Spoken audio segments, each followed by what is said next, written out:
Assalamualaikum and good morning. Welcome to the second day of Virtual MRANTI World Engineering Day. I am your host today. I'm Natalia Shamswa and I'm from Multimedia University, and you are watching us live, and this is from MRANTI Park.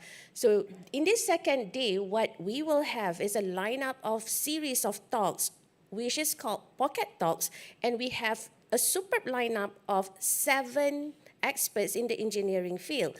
So again, welcome to the virtual MRANTI World Engineering Day, and this is the second day. This event is organized by the Malaysian Research Accelerator for Technology and Innovation in partnership with Board of Engineers Malaysia, Institution of Engineers Malaysia, IEM, and also STEM for All Makerspace.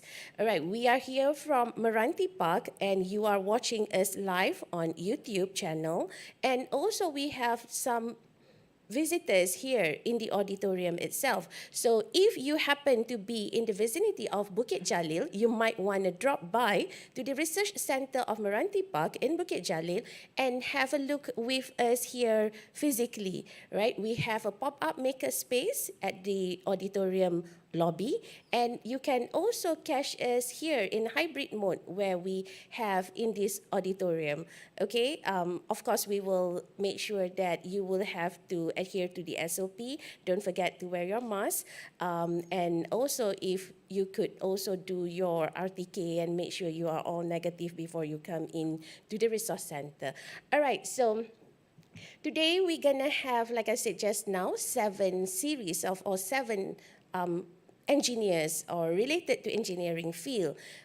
During this pocket talk, we will begin with Engineer Megat Johari bin Megat Muhammad Noor, who's from Board of Engineer Malaysia, and he will be speaking on becoming an engineer. After that, because this is a pocket talk, why it is called a pocket talk? Because it's just episodes of series of 20 minutes where you will hear the sharing from all the panel experts that we have it lined up for you. Okay, so again, before I continue, shout out to those who are watching us live on YouTube channel.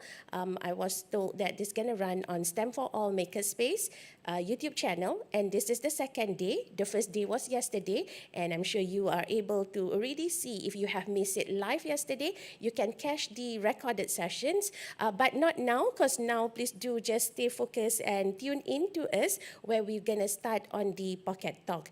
All right, so as I've mentioned just now, we will have the first one, who is Engineer Megat Johari bin Megat Muhammad Noor, who will be sharing on becoming an engineer. Then after that, we will have Mr. Sam Gibbs, who will be speaking on the International Space Station and the exploration of it.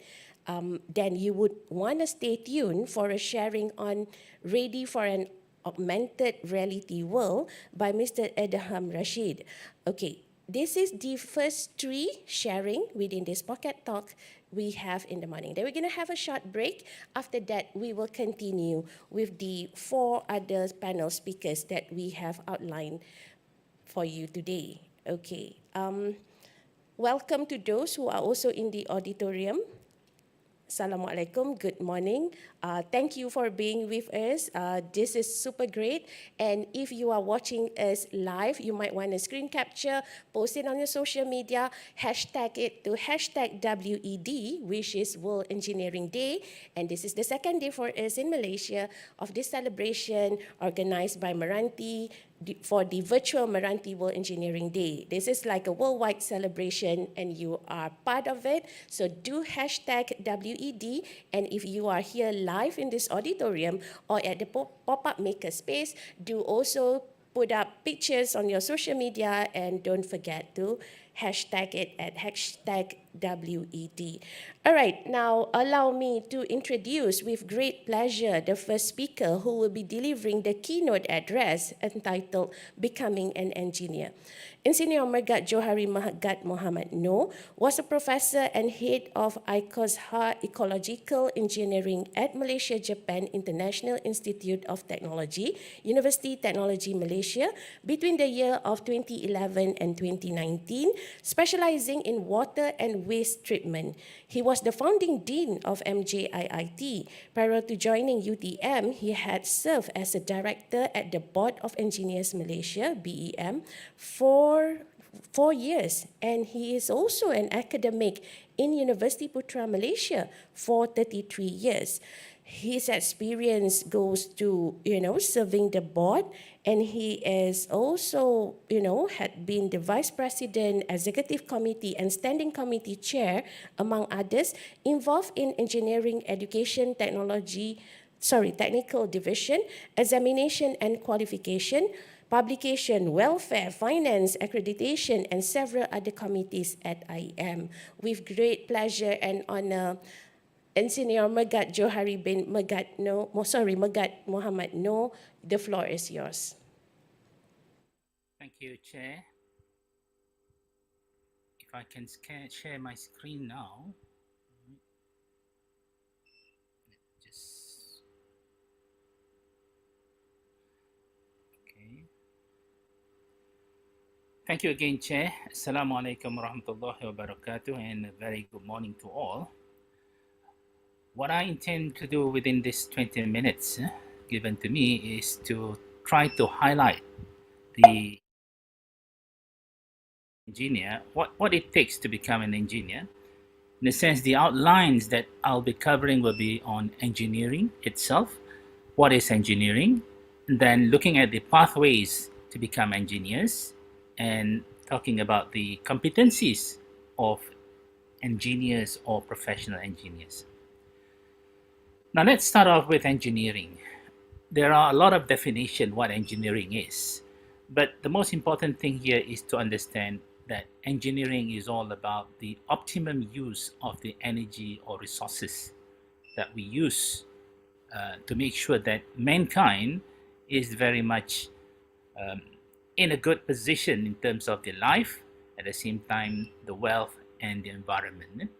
So in essence, basically engineering is all about design and building things, and the use of engines, the one that you have already built, you can use them for many purposes, the machines that you build for different purposes, and so on. So the overall sort of definition, you might say that if someone is involved in design or develop things or manufacture or in implementing works, do construct or operate, also forecasting as to what happens or the behavior of certain materials and so on, and ensuring that at the end of the day, it is meant to actually fit for functions, the intended function, and making sure overall it is safe and also economics. That's basically what engineering is. So if you look at engineers, then engineers are really creators and builders. It is meant for mankind, and of course, bearing in mind that everything must be sustainable.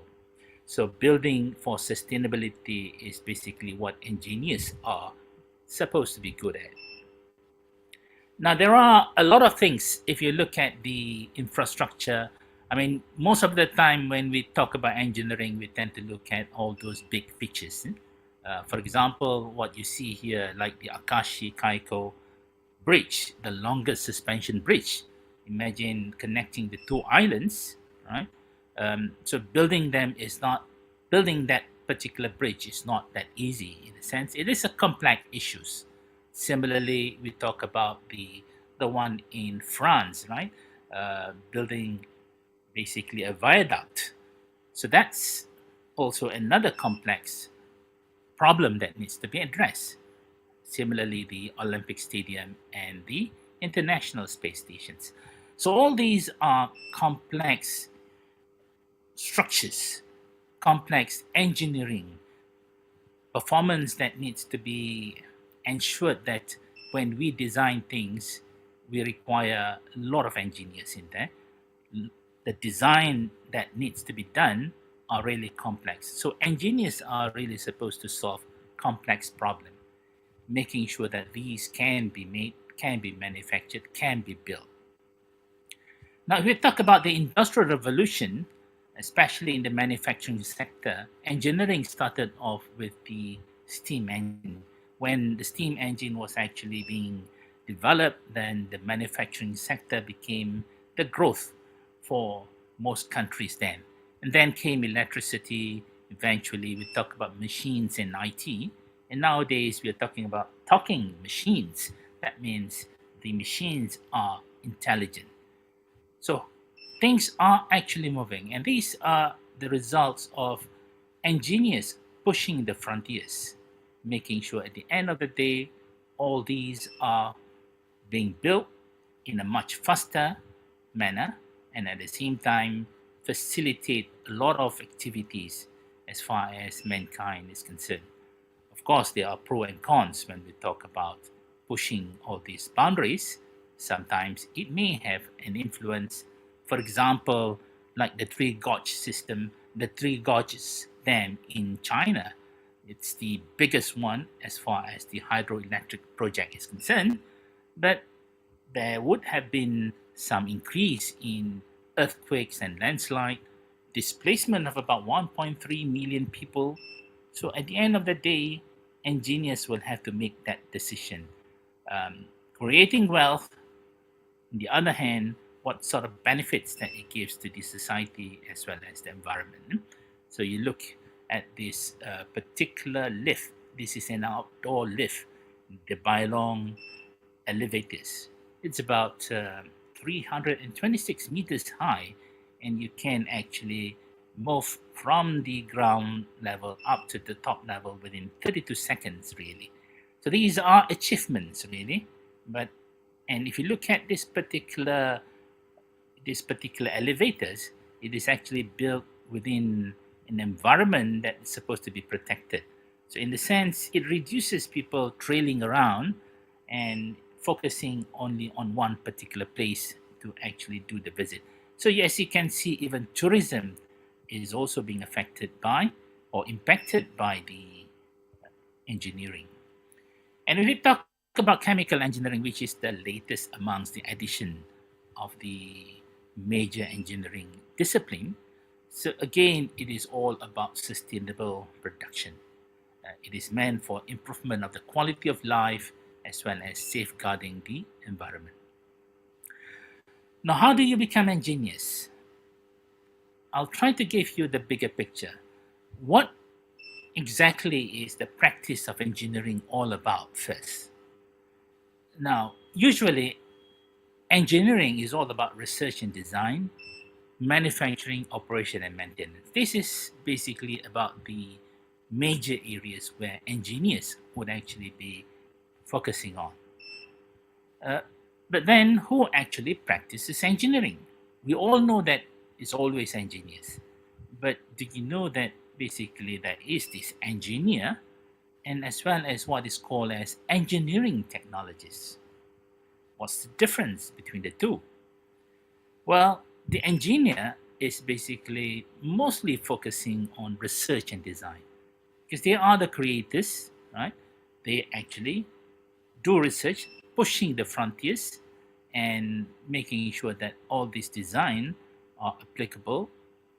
And if you look at engineering technologies, most of the focus would be on manufacturing, operation, and maintenance. But then again, if you look at engineers, that's the biggest domain, one would say. But then there are other areas that they would also function in as manufacturing, operation, and maintenance. Similarly, with the engineering technologies, the focus would also be on research and design. But it's a smaller domain for them. It's secondary. So similarly for engineers. So as you can see, the spectrums are being done by both parties, except that engineers will focus more on design and research, whereas the technologies will be more on the operation and maintenance. Now, what about education? If you look about education, the engineer basically requires 4 to 5 years of the tertiary level. which is very much theoretical orientation as far as education is concerned. And because we expect research and design requires good theoretical foundations, and then only you can practice engineering, and of course, you can also do manufacturing, operation, and maintenance.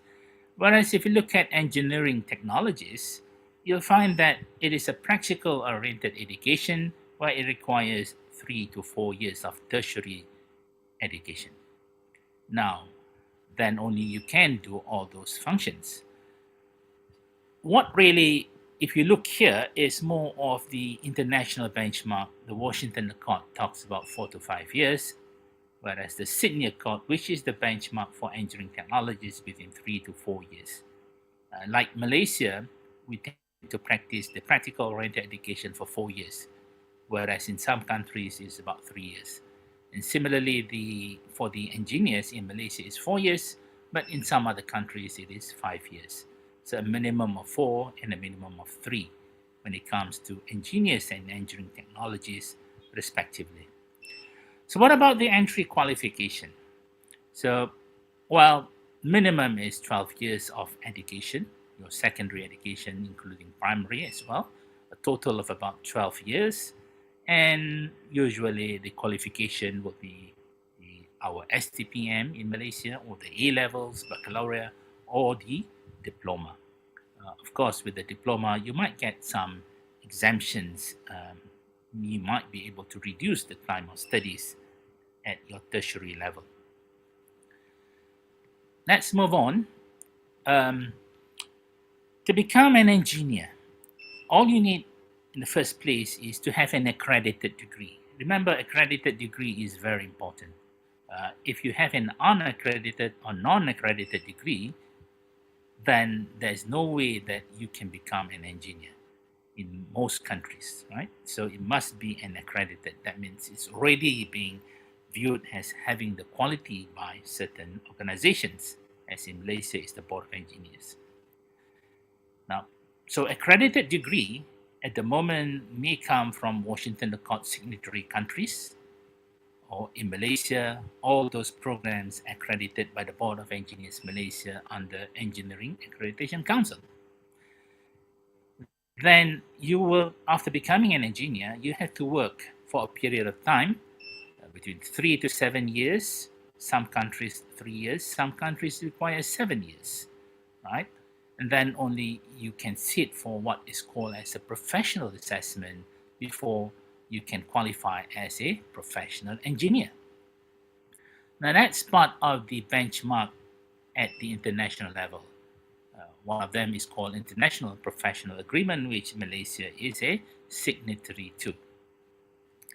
Now, as far as engineering technologies is concerned, you still need an accredited degree, right, in engineering technology or engineering. But usually it comes from Sydney Accord signatory countries, those qualifications accredited under the Sydney Accord, as well as those accredited under the Board of Engineers Malaysia. Again, with the work experience between 3 to 7 years, with professional assessment, you will then become a professional engineering technologist. And this is in line with the benchmark at the International Professional Engineering Technologies Agreement. And you will get your title, the pre-nominal, as IR or engineer, or ENG or ER. In Singapore is ER.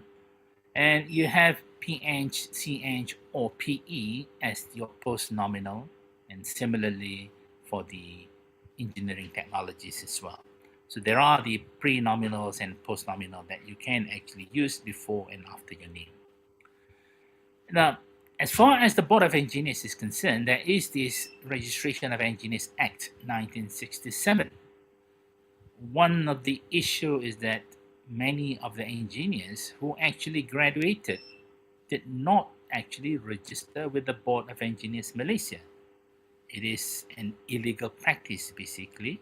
Whatever you do is actually, as if you perform as an engineer, you are performing illegally, right? So what is required in education under the Registration of Engineers Act is you have to complete, of course, as I mentioned just now, that 12 years of schooling up to your pre-university, maybe your matriculation or your STPM in Malaysia, right? And then you must then go for the EAC, Engineering Accreditation Council accreditation, or under the Washington Accord accredited Bachelor's of Engineering degree. And that's usually about 4 years. As I mentioned, it could be 5 years. Then only you can or you are able to register as a graduate engineer with the Board of Engineers Malaysia. Thereby, you are able to work legally in engineering, right? So your work experience will be counted, and usually a minimum of 3 years before you can actually sit for your professional examination, right? If you're not registered, all your work experience will not be counted and you're not able to register as professional engineers because you are not able to do this assessment, right? This particular professional assessment examination. So upon passing it, you can become a registered professional engineer. Then there's another layer which is called the professional competency examination, where you will then be registered as a professional engineer with practicing certificate. So what's the difference between the two, professional engineers and professional engineers with practicing certificate? Really, the professional engineers can submit one's invention or they can submit their work to their employers, whereas the one with practicing certificate, they are able to establish engineering consultancy practice and also submit to authorities. So that's where the engineering business is all about, which is in the consulting practice, and at the same time you are able to submit to authorities. And of course, submission to authorities means there is the implication as well, right? You are responsible actually for life, really. Now, when we talk about professional engineers, there are certain competencies one should have. Amongst them is, of course, you must have advanced knowledge in general, which is the underpinning knowledge for all engineering works. At the same time, you also need the advanced knowledge related to the particular area or jurisdiction or countries that you are working in. So there could be specific knowledge, right, required there. And then you must be good in analysis, especially analyzing complex problems. You should be able to design and develop those solutions which would address the complex problem that we talk about. And you can do proper evaluation on the impacts of the complex activities.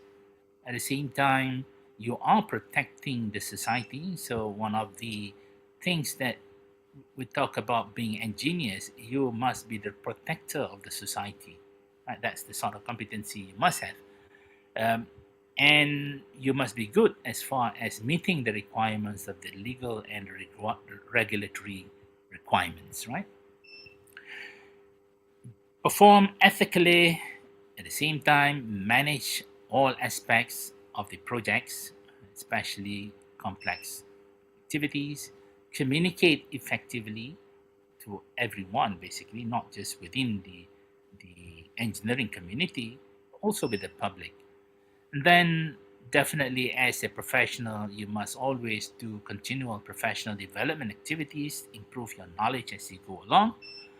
And then at the same time, you are good in making judgment, right?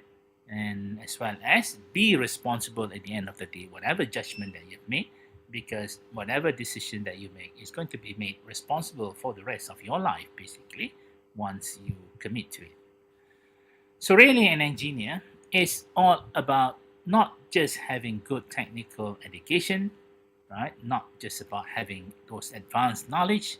You need all those aspects of good communication, good presentation ability, self-confidence, all this humility, resilience, empathy, as well as having a brand, really. It's not just an engineer, it is really an engineer with lots of contribution that you can make and be seen as a brand by itself. So really knowledge, the psychomotor aspects and the soft skills are the one that you must have, and making sure that all these will enable you to solve complex problems. So in conclusion, one would say that engineers are trained professionals and they are upholding ethics, protecting the society and the environment. At the same time, engineers are leaders and wealth creators. And engineers are creators and innovators as well. And not to forget, to become an engineer, you need an accredited degree, and usually you must have good maths and science. So, with that, thank you very much. Assalamu alaikum. Very much for the keynote address, which is entitled Becoming an Engineer. Perhaps one of the questions we are having now, based on the sharing that you have made, is that there's a difference between engineer and engineering technologies. So if I am in Form 4, Form 5 doing my SPM, right, and I am a pure science student, and how do I really decide, should I go, doing a degree in engineering or a degree in engineering technologies?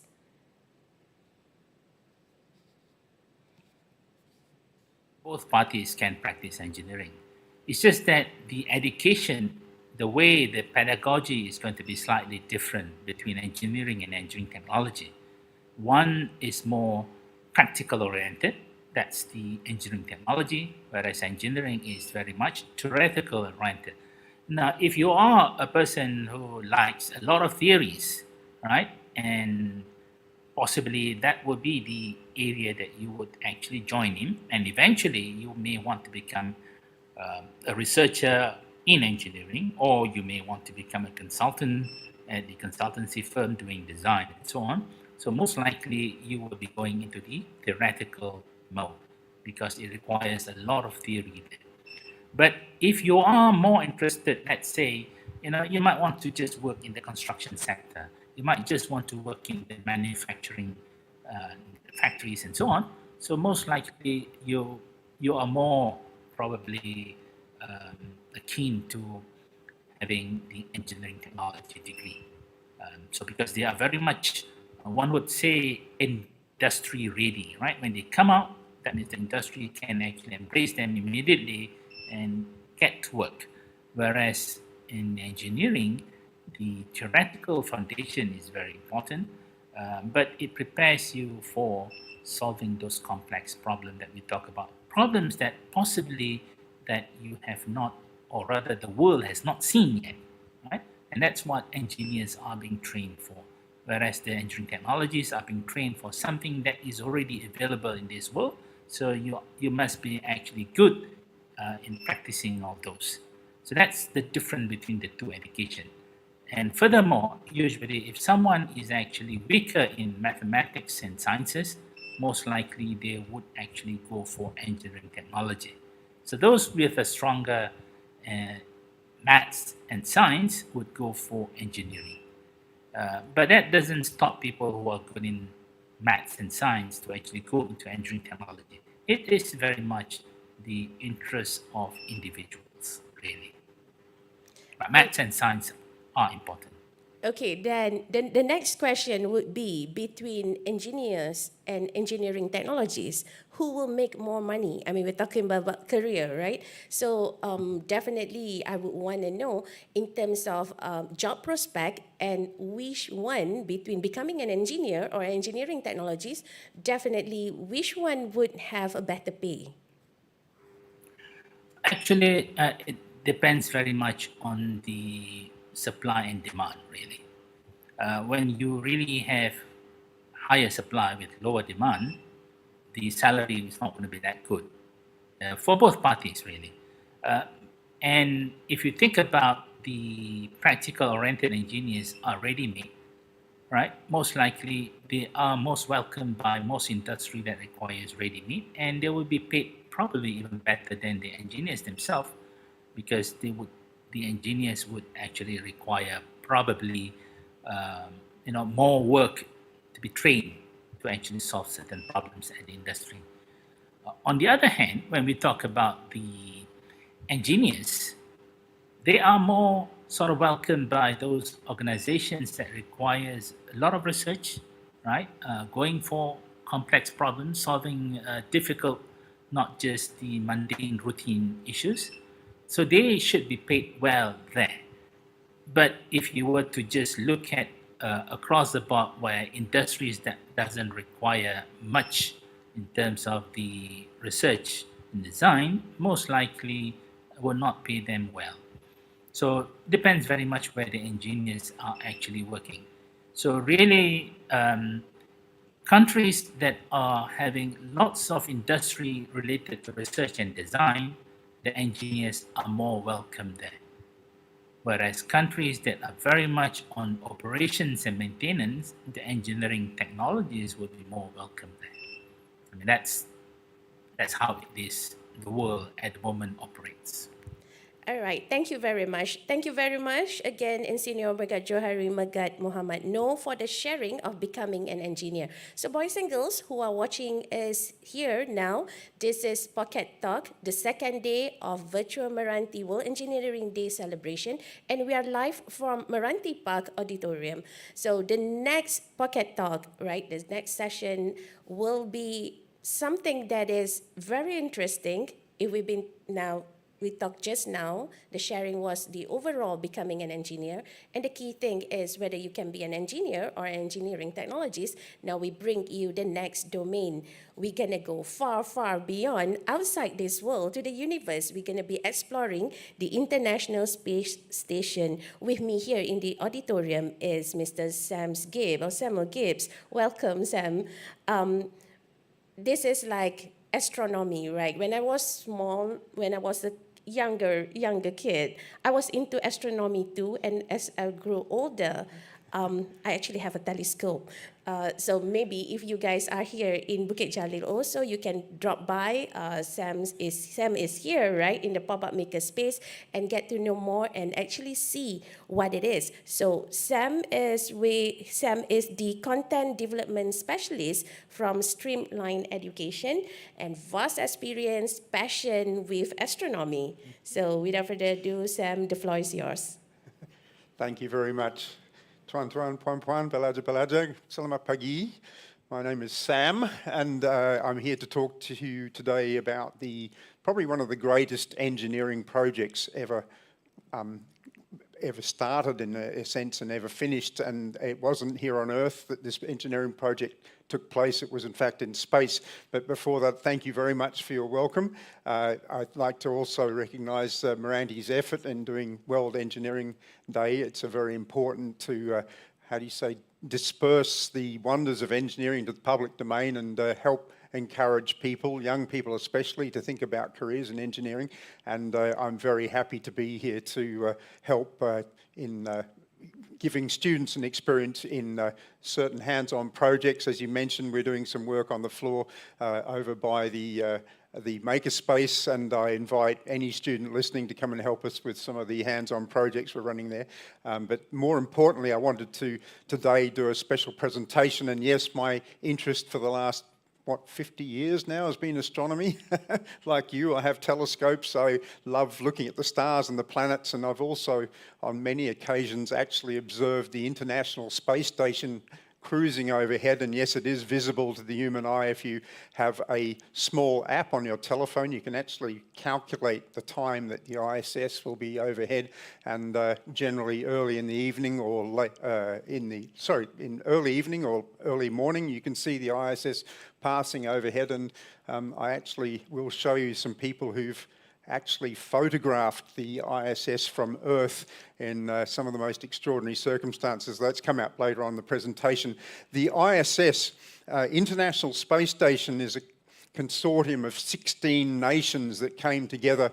The first idea to put a space station or a permanent working laboratory in space generally started around about 1980, and it took many years for the idea to take form, but eventually it was decided to bring many nations together to contribute various components and parts and technologies to making the space station possible.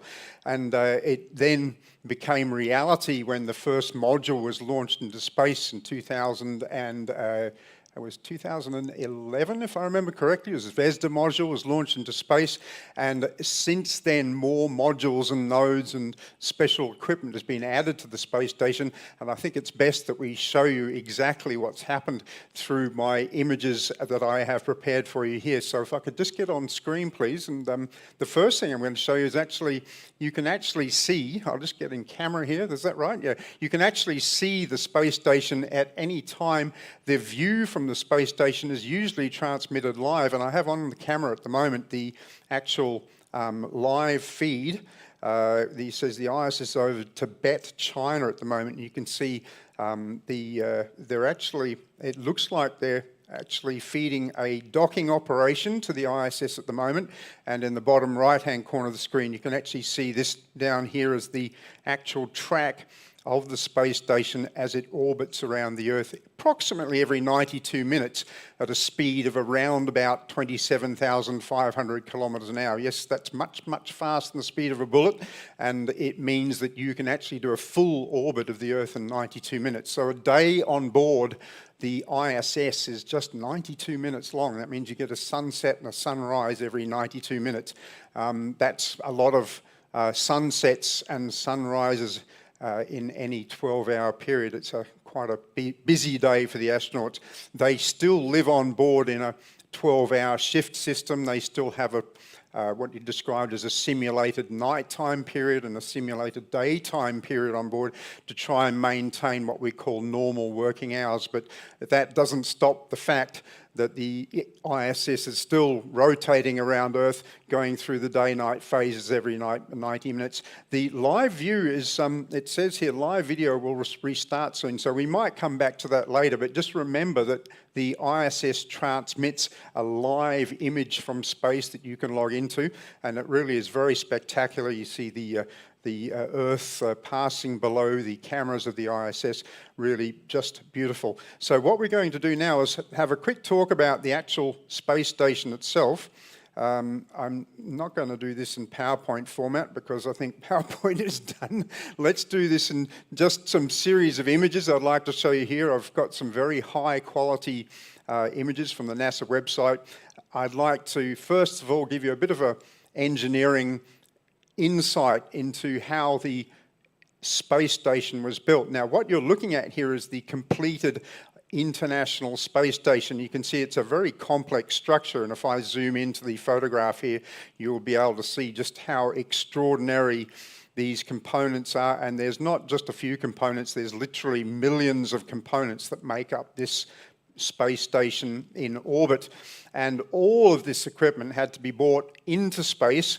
And altogether, there's around about 450,000 kilos of mass involved in this station. So let's have a look at some of the basic components, and then I'm going to show you how we actually got all this stuff into space. It was actually a feat of extraordinary engineering capability to move 500,000 kilos of equipment into space and then assemble all this as you're rotating around the Earth at 27,000 kilometers an hour. It's not an easy thing to do, and I would happily propose that this is, without question in my mind, one of the most challenging engineering projects ever undertaken anywhere on Earth or in space. First of all, we have here the overall structure, and obviously you can see these very large panels that are more or less vertically oriented. These are the solar panels, and because the International Space Station performs as an orbiting laboratory, one of the most important requirements was to have a good power supply so they can operate experiments and run the station's equipment and services. And each of these solar panels collects sunlight. Each of them has the capability to rotate, so as the station is passing over the Earth, the panels continually rotate to maintain an orientation towards the sunlight. So this is an ongoing process. Altogether, we're looking at around about a maximum capacity of about 240 kilowatts of energy. That's pretty sizable power output from these panels, and these panels are designed to run all of the station systems plus the many laboratory experiments that I have on board. Looking at the detail of this, you can see that International Space Station is also built on this extraordinary piece of equipment here, and you can see some of it there at the end holding the solar panels in place. This is called the truss, and essentially it's the backbone of the station on which all of the components are attached. The truss was one of the earlier components that was put in place while the station was being built.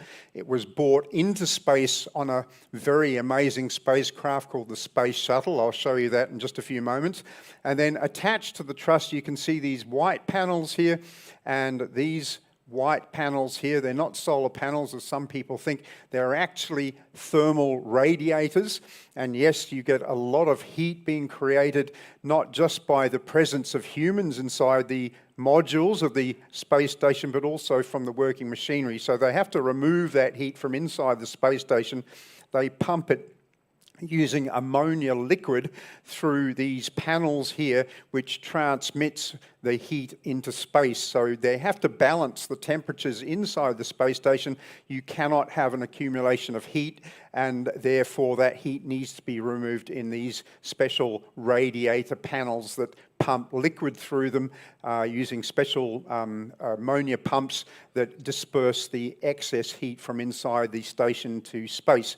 So you can see those two major components. The other one that I think is really fascinating is also this piece of machinery just here. You can see it right here, and this is one of the robotic arm manipulators that lives on the truss, and it actually rides on a rail that goes to the left and the right of the image, and they can control this robotic arm from within the space station itself. You'll see some of the details on how they do that through a very specialized window called the cupola. And I'll show you the cupola in an upcoming image, but the point here is you can actually just see it down underneath here. There's the cupola. Can I see it there? There it is. Just you can just pointing it out there. The cupola's. Oh, sorry, there it is. Just here. That's the cupola there, and it's in fact one of the largest windows in any spacecraft ever built. I'll be showing you more about the cupola in just a few moments. So there it is. You can see it's an immensely complex piece of machinery. But just imagine having to put all of this together in space. It's been made in different localities on the Earth. All these components are constructed in different parts of the globe. Some of it was in Japan, some of it was in Europe, some of it was in the United States, Italy. There were contributing countries, Canada as well, contributing countries.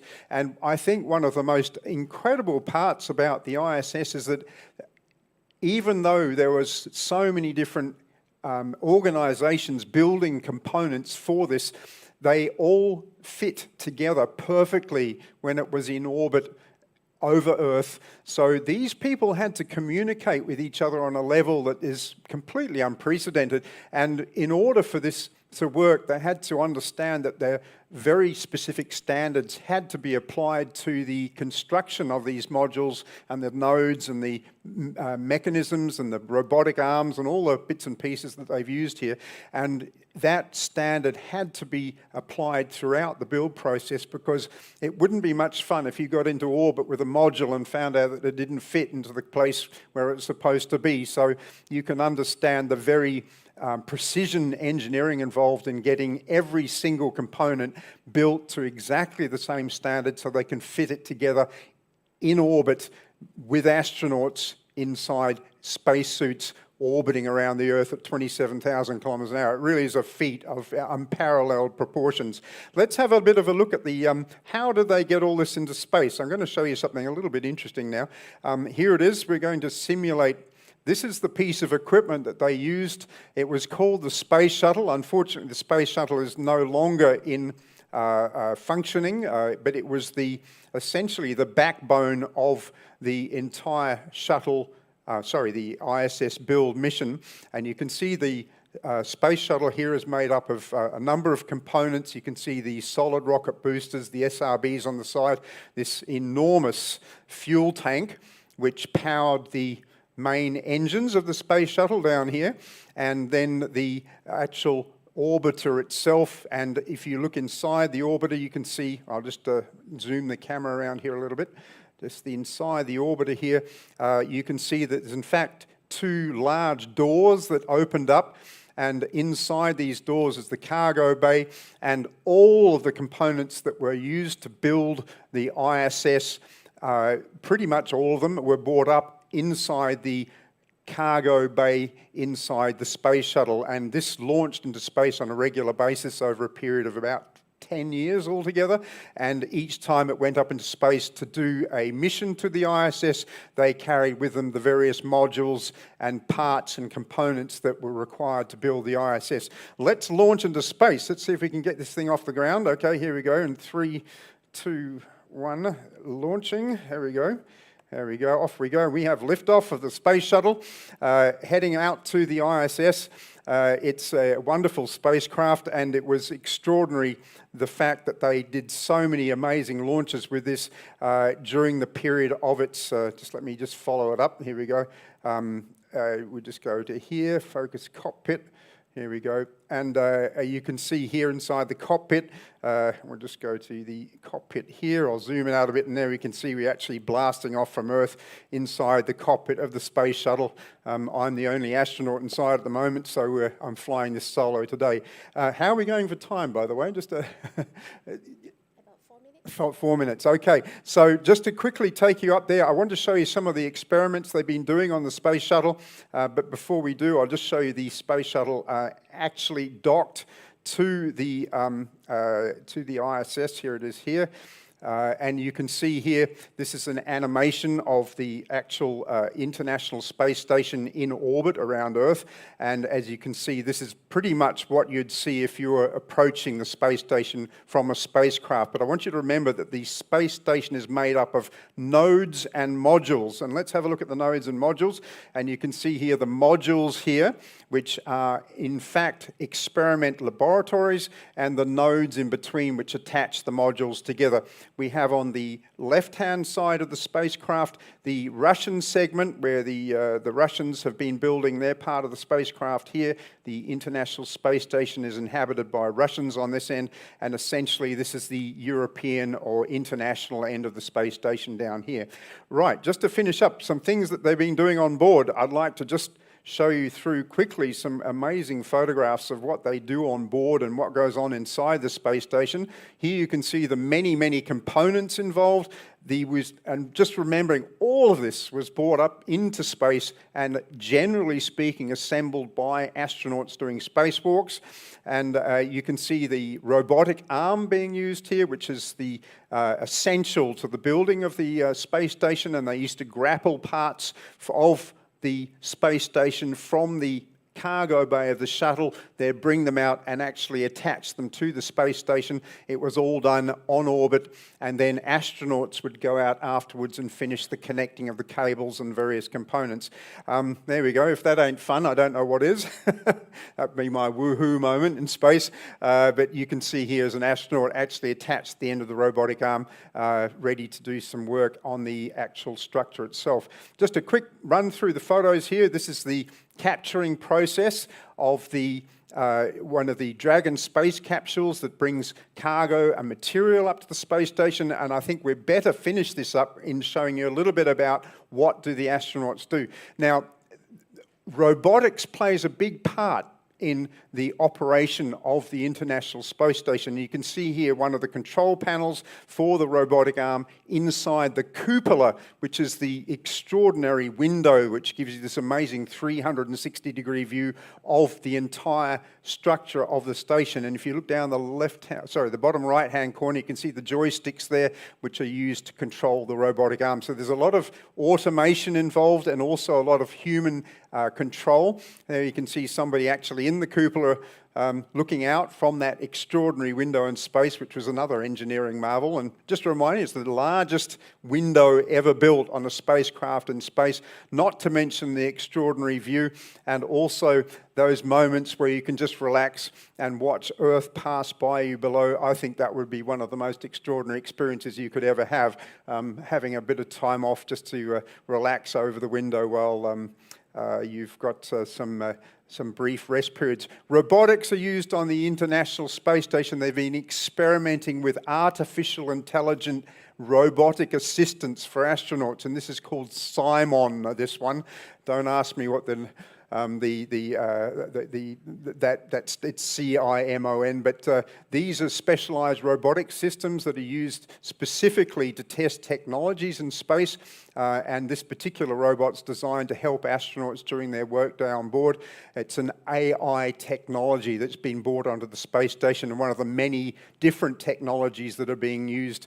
The space toilet, you can't do a space show about the ISS without talking about toilets. Some of the most complex engineering technology that goes into space is in the potty, and believe me when I say it's not an easy problem to solve, going to toilet in space. So this is one of the newly invented toilets, and I remember NASA actually asking anybody out in engineering land to come up with a good solution for a space toilet. So here it is being installed onto the space station. It has 2 toilets.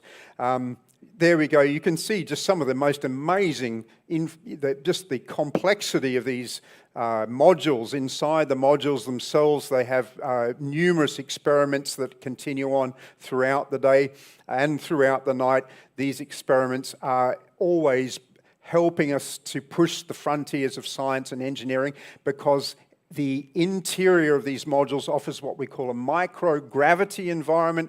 It essentially means there's weightlessness there, and we can do specialized experiments which cannot be done here on Earth in space to study all sorts of different behaviors of materials, flame propagation, especially how humans respond to the space environment, a very important thing. We have to start thinking about our future in space, and so growing food in space is a very important thing too. And here you can see the astronauts working on actually growing crops in space, and what the ISS essentially presents is not just a fundamentally important engineering experiment, but also a stepping stone to our journey towards the planets and the stars. Soon enough, we'll be sending permanent bases on the moon, permanent bases on Mars, and who knows, in other parts of the solar system in centuries to come, possibly other planets orbiting other stars.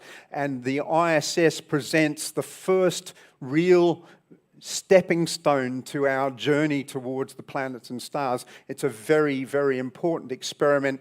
It's been in orbit for over 20 years. It's already hosted more than 200 astronauts, and from that we have learned so much about how humans can live in space, how we can actually progress in our exploration of the cosmos and the solar system, and who knows, in the near future, the research and experiments that we've done on this space station will serve us well for humanity's movement towards living on other parts of the solar system, and who knows, in other parts of the galaxy.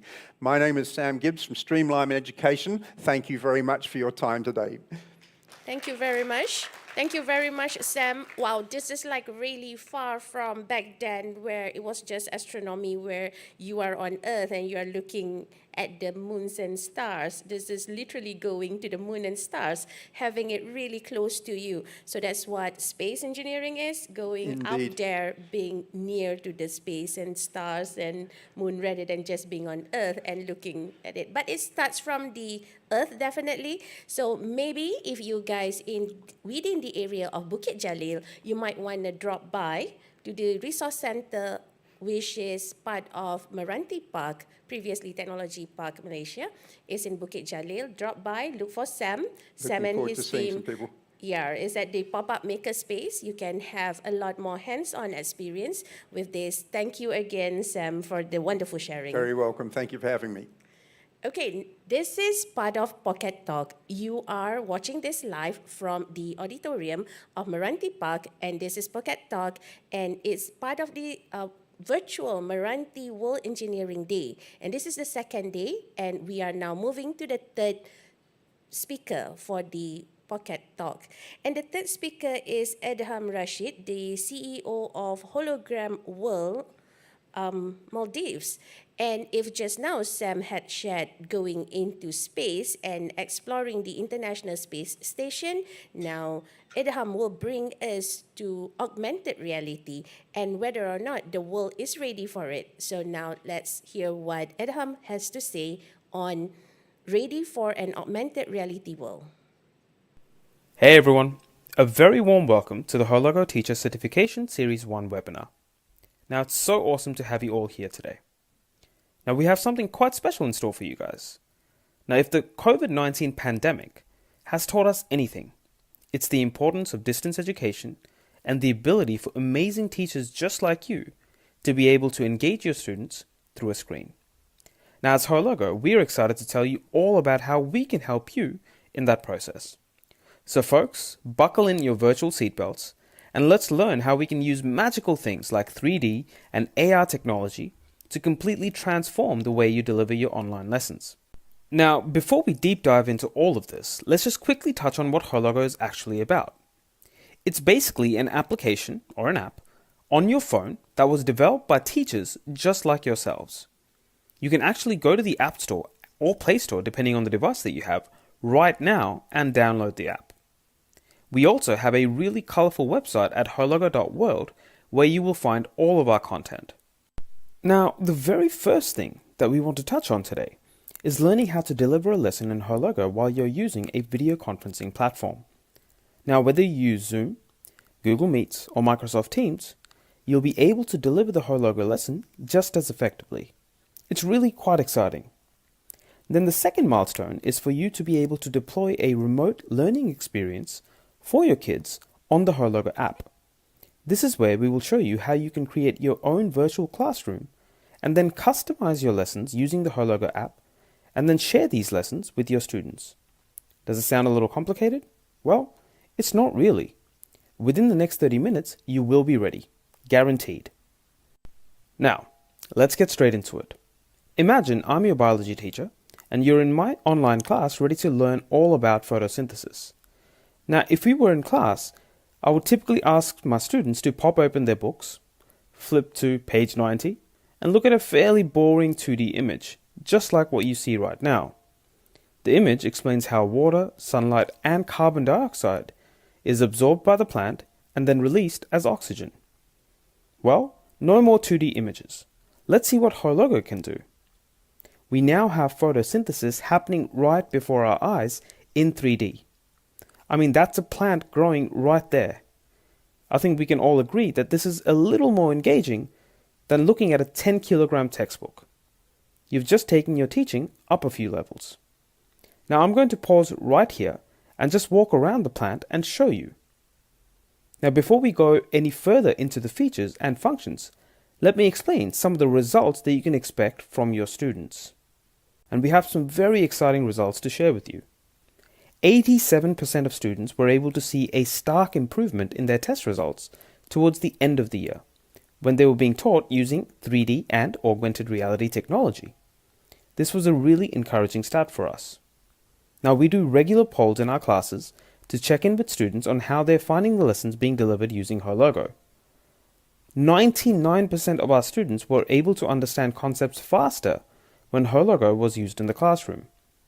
Now, although this may seem like a really impressive stat, the fact is psychology tells us that we make very powerful connections to visual stimuli, and these typically get stored in our long-term memory.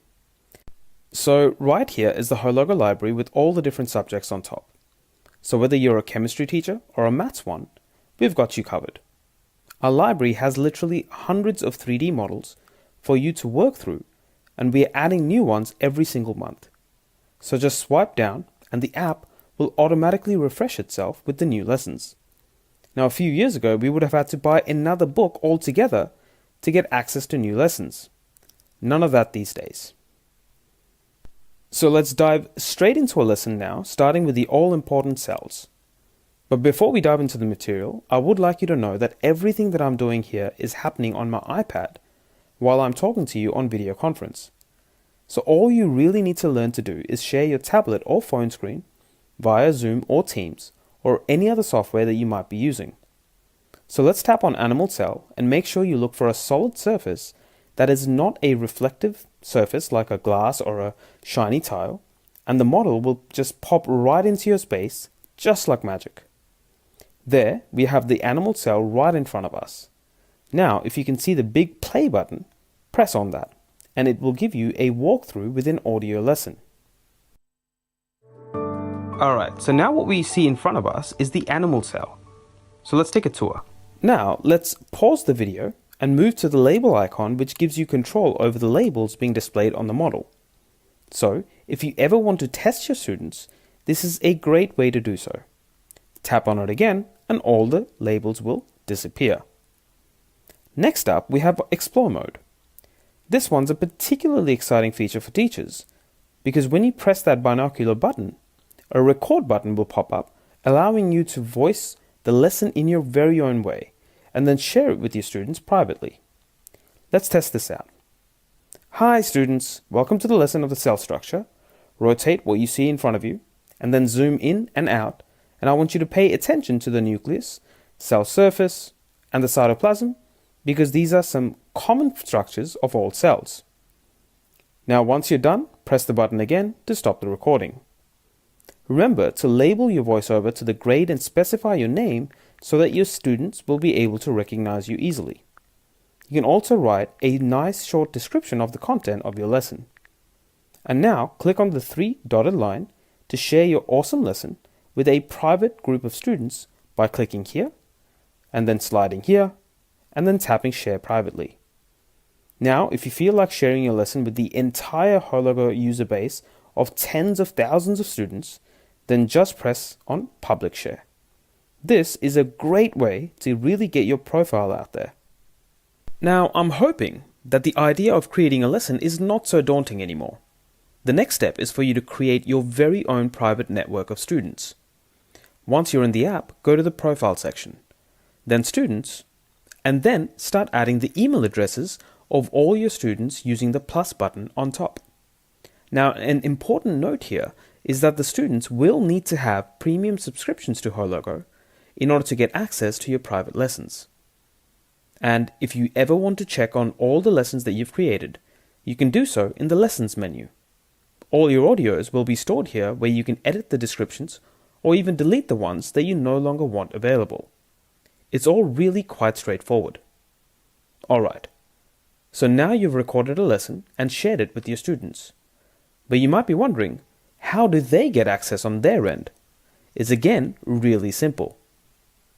So what you're seeing now is the perspective of a student as they navigate the Hologo app. They simply have to click on the lesson, then head over to Explore mode. When they click on the 3-dotted icon, the lessons will appear and your students will be able to load the audio that you recorded for them just earlier. So now, through the magic of the Hologo app, you've shared your lesson with your students. You can make recordings for all the topics that you'll be teaching, and then share these lessons in the very same way. This will give your students access to all of your lessons, regardless of where they may be in the world. You've got to love the power of technology. Now, we have taken you through a lot today, so no doubt your head is swimming. If you're feeling overwhelmed, please don't worry, because we'll be with you every step of the way. Now, you should be really proud to know that today was your first step towards becoming a digitally empowered teacher, ready to take on this wonderful world of technology. We also have a YouTube channel for you to check out, which will provide you a guide when using Hologo. Now, I sincerely hope that this has been a useful session for you, and thank you so much for being with us here today. Thank you very much for the sharing from Adham Rashid, who is the CEO of Hologo World. We also have the Hologo World team with us remotely, and perhaps the team can say hi and answer a few questions. My first question would be, perhaps you can share a little bit more from the words of power of technology and becoming a digital empowered teacher. How does AR really works? And maybe if you can also expand, speaking of AR, then you have VR and MR. How does all these alternative realities help teaching and learning to be better? Hologo World team.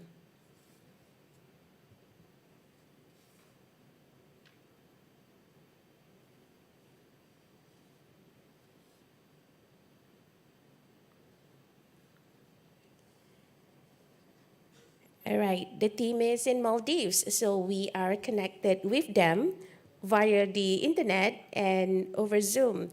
Yeah, I think Sarish was online just now. So Sarish, perhaps you can share with us how does AR really works, and if you can also share VR and MR, whether or not it will be able to help teachers to be more digital empowered? Hello, hi, I'm Zain from Hologo. I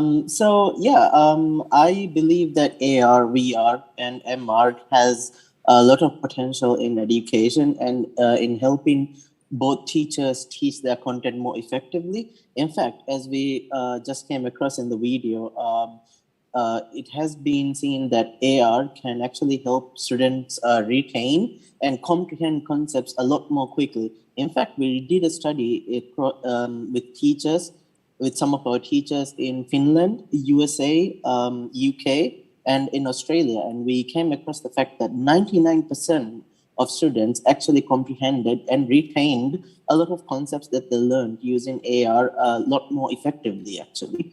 So I believe that the reason for this is, I think there's a mantra which is quite common in education. That is, when I read something, I sort of begin to understand it. When I see it and when I actually watch a video or something, I understand it a little bit better. And when I do it, I completely understand it.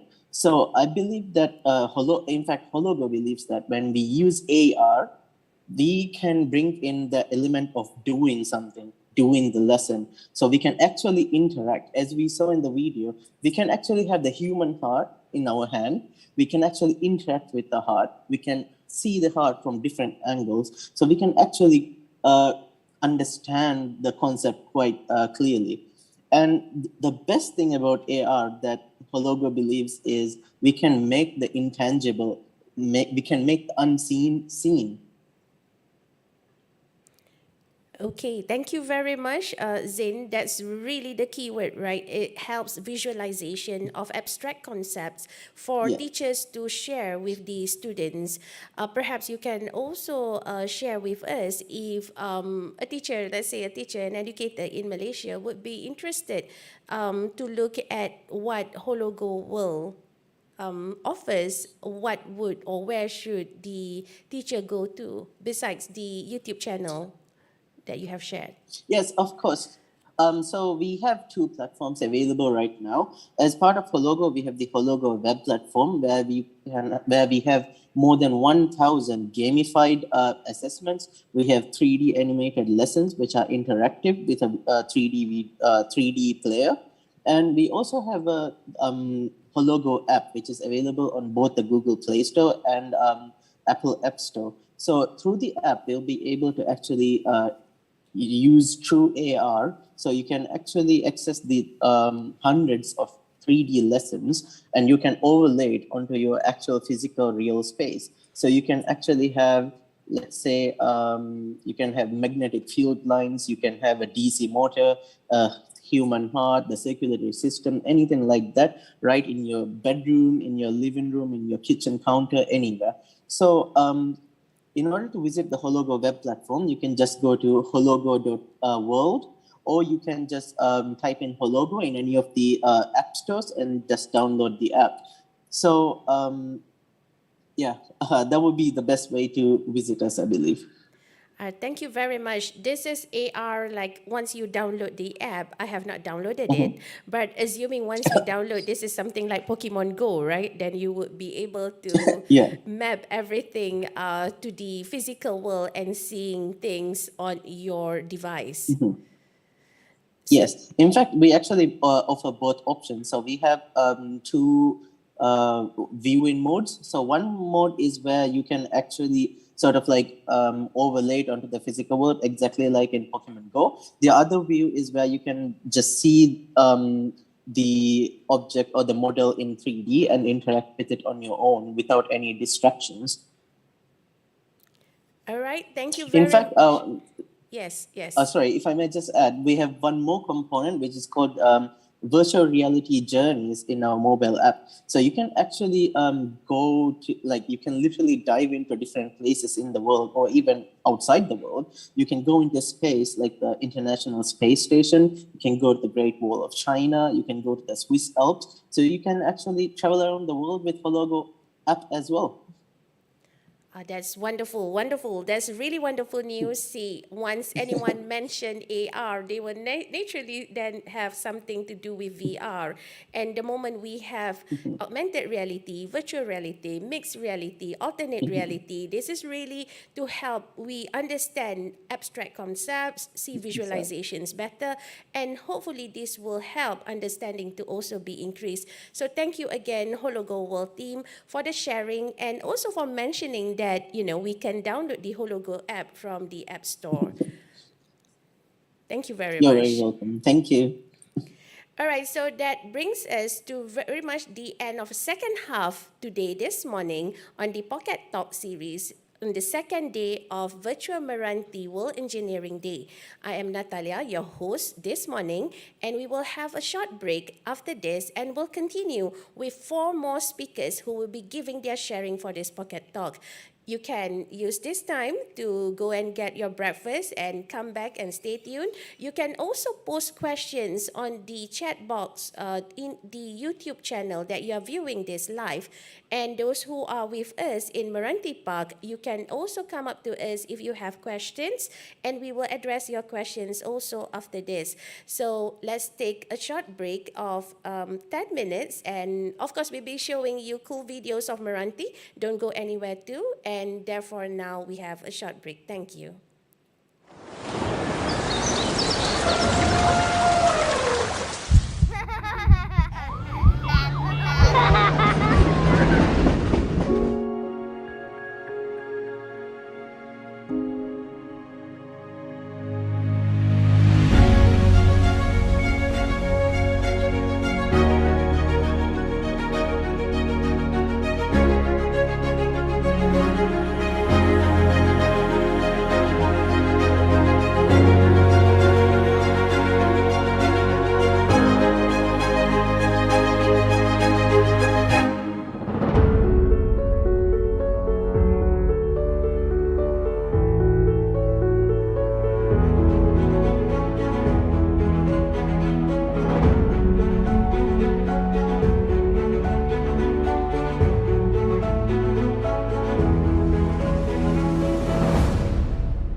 Idea bukan sekadar idea. Idea adalah bukti daya cipta dan kebijaksanaan. Malaysia telah menunjukkan kepada dunia bagaimana idea diperkasakan demi pencapaian gemilang. Maka, bayangkan jika setiap idea dapat dibangunkan dengan peluang yang sama. Idea hebat mungkin tak sempurna. Idea yang disruptif menggegarkan status quo. Idea yang teragung sering diperkecilkan. Idea kreatif kerap dipersendakan. Namun, idea tetap wujud di mana-mana, sama ada di makmal, bilik darjah ataupun puncak gunung tertinggi. Visi yang menginspirasikan harus direalisasikan bagi memacu perubahan melalui return on ideas. Kerana setiap karya pasti ada permulaannya. Masanya sudah tiba untuk setiap benih idea bercambah dan tumbuh dan menyerlahkan nilai kebolehan rakyat Malaysia demi menempa return on ideas untuk para inovator dan pengubah dunia. Kami persembahkan dari idea ke impact. Meranti.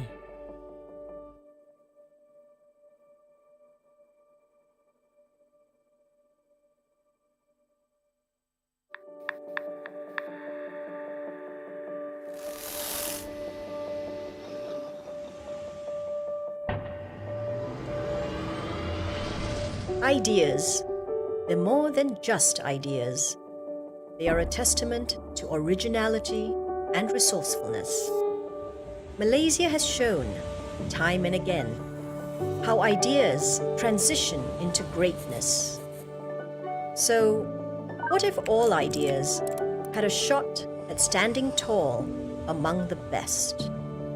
Great ideas aren't always perfect. Disruptive ideas rock the status quo. Big ideas are often belittled. Creative ideas are often scorned. But no matter where ideas come from, whether labs, classrooms, or mountaintops, or even our struggles and motivations, these inspired visions deserve everything it takes to accelerate change with the new return on ideas. Because every masterpiece has to start somewhere and needs room to grow. So now is the time for the seeds of ideas to mature and strengthen and highlight the value of Malaysian ingenuity as we reach for new heights together as a nation and forge the return on ideas.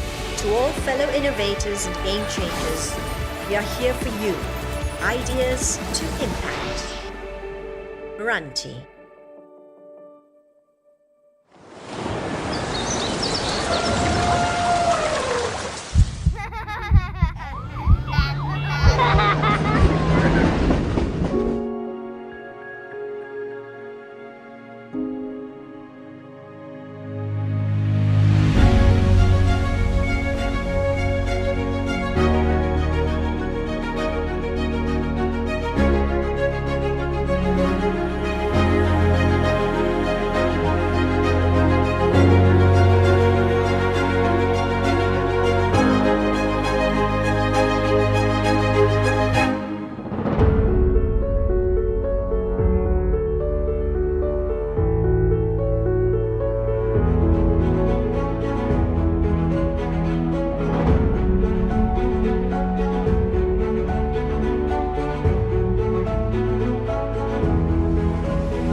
Ideas.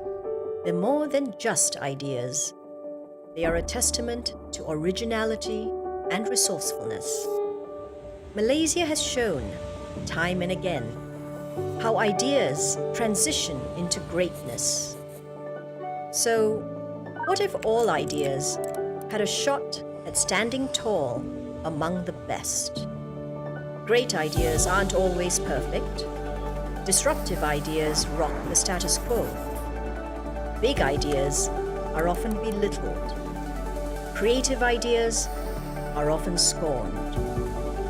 But no matter where ideas come from, whether labs, classrooms, or mountaintops, or even our struggles and motivations, These inspired visions deserve everything it takes to accelerate change with the new return on ideas. Because every masterpiece has to start somewhere and needs room to grow. So now is the time for the seeds of ideas to mature and strengthen and highlight the value of Malaysian ingenuity as we reach for new heights together as a nation and forge the return on ideas. To all fellow innovators and game changers, we are here for you. Ideas to impact.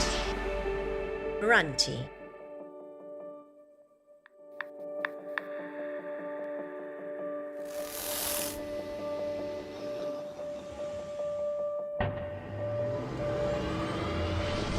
Idea bukan sekadar idea. Idea adalah bukti daya cipta dan kebijaksanaan.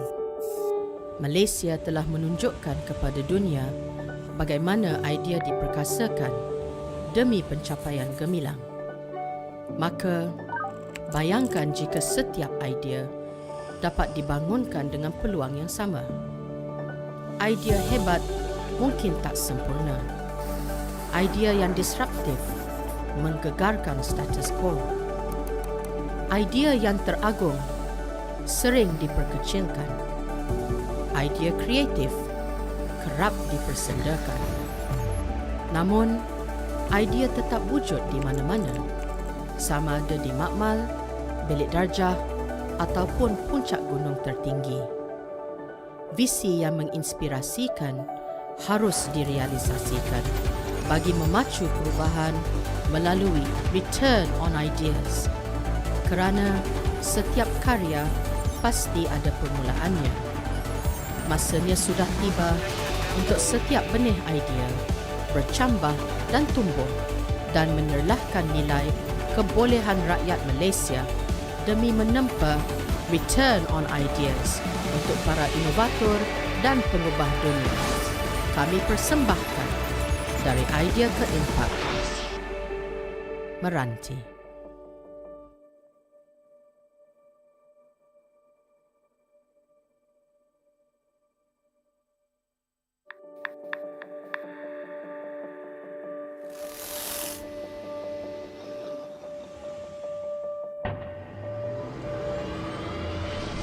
Ideas. They're more than just ideas. They are a testament to originality and resourcefulness. Malaysia has shown, time and again, how ideas transition into greatness. So, what if all ideas had a shot at standing tall among the best? Great ideas aren't always perfect. Disruptive ideas rock the status quo. Big ideas are often belittled. Creative ideas are often scorned.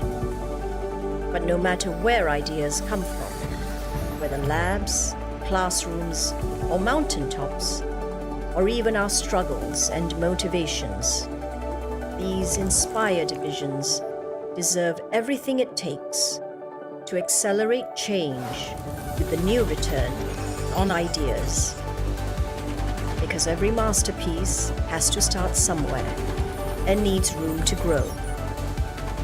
So now is the time for the seeds of ideas to mature and strengthen and highlight the value of Malaysian ingenuity as we reach for new heights together as a nation and forge the return on ideas. To all fellow innovators and game changers, we are here for you. Ideas to impact. MRANTI.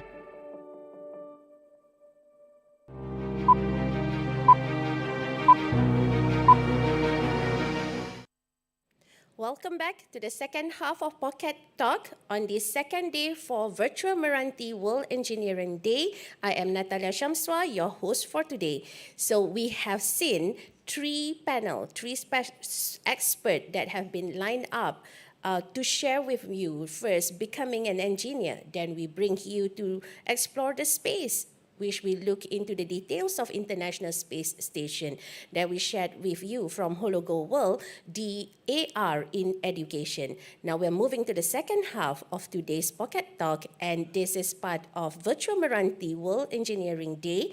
And before I go on introducing the next speaker, let me just tell everyone who's watching us live on YouTube channel for STEM for All Makerspace, and those who are with us in this auditorium from MRANTI Park, that there is live quizzes that's going on. The technical team will be posting this link on the chat box of YouTube channel for STEM for All Makerspace. And you have all day long, but of course it's based on what we have been doing and sharing through this Pocket Talk for you to answer the quizzes. Exciting prizes awaits you, so don't forget to participate in these quizzes. And you might also want to check out the microsite for the MRANTI World Engineering Day, which is worldengineeringday.my. You might want to also follow STEM for All Makerspace social media. All right, now we're moving to the fourth speaker that we have today. If earlier we have Insinyur Megat sharing us on becoming an engineer, Prof. Andy Chen will now share the emerging future of what engineers or engineering will be. So Prof. Andy Chen is the Vice Provost of Research and Knowledge Exchange, and Prof. Andy is with me in the auditorium in MRANTI Park today. Welcome, Prof. Andy. All right, so now without further ado, the floor is yours, Prof. Andy, who will be sharing with us engineering for the future. Thank you. Thank you. Good morning, ladies and gentlemen. So what I'm going to do today is to give you a very brief overview of what are the new careers in engineering nowadays, okay? Against what conventionally what we have, just mechanical engineering, civil engineering, and so on and so forth. The new era that we are in, what we call the Industrial Revolution 4.0, has really changed the paradigm of the world, including engineering. And even engineering is in such a forefront, we also have to cope with this change. And this is where I want to introduce to you various new careers in engineering, or some of them you might not even have heard about this before, which are actually making big waves. So this is about new careers in engineering in the sort of the era of the Industrial Revolution 4.0. So as I've said, this is usually the pre-COVID world view of an engineer, carrying loads of papers, wearing a safety helmet, going to a site and all that. I'm a civil engineer. Honestly, I've never been like that, ever. Okay, most of the engineers actually work in a site or work in the design room, and we work with computers all day. This is as I said, the old view of what we have. I want to present, and sometimes I use this as a joke. It's like foreign people looking at Chinese food. This is what they call a fortune cookie, and they have the concept that Chinese have fortune cookies in their diet. Actually, I've never tried this in my life. Okay, I've never seen this until actually I went to America a few years ago. So this is misconception of the world. Now, just to go quickly, these are the so-called main engineering disciplines that we're all familiar with: mechanical, civil, chemical, and electrical engineering. And of course, sometimes you hear other things like industrial engineering and all that, but these are all part and parcels of the basic engineering. Now, these are the disciplines that most of the students would be hoping for to join in the university and all that. But many a times, the market and offer are very, very different, and this is where I want to show you. Nowadays, one of the most important things, and this is actually in the title, is that we are in what we call the Industrial Revolution 4.0. Now, without going into too much details about this, just to say that a key word is connected. The world is more connected than ever before. Everything is connected. So we don't study mechanical engineering alone anymore. We don't study civil engineering alone anymore. We do things which is all connected to the world and as an engineer, our objective is to use technology to serve the well-being of mankind in every aspect that we do. So we will be connecting not only disciplines, but connecting informations, connecting knowledges of different disciplines, and solve a problem together. And that's the real aspect of what I really want to share. So let me share with you a number of sort of new emerging disciplines of engineering and new careers in engineering that includes very, very much all the disciplines that we learn. Now, the first one that I would like to show you is what we call biomedical engineer. Now, traditionally, you go to see a doctor, you go to a hospital when you ever have any disease or ailments, and you think that that's pretty much the job of a what we call previously physician, but now, of course, we call it doctor. But you also understand nowadays when you go to a hospital, you use a lot of medical devices, you use a lot of medical instruments, and these doctors, medical doctors, could not have designed them. Okay, you also use a lot of monitoring system to detect, for example, your heartbeats, your biological signals. And of course, nowadays you heard about, putting implants into your body, as small as a tooth implant or as much as a circuit in your body. So all of these are actually done by engineers, not by a single engineer, but by a combination of knowledge from electrical, chemical, mechanical, and of course, most importantly, knowledge of biology and biosciences. Now, these are just some of the videos, real videos, of what we do. For example, the picture on the left is what we call an exoskeleton. What is an exoskeleton? For people who has lumbar problems, who has spinal issues, who cannot stand straight, or who have neck issues, they need an extra bit of mechanical device to support the body. Okay. Now, on the right-hand side, that's a very, very famous device. Is called the Da Vinci robot. The Da Vinci robot is to do surgery electronically. Okay, so we don't do surgery nowadays with bare hands anymore. Okay, we all use these what we call medical robots to help you out. And of course, these are designed by engineers with a combination of disciplines and knowledge.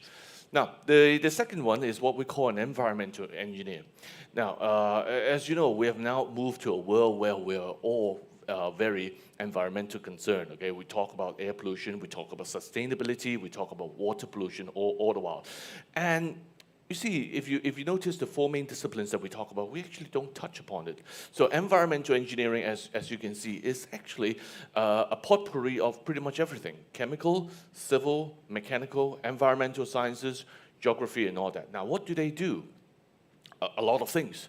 For example, the first thing that we usually do is what we say perform environmental impact assessment. Let's say that we start a building project. We want to construct a building, okay, construct a site and all that. And now the first thing that you do before you actually start the project is actually to survey, what is the impact that you're going to make when you make this, when you do this construction. Do you disturb the ecosystem?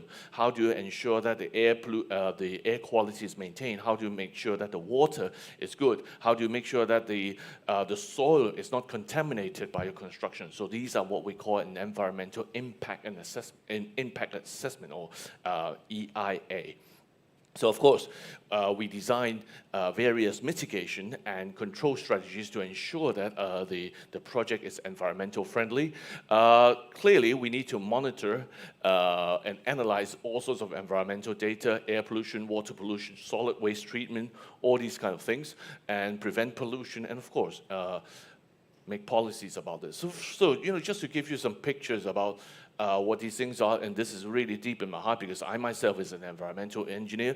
The picture on the top left corner shows, like, when you build buildings, how does it affect airflows, and how do you, for example, use your buildings to ensure that you can ventilate your cityscape to ensure that everyone has air quality in spite of good consummate use of the land. So these are what environmental engineer do.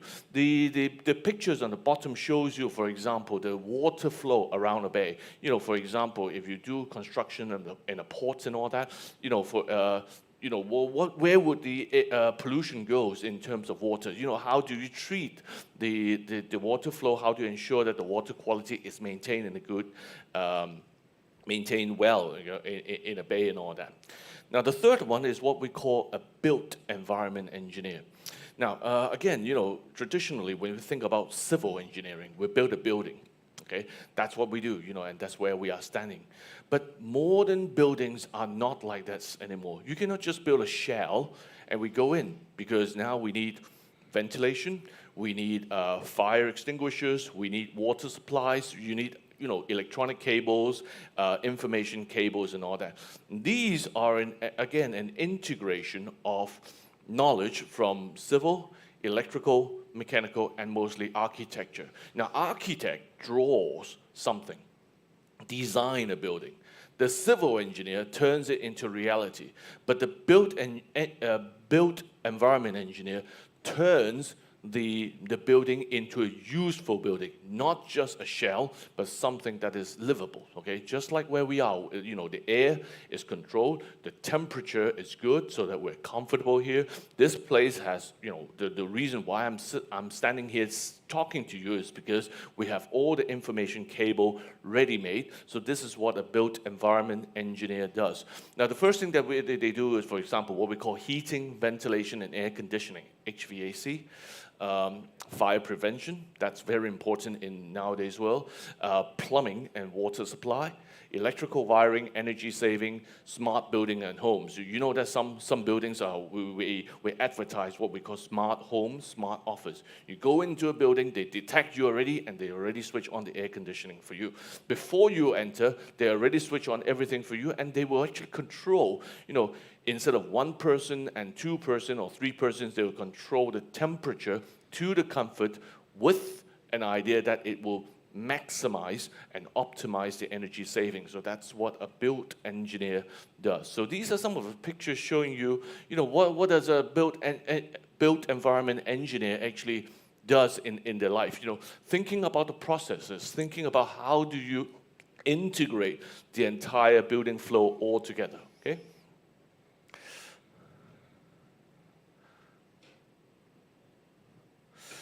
Now, something further away from engineering. I think most of you would not have associated food as part of engineering. But in fact, food processing is a key part of it. We all eat, whether it's a normal meal or, some snacks and all that. And these foods needs processing.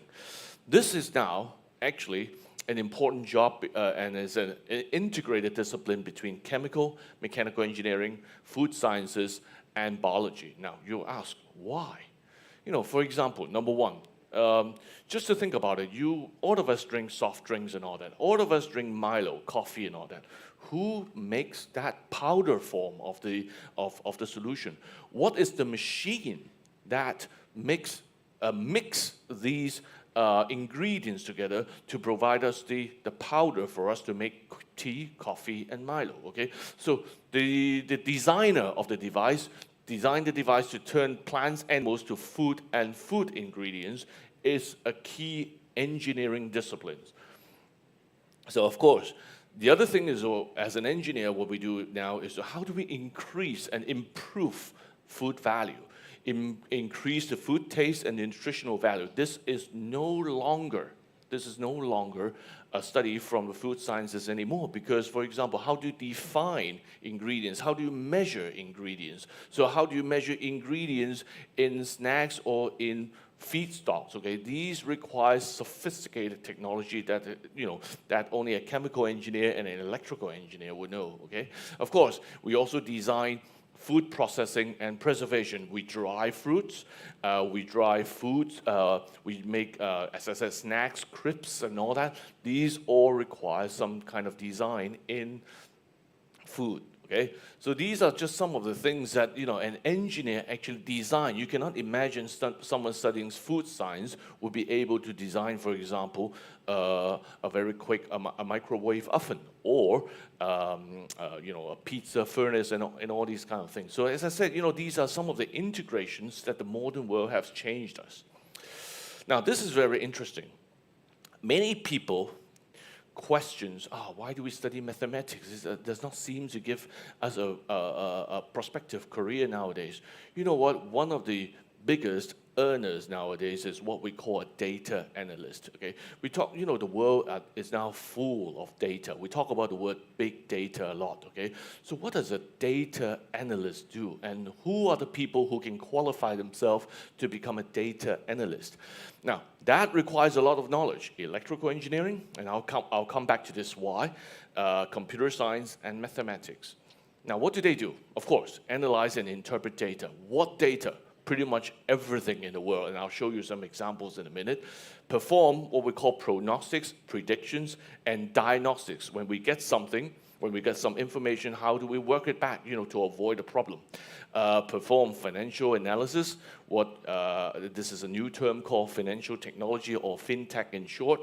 Analyze a company's performance and all that. Now, these are just some of the pictures showing every one of you would know what a data analyst do. Okay, for example, let's take a look at the top right hand picture.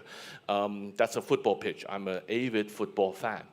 Previously, we only look at who scores the most goal, who makes the most assists, and all that.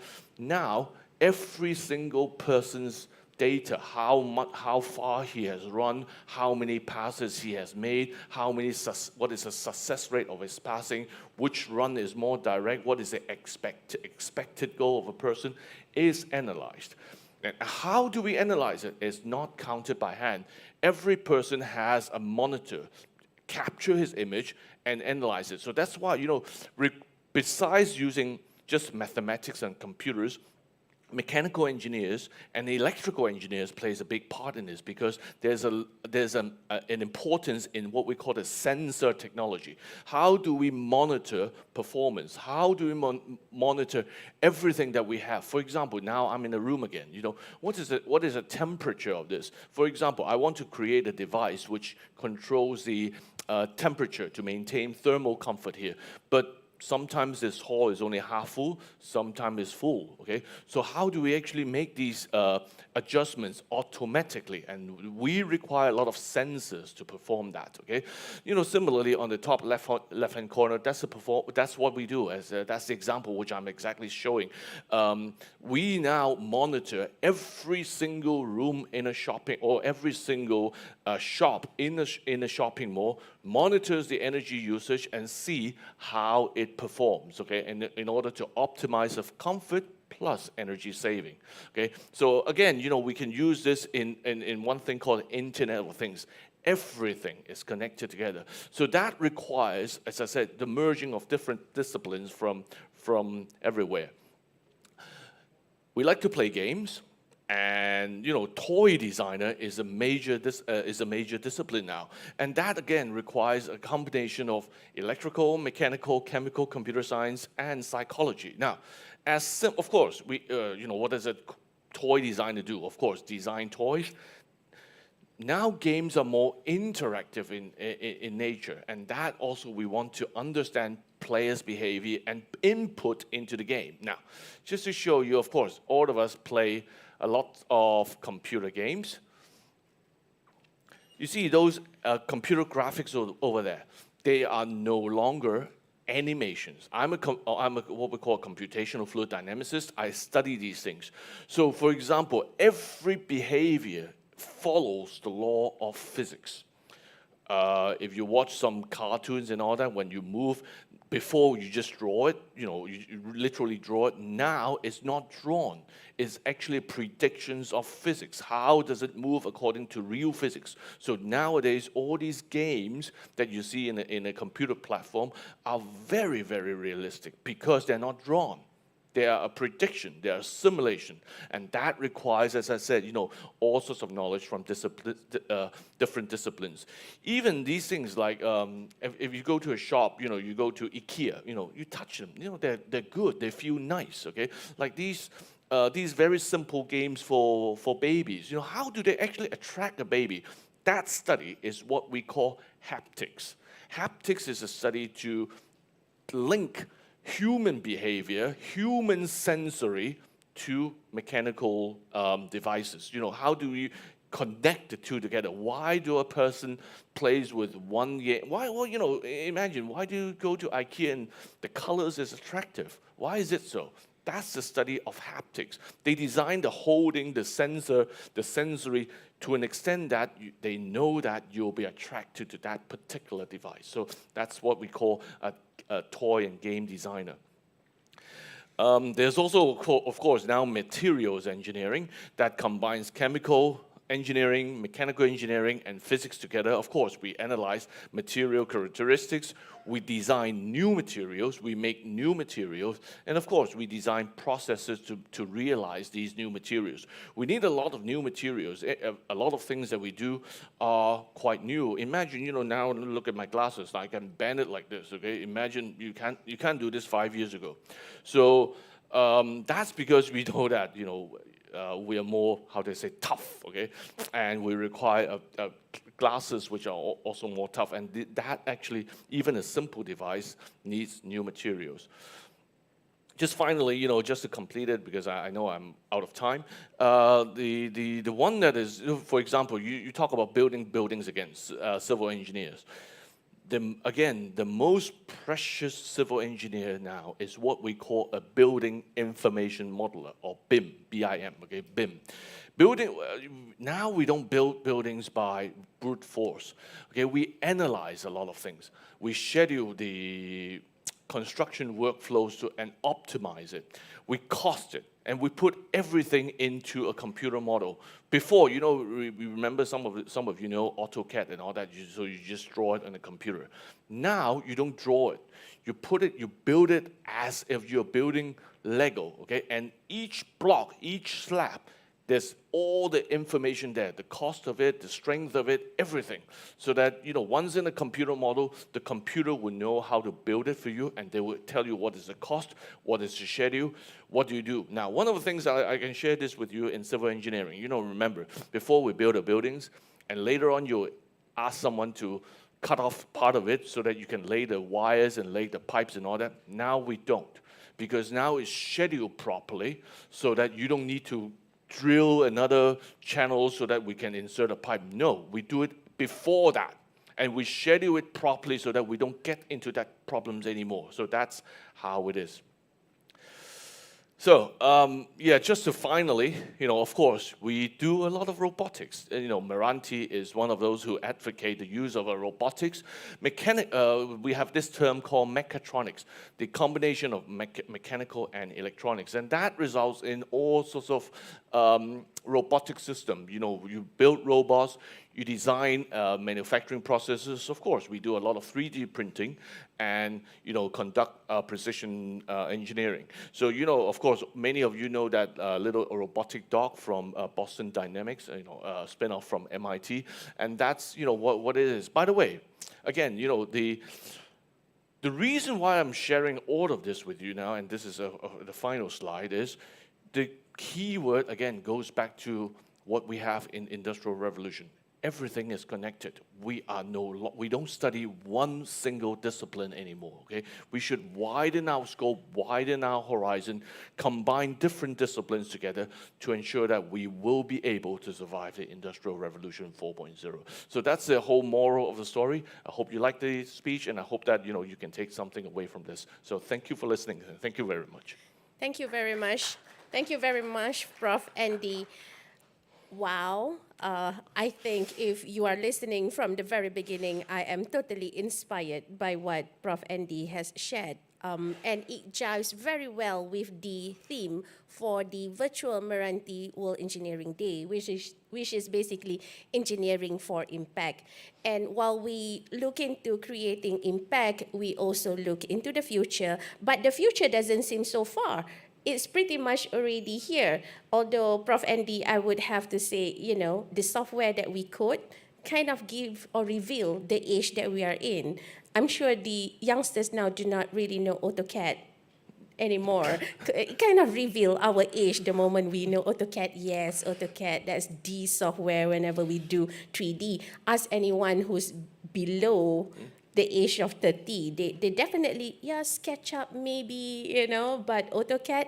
But there again, we now be careful, I am more conscious in the software that I code because it kind of revealed my age, which is also within the AutoCAD era. So ladies and gentlemen, boys and girls, if you are watching this on YouTube channel, you are watching the Pocket Talk in conjunction with Virtual MRANTI World Engineering Day, and this is the second day, and we have our fourth speaker today within the Pocket Talk, Prof. Andy, who is the Vice Provost from Nottingham University, who had shared with us engineering for the future. So what Prof. Andy had shared just now is the need for being interdisciplinary, not to any longer work in silo disciplines. So maybe, Prof. Andy, you could expand for a student or those who are studying, who are in Form 4, Form 5, who are still, doing their pure sciences, physics, biochemistry, and they are sitting for their SPM now.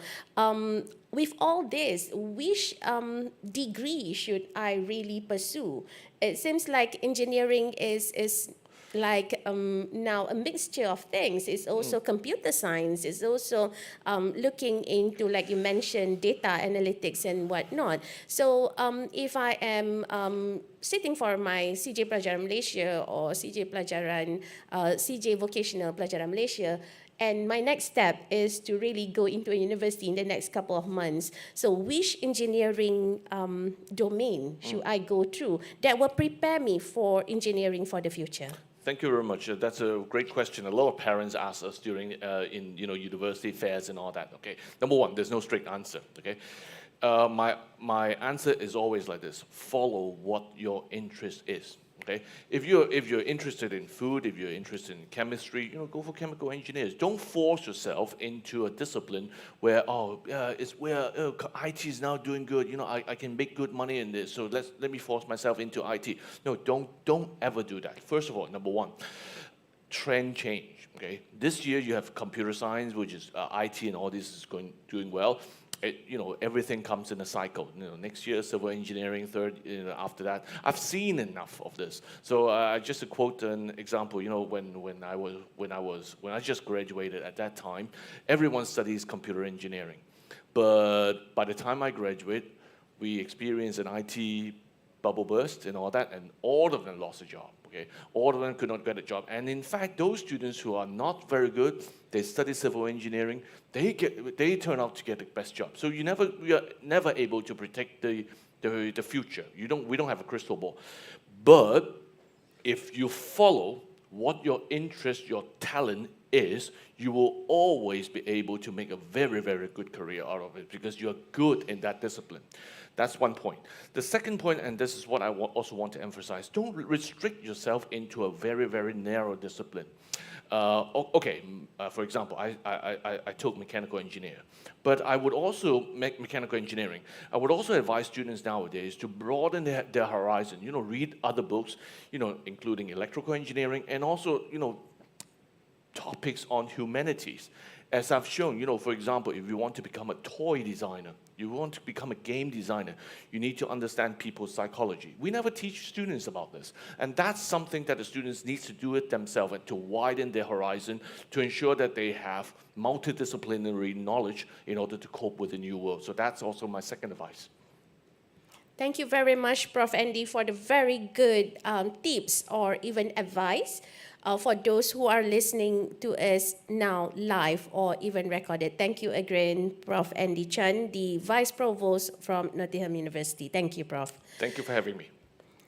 Okay, now we are part of the Virtual MRANTI World Engineering Day, and this is Pocket Talk. We are now moving to the fifth speaker that we have today, who is the Vice President Education Malaysia of Additive Manufacturing Association, Mr. Bruce Mui, who is also in the auditorium at MRANTI Park with me today.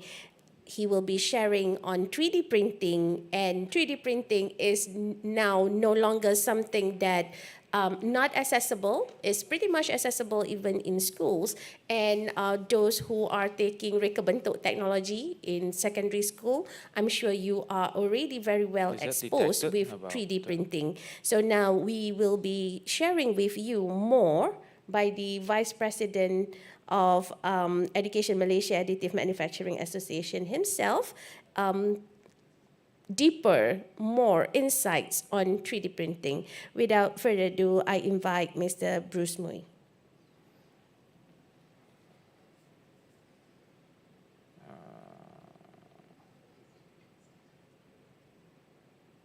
Okay, it's dot.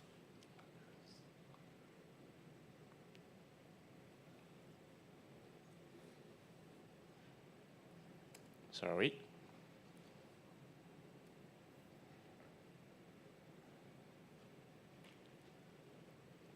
Can see. Okay. Good morning, and I hope made a peace with you before I start. So today I'm represent Malaysia Additive Manufacturing Association, which is MAMA. And you can solve a lot of problems from your MAMA, right? So additive manufacturing is also mean by 3D printing. So what I mainly talk to you today is about 3D printings.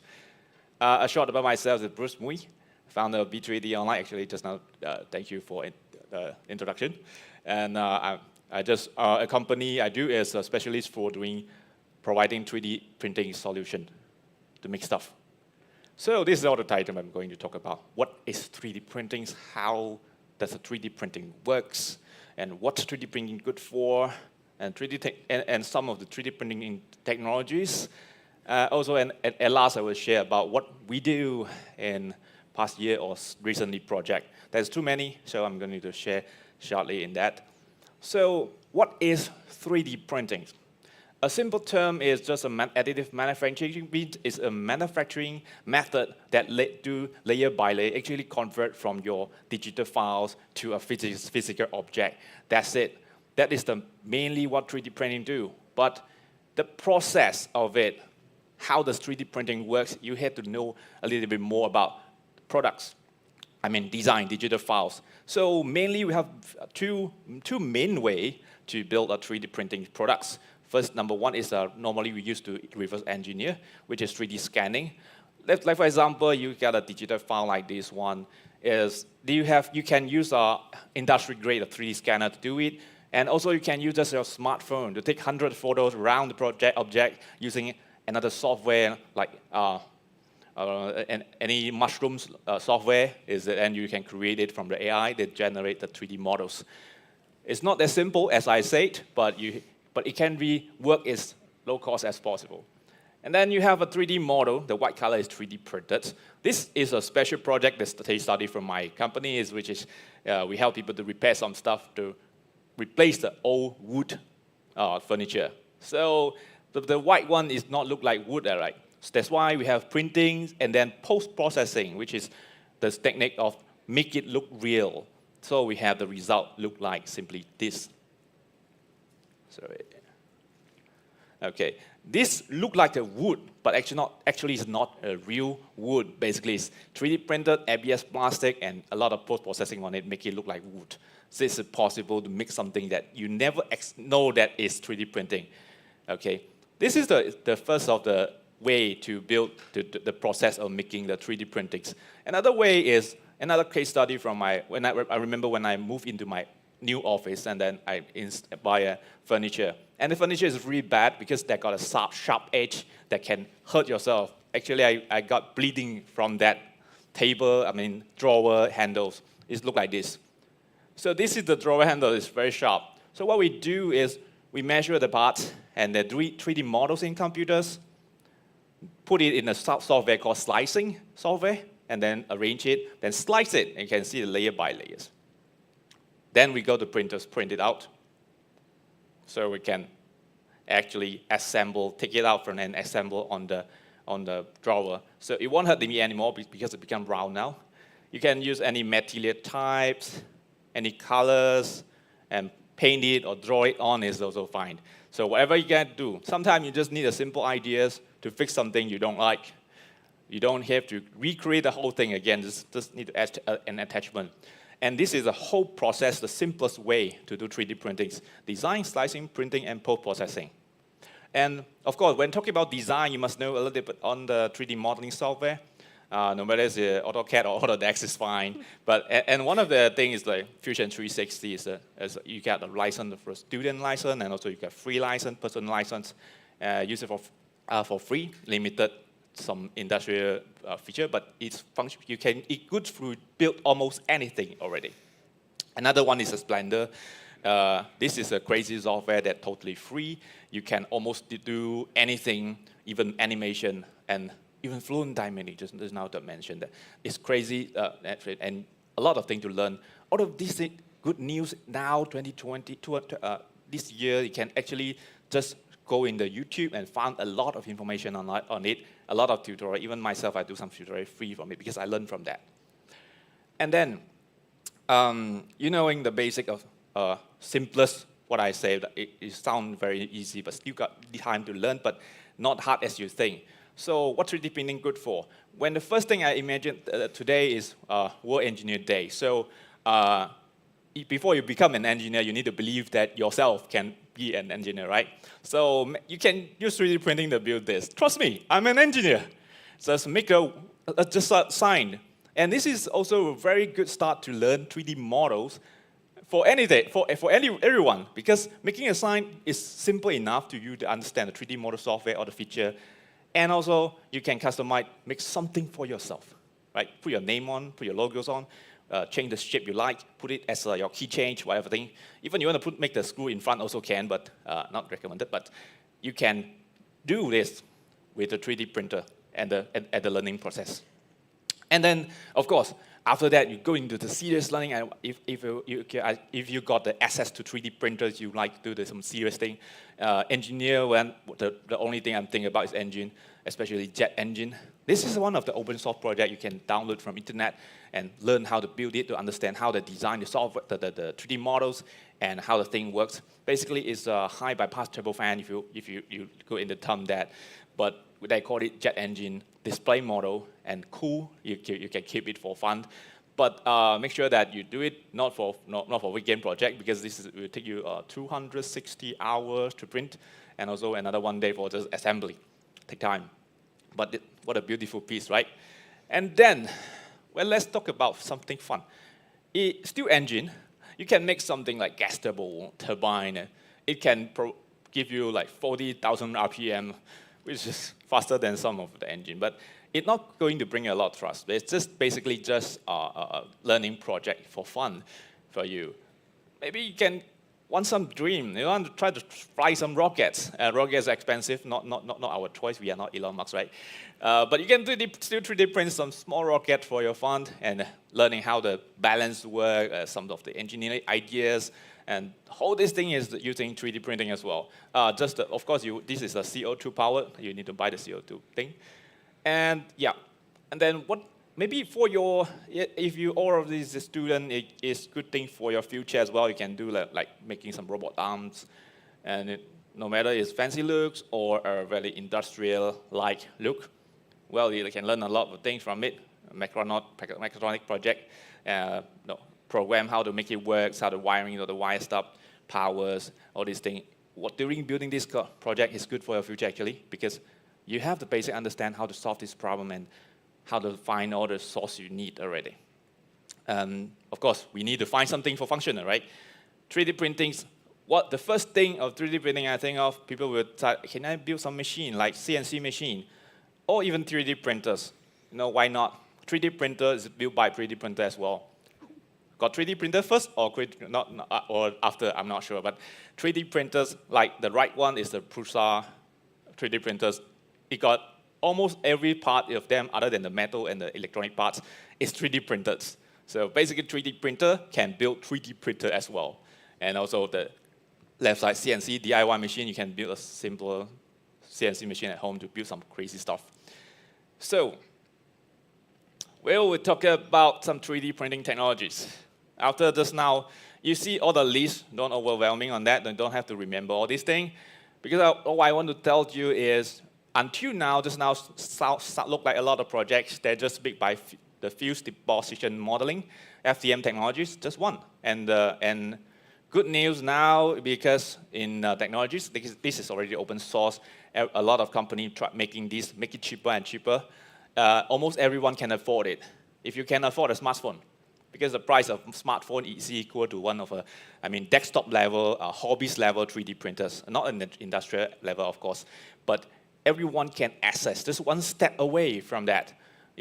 Then you can try, learn, and play with how the engineering works, even you're not a really certified engineer, okay?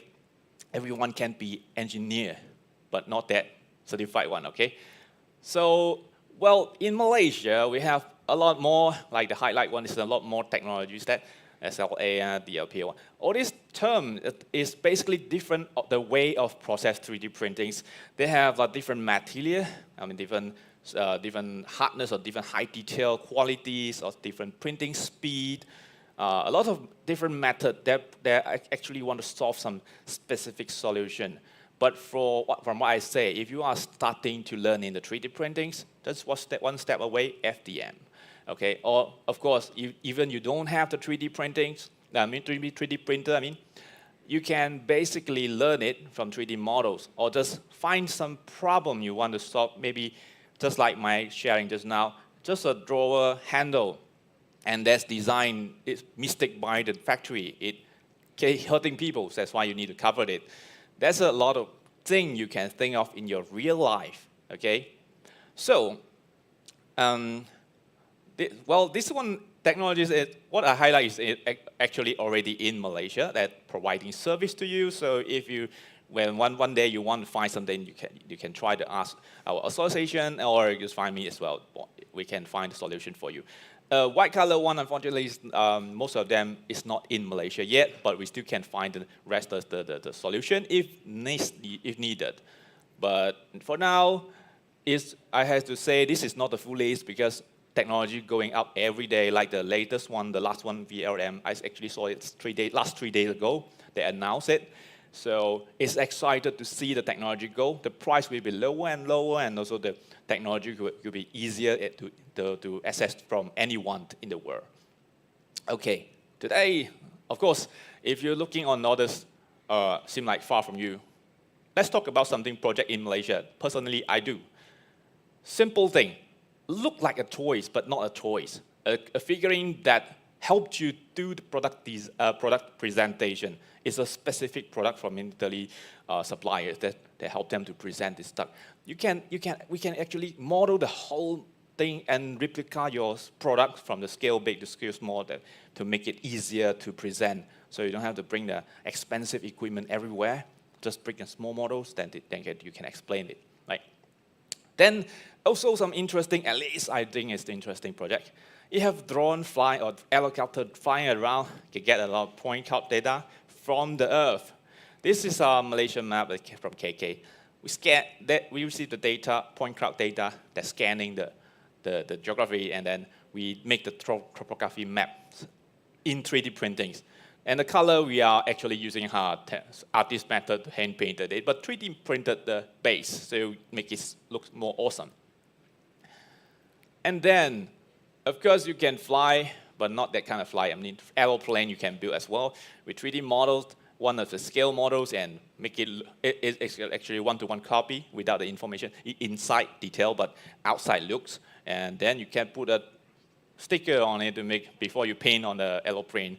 And this thing will be a nice display as well. So actually do some small details. Is the turbo fan actually can rotate for fun. But it can do display model for any purpose. Then, when we talk about mechatronics, you have robots. Yeah, definitely you need some awesome look casing for it. Otherwise, your robot will be like maybe use cardboard or wood. It's not that look nice. So we have help people doing their robot casing. This is actually functional one. So we just do the outside, make it look like car paint and a lot of detail. But after all, what we build with 3D printing is the casing. The actual use on the site, it looks better, okay? So another small project that we do when the pandemic started, I brought a VR, virtual reality headset, and I realized that wearing glasses and plus the VR headset is horrible feel because this thing, the glasses is hitting your head, hurting your eye. And then what I do is go in the computer and just 3D model a simple casing and assembly on the VR headset. So I find a professional glasses maker to make the lens as well. And then these products simply just fly because of virtual reality fly in this last year. And then we have more version that's selling on Shopee as well. You can just go to find if you're searching for one of the largest VR headset supplier. They can get the parts you need. But small something is like you can't hold it. I want to find a solution for it. Then that could be a business, could be something you need to learn, could be something you can build yourself. Okay. Now talking about something. A collaboration work in our association, like this one. This is actually 7 meter size model. It's huge, and we built it. We just the whole part base is just built within 1 week. How do we do it? Because the 3D printer you can use, as you can see, the print very slow. But you have to remember, the flexibility is that machine size is the limitation, but the flexibility is you can use a lot of machine. So we actually fabricated like using 48 machines to run together at the same time. That's why we can finish it very short time. Of course, post-processing is included after that. Okay, then I want to say that 3D printing could be anything. The limitation basically is your imagination. I think I speak quite fast today, so I finished it earlier. So, yeah. Thank you very much. Thank you, Bruce, for the sharing on 3D printing. And we have a question from the chat on our STEM for All Makerspace YouTube as we are airing and streaming this live. So thank you very much, Tivasan, for the question. And the question is, what app is best for 3D printing? What apps was best for 3D printing? Best for 3D printing. Well, the best for 3D printing, this move, like just now I mentioned, like a 3D design and 3D slicing. So basically, I'm expecting you to say about the design part. Because the slicing part is normally followed by your printers. If you have a different manufacturing 3D printer, they will appoint you to use a different slicer because every machine running a different code, but most of them are similar. Most likely, you can get like Cura, Prusa, a lot of software, but design part you can use almost any CAD software. That's what just now I got mentioned. One of the I recommend is a Fusion 360 because it's first thing you can free register, and then you can easy to learn. Found there's a lot of source how to 3D models on internet. That's free for students. Yeah. All right, thank you very much. So there you go, Tivasan. The answer would be recommended by Bruce would be Fusion 360. And it's a freeware. It is free where you can download. Okay, so basically, I think it's really interesting to have 3D printing accessible to many now. How 3D printing is different from previously, Bruce, what we can do when you do prototyping is you can still use boxes or even Lego and perhaps even using cardboards, when you show just now the terrain where you have created the model. When I was in school, I used paper mache to do it, Now you can do this using assistive technology and also computer-aided design. So the thing is very much rooted at the same thing, your passion and interest. And think in 3D making or 3D printing is also the same thing. It's the passion for making things is having a garage and actually doing things. So I'm not sure, Bruce, whether you have your station in the pop-up maker space at MRANTI Park today, where if you are within Bukit Jalil now, you can drop by to the resource center of MRANTI Park, where they have the pop-up maker, and you can also do a lot of maker stuff and hands-on. So maybe one question, Bruce, for you is that what would your advice be for someone who is in school, let's say someone who is in Form 3 or Form 4, taking the Reka Bentuk technology subject, RBT, which very much look into prototyping? What would be the best steps to embark on? I know the textbook says certain things, but perhaps from a maker yourself, what would be the steps, the tips and tricks so that it won't cost the parents too much, the mistakes that the kids make, I'm very aware that, printing 3D printer, the filament is not cheap. It's something like 80 ringgit per roll. And all this I know because I have a son who has worked on this. And those who are in KL and Subang Jaya, go to Daman Mall, the STEM for All Makerspace. They have 3D printers and they are great for you to start if you are trying this out. So over to you, Bruce. The question is, what would be your advice, the steps for those who want to pick up 3D printing at schools? Okay, okay. Well, but before I start answer the question, number one is you have to understand one thing: 3D printing is a tools. Of course, you can use paper, you can use wood, you can use whatever thing. But the 3D printing open the skill for the time. You can save your time on hands-on something while you can focus on more things you need to learn. Let's say if you focus on learn how to 3D models and simulate it in the 3D program already, you know it will work when it print out, right? So you can save time while the printer is running, and then you can just do like programming or whatever other stuff more important. Different with hands, there's more flexibility, and also that if you do handcraft, you have to have extra skill to do the handcraft. But 3D printings, what you need to do is 3D models, 3D printings. And then you left it there. Then you will hear the bird flying around, because the thing is running. And you try to use that time to build other stuff. Of course, 3D printing may not the most cost-effective way, maybe, compared to if you use a paper craft or something, but the parts definitely is not as functional as 3D printed.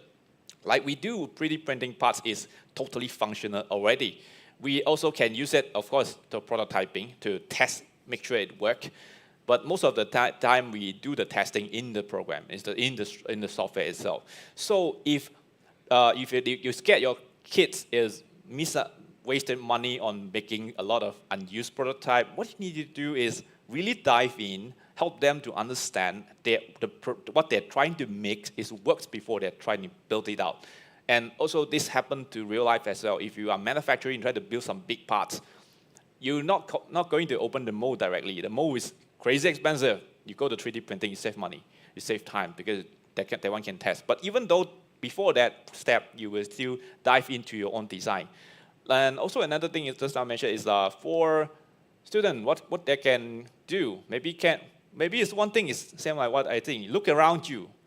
Either you start from duplicate something from your then enhance it. Let's say like just now I said the drawer is sharp edge is hitting people and hurting people. So maybe just do a small cover thing, settle. Because that thing is custom made from factory. No one else sells. As long as no one else sells in the market, that is your market. And you can try to solve it. Maybe the problem could help others. You try to help more people. This is how I start my business as well, because I try to help people, help myself at the first to build a small computer case for fun, end up become a business. So you never know what kids go into when they look at the world, because their eye look in the world is different from us. So try to see what they are trying to solve. It's the idea they have. It's not about what they're trying to use now. So if their problems can solve, actually it save money. Even sometimes can help you earn money. So before thinking of how much they spend, maybe try to see what is the kid trying to solve. So then you realize, okay, what they spend is not much. Okay? I hope I answered the question. Thank you very much. Thank you, Bruce. Yes, everything comes with a little bit of investment. So parents, when your kids are into maker, and into tinkering, and I think that's the very fundamental of any engineering work where they love to tinker. And parents, reminding myself too, these are all investments, and inshallah one day the return on investment would definitely be there, where we're gonna have the next generation of engineers. So thank you very much, Bruce, for sharing on 3D printing.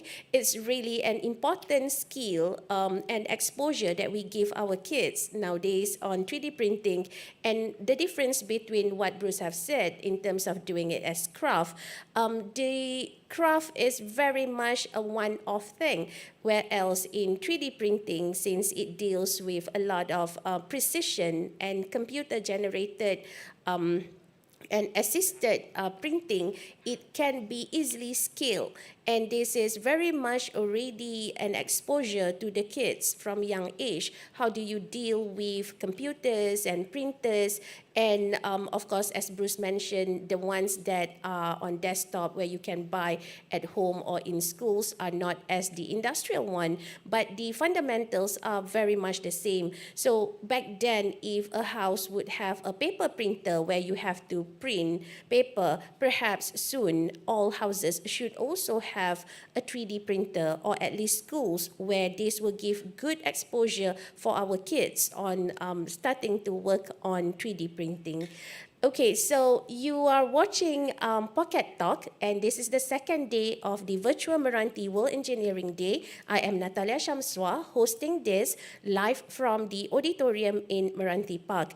Okay, we have covered a lot since this morning. We started at 9 this morning, and we are now moving to our sixth speaker within this Pocket Talk. A good friend of mine. We have been working together on promoting the STEM agenda together with Mr. Ramesh too, from STEM for All Makerspace, and none other than William Elvis. Welcome, William. And William is the Honorary Secretary of MUDAS. I think do not have to elaborate the introduction for William. He's a very well-known person in this arena in Malaysia for drone technology. So William will be sharing with us on drone technology. So William, the floor is yours. Thank you very much, Puan Natalia. I'd like to welcome everyone to MRANTI Park here.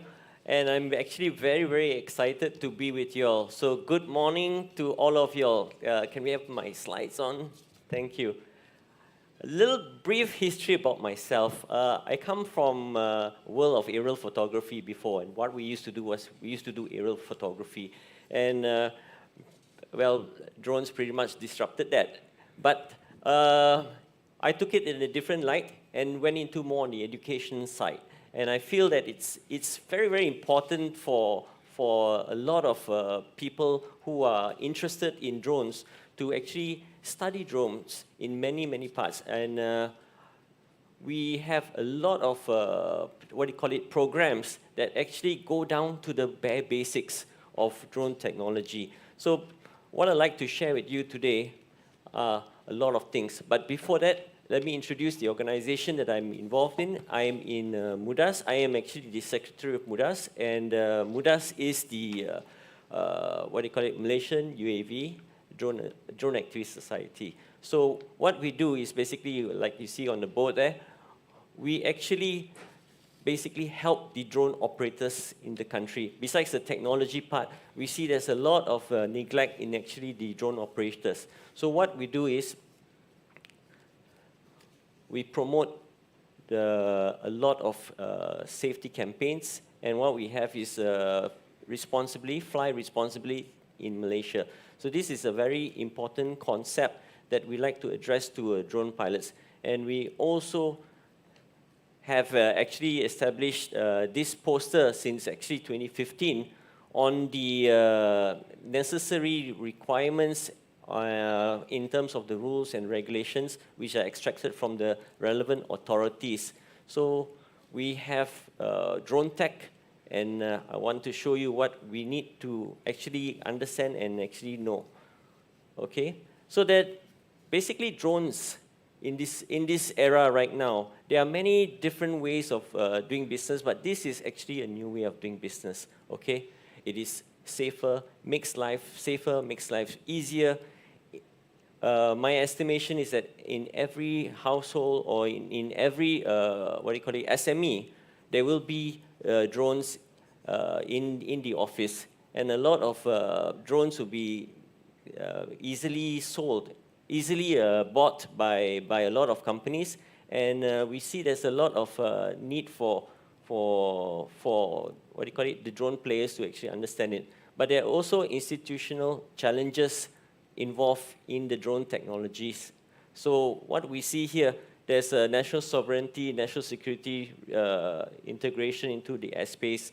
All these things are actually very, very important to be looked at as well. And of course, we have the key regulators here.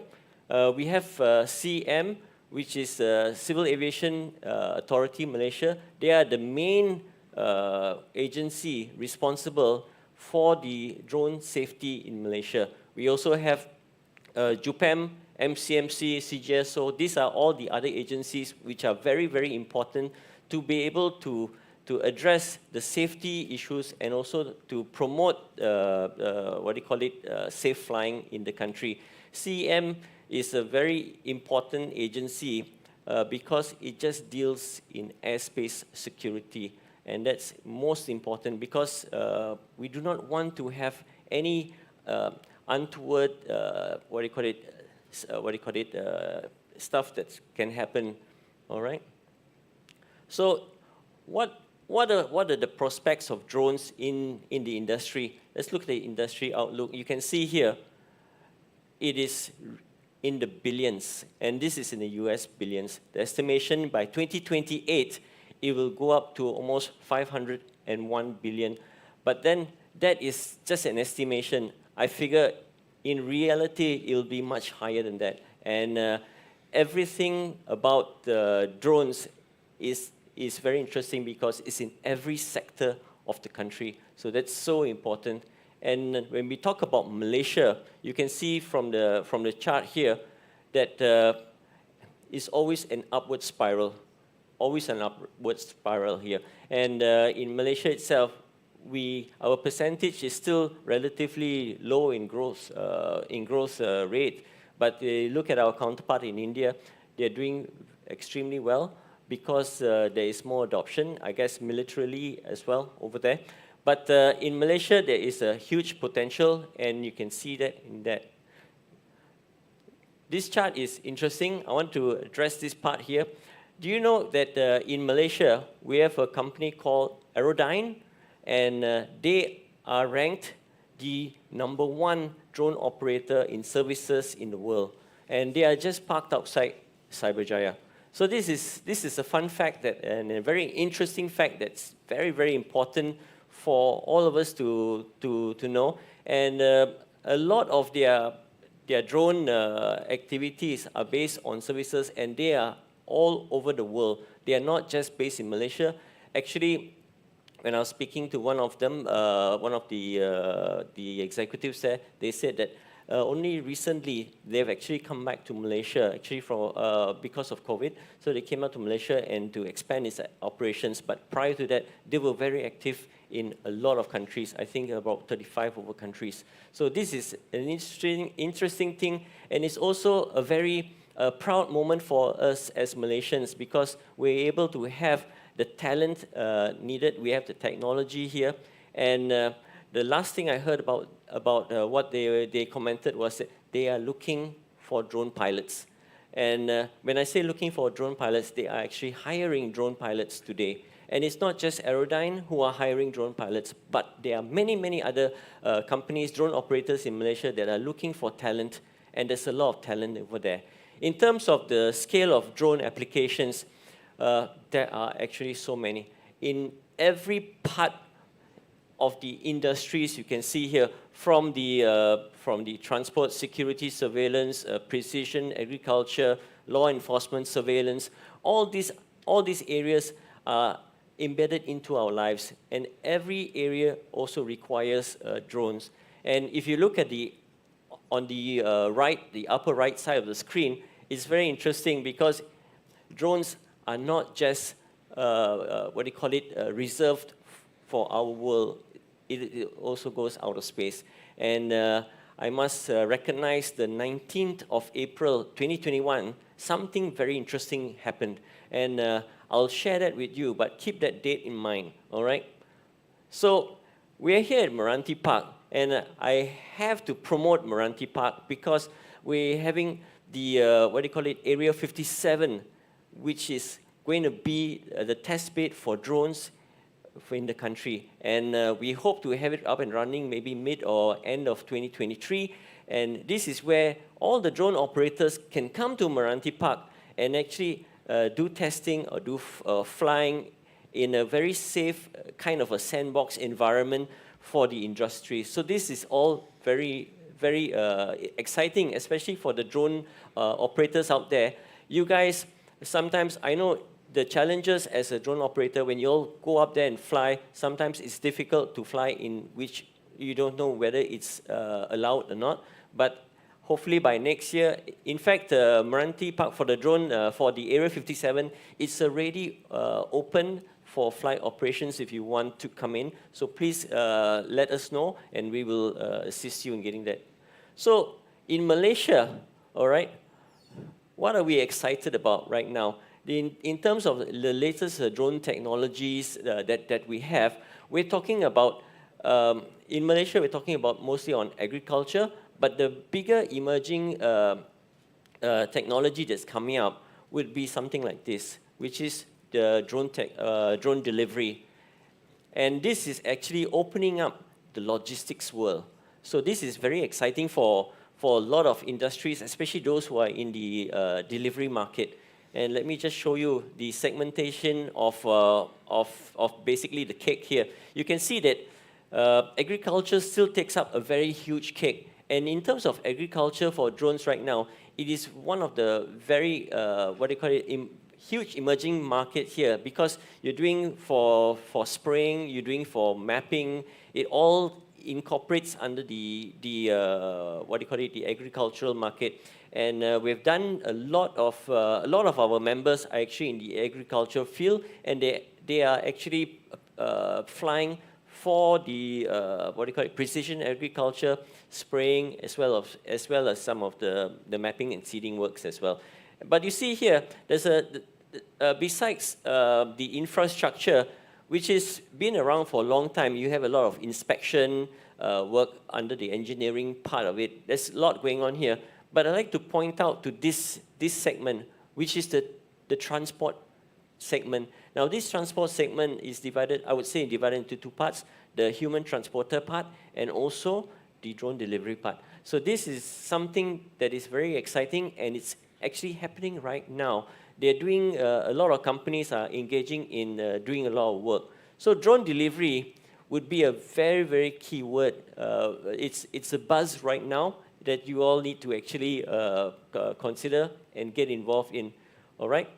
So why is the delivery world in this sense opening? I'll just concentrate on the drone delivery for now, because the advent of technology, the idea of having new machines coming in with AI ability, you have I would call it positive disruption.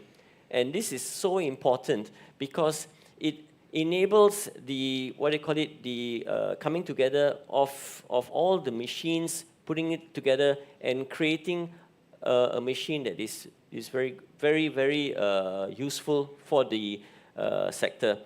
In 2019, actually, we were part of the Parcel Drone Competition 2019, where Post Malaysia actually kicked off an exciting project to actually engage, I think about 42 entries came in, participants came in, either from universities or SMEs, and their role was basically to actually take a 1 kilogram package of, in the Post Malaysia box, and transport it 2 kilometer around the, from point A to point B and back to point A, to actually run semi-autonomously.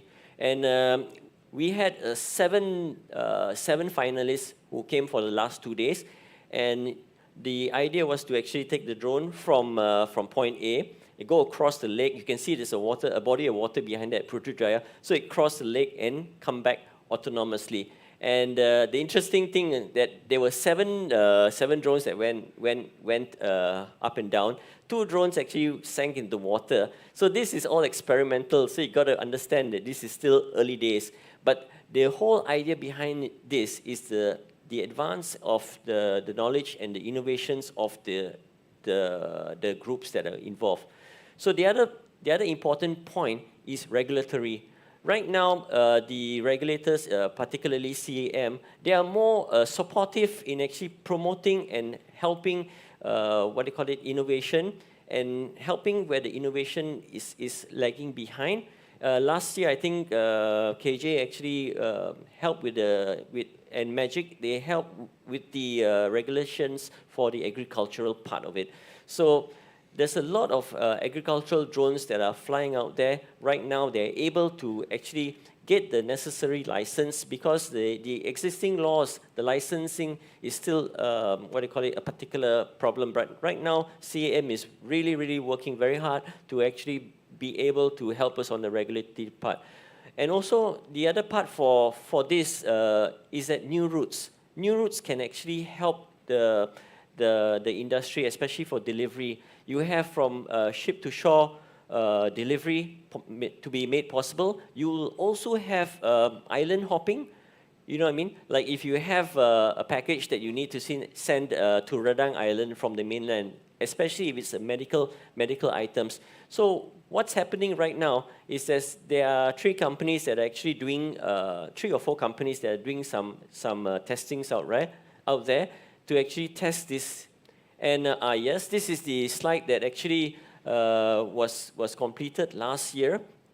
I think in the first quarter of last year, where you have a V-Stream, Alpha Swift, and Meraki, they did a test of actually getting the parcel running semi-autonomously in an area, and this was actually working with AirAsia as well.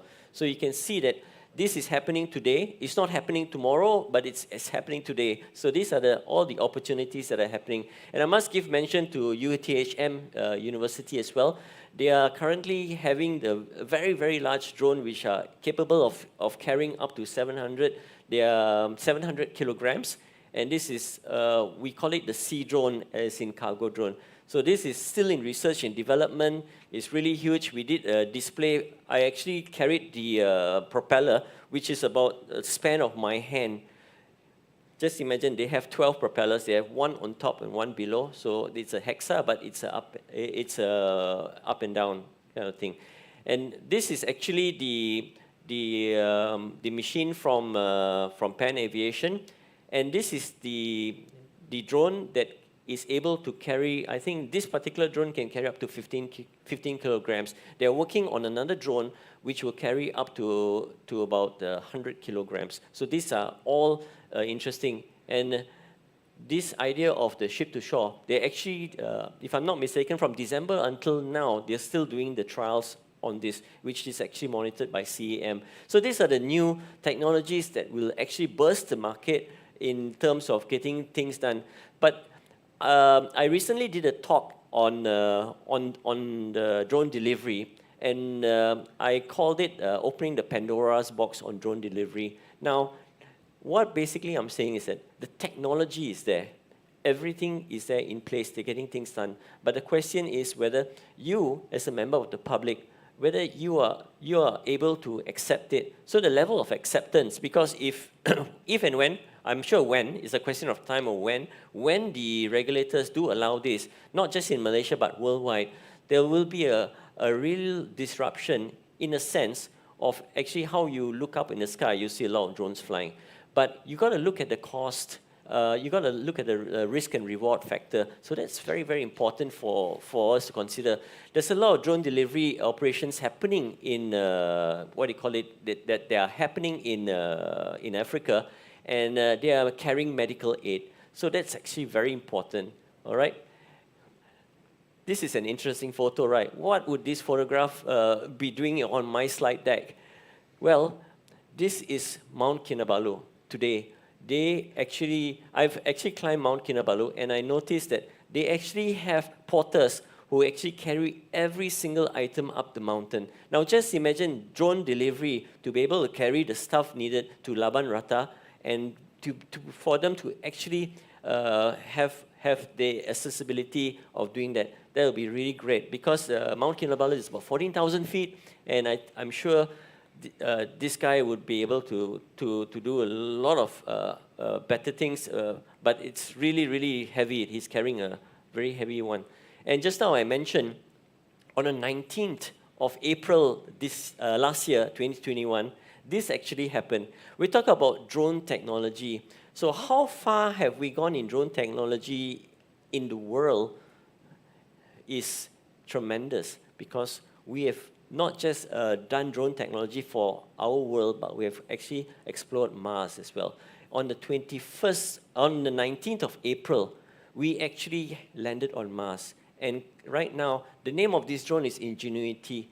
And it is currently doing a lot of test flying. And the reason for this is that we're looking at colonizing Mars probably in many years from now. But this is considered a necessity already. It's no longer a luxury to have a drone. And that's what I want to conclude by. The end slide, there are a lot of job openings for drone pilots, and I'd like to invite anyone who is interested in drones to be able to look at drones as a technology that they want to get into. You're welcome to actually contact MUDAS or actually come to MRANTI Park and learn a little bit more about drones. We have we have our team here and our drone tech team that will actually help you and assist in your career. So thank you very much for your time, and I hope that this has been, informative for you. And if you have any questions, please come back to us. Thank you, Natalia. Thank you very much, William. Thank you, William, for sharing drone technology. I am beginning to feel that this is like a sci-fi kind of conference. From the very morning, all this sharing from the panel we have within the Pocket Talk series. It's as if the sci-fi has really turned into reality. Like we are, yes, IR 4.0, but the emerging technology is really, really here today already. I also had this thinking while William was sharing, this is another big boy's toys, the drone technology. It's just like how the big bikes are, and then we have the drones. Then as he go on sharing, then drone technology becomes like, is a real thing that's coming up, which can, like how William has so nicely done so, sharing the opening he has in MUDAS. So maybe, William, the thing that I was thinking throughout your sharing, is there any female drone pilots around, especially in Malaysia, or is this really very much man thing? Natalia, that's a very good question. I believe there is a certified drone pilot who has a real license in UTHM. But we do need more ladies out there. And drone pilots, there are some. We were involved in the drone racing competitions. And interestingly, drone racing competitions, they have what they call it a goggle there, which has a FPV. And the winner of that drone racing competition, Natalia, was a 12-year-old girl. Oh. Yeah.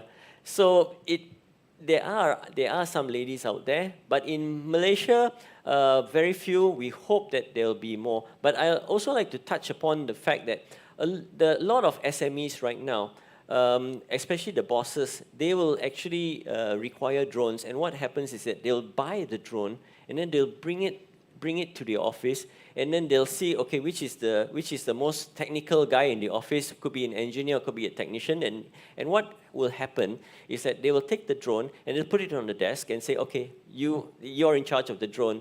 So the problem that comes to mind is that the drone pilot, or say the guy there, is not trained. So we need to train our pilots. And there are very good programs out there that has drone training. Even CAM has just introduced the RPTO, which is actually very important, that gives you the license. And go out there, be informed, be better trained, and learn about your surrounding areas. There's so many things that can go wrong in flying a drone. And there's a lot of you all out there who are so good in flying, but sometimes you lack the knowledge of actually the rules and regulations, how to apply for permits, which are actually very important, and also the fact that you all don't know how to raise your game, how to be an entrepreneur in drones as well. So how do you sell yourself? How do you raise your standard so that the industry can have the confidence of hiring you to actually do a particular job? So if you go to an industry and say you go to like a property developer, and they engage you, they will expect certain things from you. They will expect you to have to be insured. Drone insurance is important, and to have the certification to actually say that you have some paper there to say that you are a certified drone pilot. So that's very important. And more importantly is that if you guys go out there and buy a drone from anywhere, ensure that you have the MCMC certificate there. Because if you don't have the certificate, you cannot apply for permits. You know what I mean? That's important. So sometimes if you get a lower price, in the drone itself, you have to be careful because you have to see if they don't have the CIRIM certificate or even the MCMC certificate, it's going to be very difficult. Okay. Yep. So for those who are in the area of Bukit Jalil, or even if you are on the way to Pavilion Bukit Jalil, do drop by at MRANTI Park, the resource center. There is a pop-up maker space, and William and his team will be there. Yes. I think until the end of today. Yeah, we have some DIY drones here that you all can have a look at. Here, so with the sharing from the team William has, and if you miss meeting them here today in MRANTI Park, you can always head to its STEM for All Makerspace in Damen Mall, Subang Jaya, where William is very much based there, and you can get more information on drones. Especially now in MRANTI Park, also as shared by William, they're going to be Area 57. Again, I sound like sci-fi, having like a specific area to do only and testing of drones. So again, thank you very much, William, and those who are interested with drone, even parents, fathers, mothers, do expose your kids, because even in schools now, they are being supplied with drones, and it's something that is being introduced at school level also. And this is definitely one of the emerging skills that are very much needed in handling IR 4.0. So again, thank you very much, William, for the sharing. Thank you. And now we move to the seventh speaker that we have within the Pocket Talk today. And this is our last speaker, but definitely not least. And she will be sharing on the robotic assisted surgery. Ms. Premila Duran is the Senior Training and Education Program Manager for Medtronics Germany. So, Ms. Premila, your sharing, please. Good morning and selamat pagi to all of you attending this Pocket Talk webinar, live and virtually from the auditorium. My name is Premila, and I'm the training manager for the surgical robotics division of a company called Medtronic.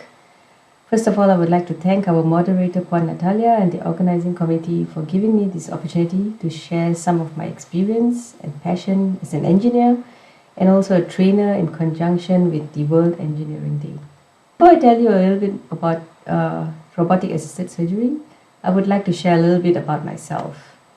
I'm a Malaysian from Setiawan, Perak. I studied medical electronics engineering in British Malaysian Institute some 15-20 years ago. I also have an MBA in medical devices and healthcare management from a university in Germany. I left Malaysia about 9 years ago, and I currently live and work in Germany. So greetings to all of you from cold Germany, a home away from home for me. I currently work for a health tech company called Medtronic that designs and develops various advanced and high-tech medical devices. I have been working as a trainer for more than 20 years, and even after 20 years, I am still passionate about my job and I love what I do. So later we will talk a little bit more about career paths in the biomedical engineering and health tech industry and how this industry plays such an important and vital role in all our lives. This is the agenda for the next 20 minutes, where I will tell you more about operations or surgeries in the hospital and how robotic assisted surgery comes into play with the advancement of technology. I will introduce to you Hugo, our latest product in the market that is known as robotic assisted surgery system, the advantages and disadvantages of having robots assist the surgeons, and finally some tips on career paths for those of you who are thinking about what is the latest trend when it comes to careers these days. So let's start to better understand robotic assisted surgery. First, we need to understand some of the key terminology. What is a robot? Are robots going to be replacing doctors and surgeons in the hospital in the near future? Actually, a robot is a machine that is programmed by us humans to do what we humans can do, either controlled or automatically. And what's important here is that we humans are still the masters and we control these robots. And what is a surgery? I think we all know this term. A surgery or operation is what we all know that happens in a hospital. We are all afraid of it because we need to go under anesthesia where they put you to sleep for a while. And it's an invasive procedure where the surgeon is going to cut open some of our body that needs treatment. They need to repair some of the organs. They need to do some diagnosis of a condition that the patient could be having. So that's what a surgery is all about. Then we need to understand that traditionally or usually there is an open surgery that is performed by making a large cut.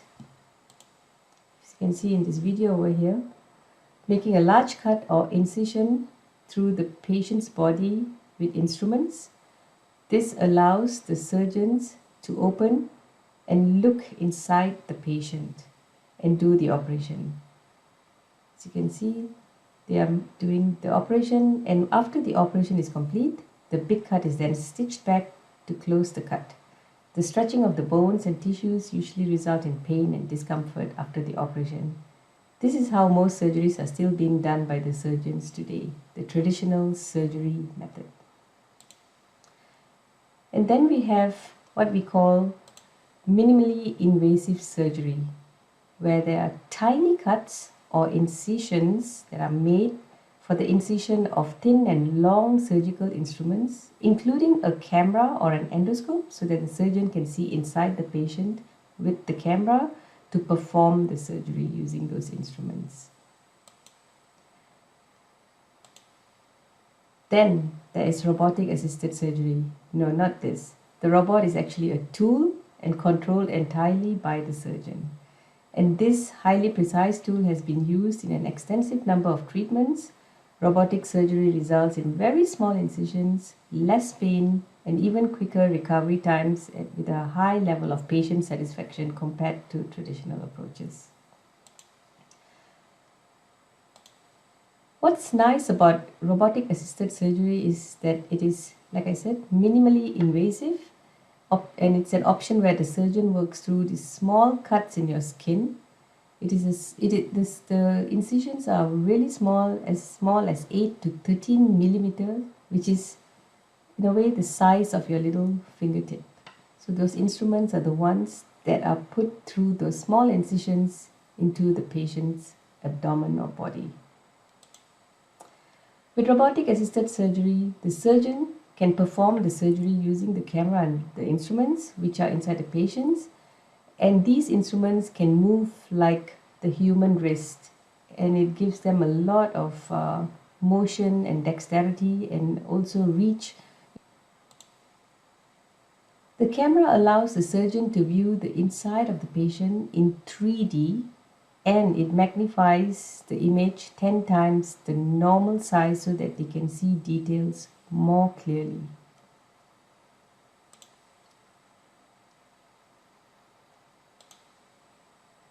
What's really important to know, as mentioned earlier, is that the surgeon is still in control of the robotic arms. He performs the surgery with the assistance of the robotic arms, where instead of the surgeon holding the instruments like the knife or scissors to cut, or the camera that someone needs to hold for the surgeon, we now use robotic arms to do that for us. And the surgeon uses the surgeon console with hand controllers to move the instruments so that he can perform the surgery.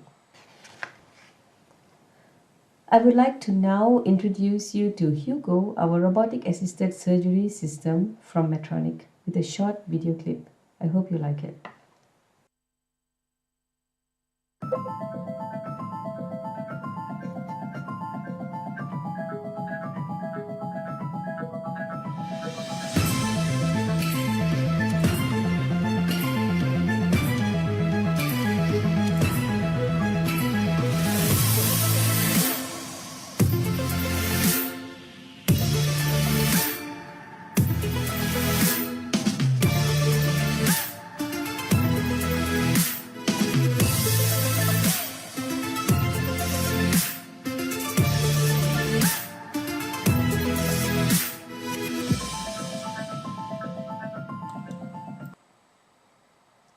Over in this picture, you can see our complete Hugo system. It comes in 3 components where we have the surgeon sitting at the surgeon console, like a gaming console where the surgeon uses a pair of 3D glasses to look into the patient's abdomen through the camera which is inside the small holes. The surgeon has hand controllers, and if you can imagine, in today's gaming world, it's like the joystick or gaming controller that controls the instruments that can cut or hold the tissue and stitch the tissues and organs together. Then we have the system tower over here, and this is where it holds the camera system that goes into the patient's body during the surgery. And finally, we have the arm carts. We have 4 of them to hold the camera, to hold the surgical instruments so that the surgeon can take control of these instruments from the surgeon console. In the next few slides, I'm going to show you some videos I took to show you how these components work so that you get a better idea of the entire system. So over here you can see the surgeon console on the left, and in the video I'm holding the hand controllers to move the instruments that are being held by the robotic arms. You can also see I'm wearing a pair of 3D goggles to view the inside of the patient that is being displayed on the 3D display. And here you can see the 4 arm carts where one holds the camera or the endoscope and the other arms are holding the surgical instruments. There is a simulator with those incision-like holes. There is also a display on the system tower for the bedside assistant, who is normally at the patient's bedside, that assists the surgeon and his team to view the surgery as he is operating. And as you can see over here, I'm holding the hand controllers once again. I'm moving the hand controllers and also articulating those instruments from the surgeon console.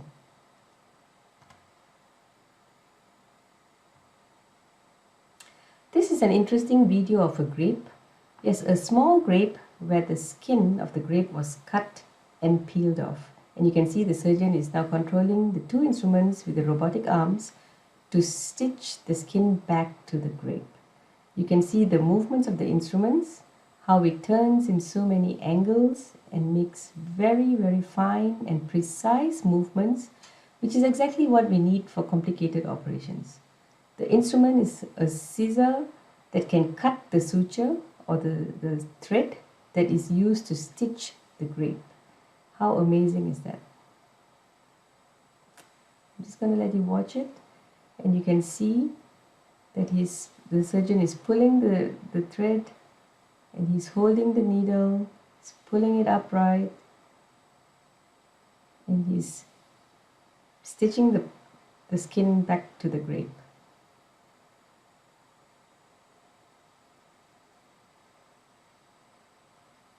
And now he's using a scissor to cut.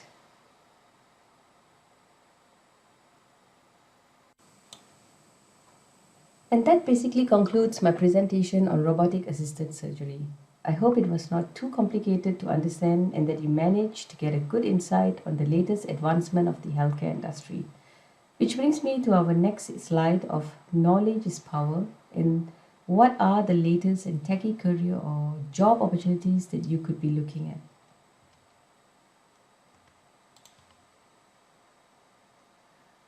With speeding technology, it is becoming the need of the hour to keep yourself updated with the changes in technology and how it is also creating a platform for new jobs and opportunities. Robotics is such an exciting and growing field. There are many exciting career paths in robotics, like becoming a field service engineer for health tech companies or hospitals. You could be a trainer for medical devices like myself. You could be a programmer and you could code special languages like C++ that build robotic software and hardware for the medical equipment industry. You could try exploring further into fields of artificial intelligence, virtual reality, augmented reality, growth hacker, machine learning. There's so many. These are the fields that will be the future of the next generation. Parents should also start encouraging their kids and guide them and enroll them for short programming courses like Arduino and Python. Lego Technique is another good way to encourage the young ones to build stuff, read and follow instructions from a manual, and do small technical builds. Finally, the healthcare industry and robotics in healthcare is definitely the future of tomorrow. It's one of the industries that is ever changing and dynamic.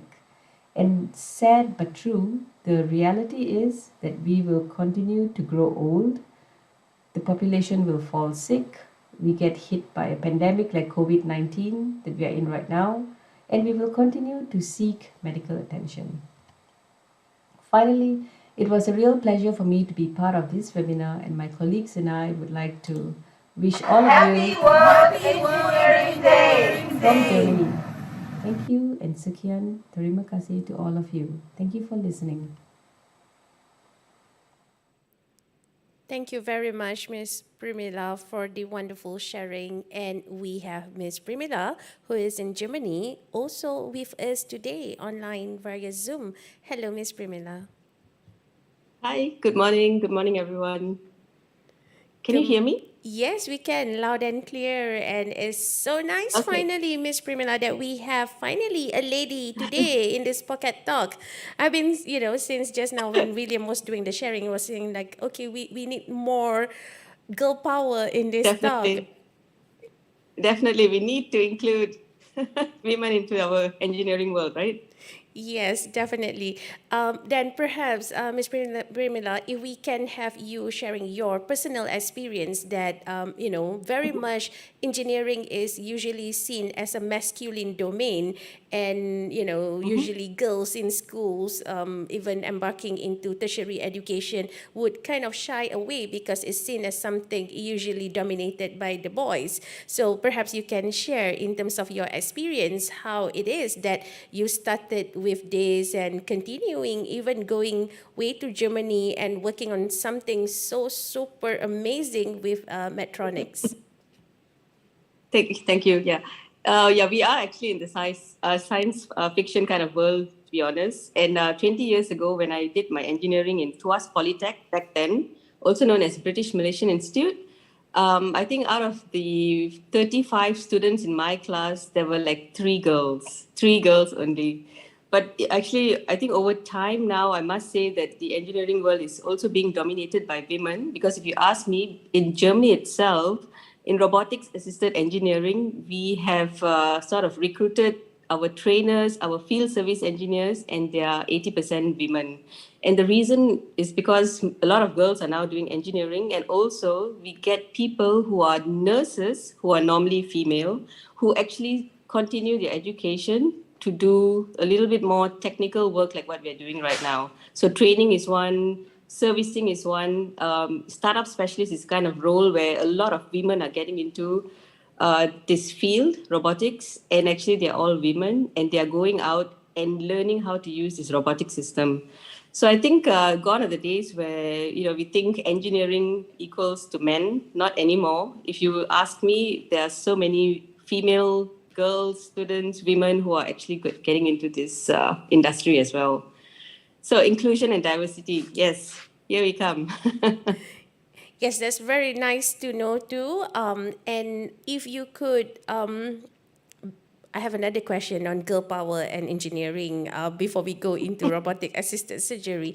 Perhaps, we take some time to inspire more girls who are in schools and watching today's Pocket Talk on World Engineering Day. Hopefully you could inspire more girls to take up pure science and then go into engineering. Few words to inspire before we go into the robotic assisted surgery questions. I think it also sort of boils down to the individual. First of all, they should actually be interested in maths, physics, science, technical stuff.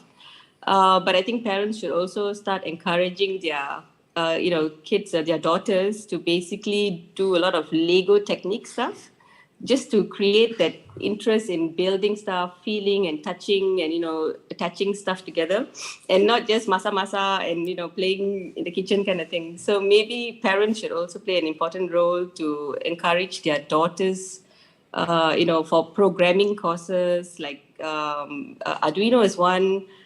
Those days, I think we had, I don't know, Pascal programming. I don't know if it's all very related to, kids, but I think above 12 years and above, I think you could actually start encouraging your kids to go for programming classes. And that is also, very related to the engineering world. If you can program stuff, you can have a, feel for equipment, feeling and touching, playing with it, fixing, using the screwdriver. I think those are kind of little inspirations that you can give your kids to steer them towards, the engineering world.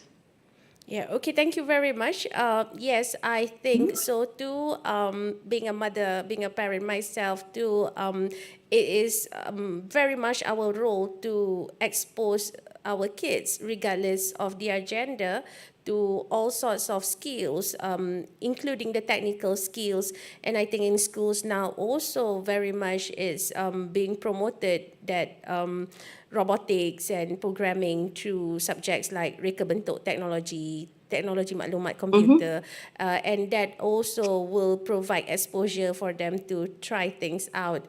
However, that masak-masak gonna continue, and perhaps one day we definitely have masak-masak assisted, kan, robotic masak-masak assisted, while we do something else, having me time, and we can have the me being cooked in the kitchen via robots.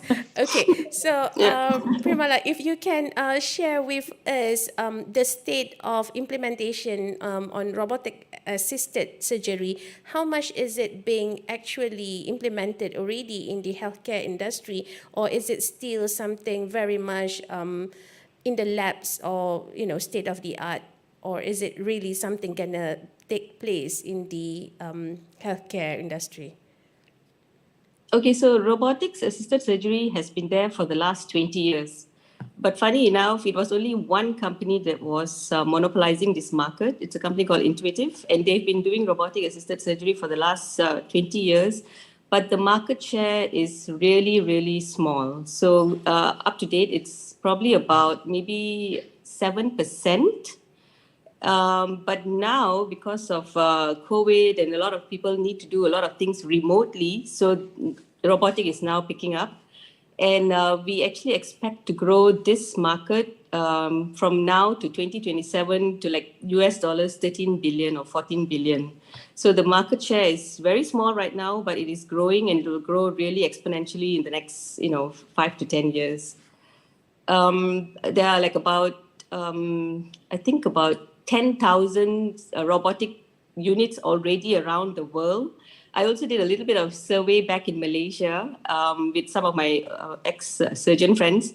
And they told me that only 3 hospitals actually have robotic surgery in Malaysia. And one of it is HUKM, Gleneagles, and GHKL. So 3 hospitals only in Malaysia that operate with robotics. The rest is still doing traditional open surgery. So yeah, there's a lot of future for robotics, and it's not like science fiction. It is real. We are actually operating on patients already for a lot of different areas like urology, to remove your gallbladder. If you want to remove like a little cardiovascular surgery, you can actually already use robotic surgery. So it's not something that is unheard of. It is already in the market, but like I also mentioned, it is really expensive. So that's why the penetration is actually quite low right now. I see. Okay, thank you very much, Ms. Primila, all the way from Germany. And thank you for being with us today. Thank you. Thank you, everyone. Okay, so that brings to the end of our Pocket Talk session for today. And this is the second day of Virtual MRANTI World Engineering Day, organized by Malaysian Research Accelerator for Technology and Innovation, MRANTI, in partnership with Board of Engineers Malaysia, Institution of Engineers Malaysia, and STEM for All Makerspace. Okay, for those who are still watching us live on YouTube, the link to the quizzes are being posted. I'm sure it's there. It's being pinned up there, right? Yes, okay, good. So make sure you will keep on answering the questions based on the sharing we've done today and stand a chance to win all the exciting prizes that has been prepared by the organizer. And for those who are here in the auditorium in MRANTI Park, you have lunch. Lunch is served in the seminar room by the organizer. Those who are watching with us on YouTube, yet the organizer would wait for one day William will have the drones and the drones will just go to the houses and get it delivered, the same kind of refreshment we'll be getting here in the auditorium in MRANTI Park. Okay, so ladies and gentlemen who are the guests in this auditorium, please stay back after this for a refreshment lunch at this seminar room. And those who are also here, please also do participate in the live quizzes, which is, again, the link is on the live chat within the YouTube channel. And do also check out worldengineeringday.my, which is the microsite for today's celebration. This is the second day of this celebration. All right, this is very much, I think I have done the housekeeping announcement that the organizer has mentioned. And we have come to the end. No more questions on, let me just check on YouTube whether there are messages. Any other questions? Okay, no more questions on YouTube. Audience in the auditorium, if you have any questions, we can take the questions after this too.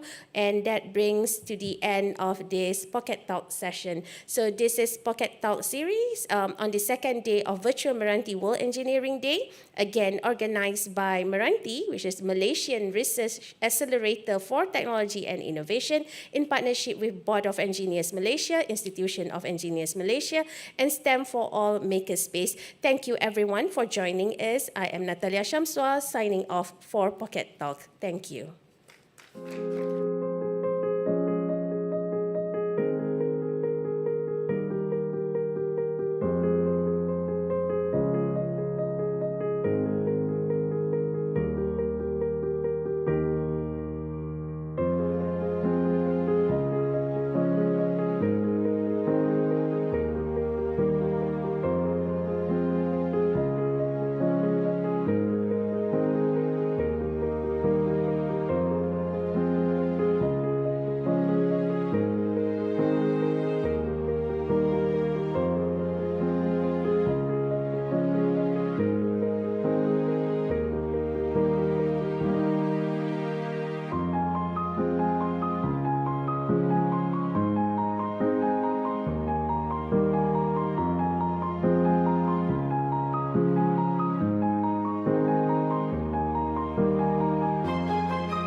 hom, mane padne hom, geodesic dome.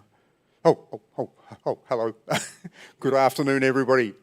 It's Mr. Sam here from Streamline, talking from the wonderful studios where we're doing the World Engineering Day with MRANTI. Excuse me, I was just having a little meditation session with my geodesic dome. We're going to build a geodesic dome this afternoon, and I will introduce my helpers in just a short while, but before we get to that, I want to explain a little bit about the competition and also a little bit about domes. As you can see, I was wearing on my head a geodesic dome, and one may well ask, what is a geodesic dome? Well, here it is itself. It's a classic example of a geodesic dome here. This one I made from soda straws, and you can see from this there's actually two different colors of straws here. We've got the red straws and the blue straws. The red straws are actually a little bit shorter than the blue straws, and this is what we call a two-frequency dome. A two-frequency dome is actually quite a simple structure to build, and today, for the first time, probably, and certainly in my career as a STEM educator, we're going to actually build one of these domes live as we stream to the internet. So a very warm welcome to anybody who's joined us here today. It's great to have you with us. The World Engineering Day celebration is certainly upon us now, and certainly want to give my credit to the host today, MRANTI, who've given us the opportunity to work and express how engineering works with all of the community out there, and especially for those who are doing the Geodesic Dome competition. This is for you. We want to see students put in their competition results with us and try to build a geodesic dome and send us their results. We really would hope that people try to copy what I'm doing here today with my team. As you see, geodesic domes come in all sorts of different shapes and sizes. In fact, I've stood next to geodesic domes, which are well over 10 meters in height and about 20 meters in diameter. They can be coming in all sorts of different sizes, and if you've seen that strange-looking building in Singapore, does anybody remember the name of that building in Singapore? The funny one with the sort of spikes. It looks like a jackfruit. Is it? There's a building in Singapore which is made up of geodesic structures as well, and it's a very popular design. It was popularised by a man called Buckminster Fuller, and he wasn't in fact the inventor of the geodesic dome. It came a lot earlier in 1922 with a German scientist and mathematician who worked for the Zeiss company, who first proposed the idea of geodesic domes, and later after the Second World War, a gentleman by the name of Buckminster Fuller popularised it, and it started to appear in all sorts of different types of buildings and structures.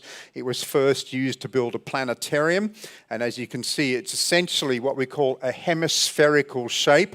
And when I say hemispherical, that means half of a sphere. So as you can see here, I have a hemispherical geodesic, which is made up of a combination of different types of polyhedrons, okay? And a polyhedron can be as simple as a triangle. And if you look here, you can see, firstly, there is a series of hexagons.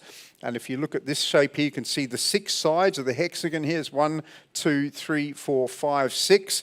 And then also we have pentagons involved here as well. Let me find a pentagon. There's one up the top here. This is a pentagon that makes up the head of the dome here. I'll hold it very carefully, and you can see this is a 5-sided shape here, geometric shape, and this is called a pentagon. And all geodesic domes are made of combinations of hexagons and pentagons. You can see another pentagon just here. It's actually part of the adjoining hexagon. So what we're going to do today is actually build one of these in front of you live, and to do so, I'm going to need some specially made spars, and I call these things spars, okay? And here we have two different types of spars. You can see here one's slightly longer than the other.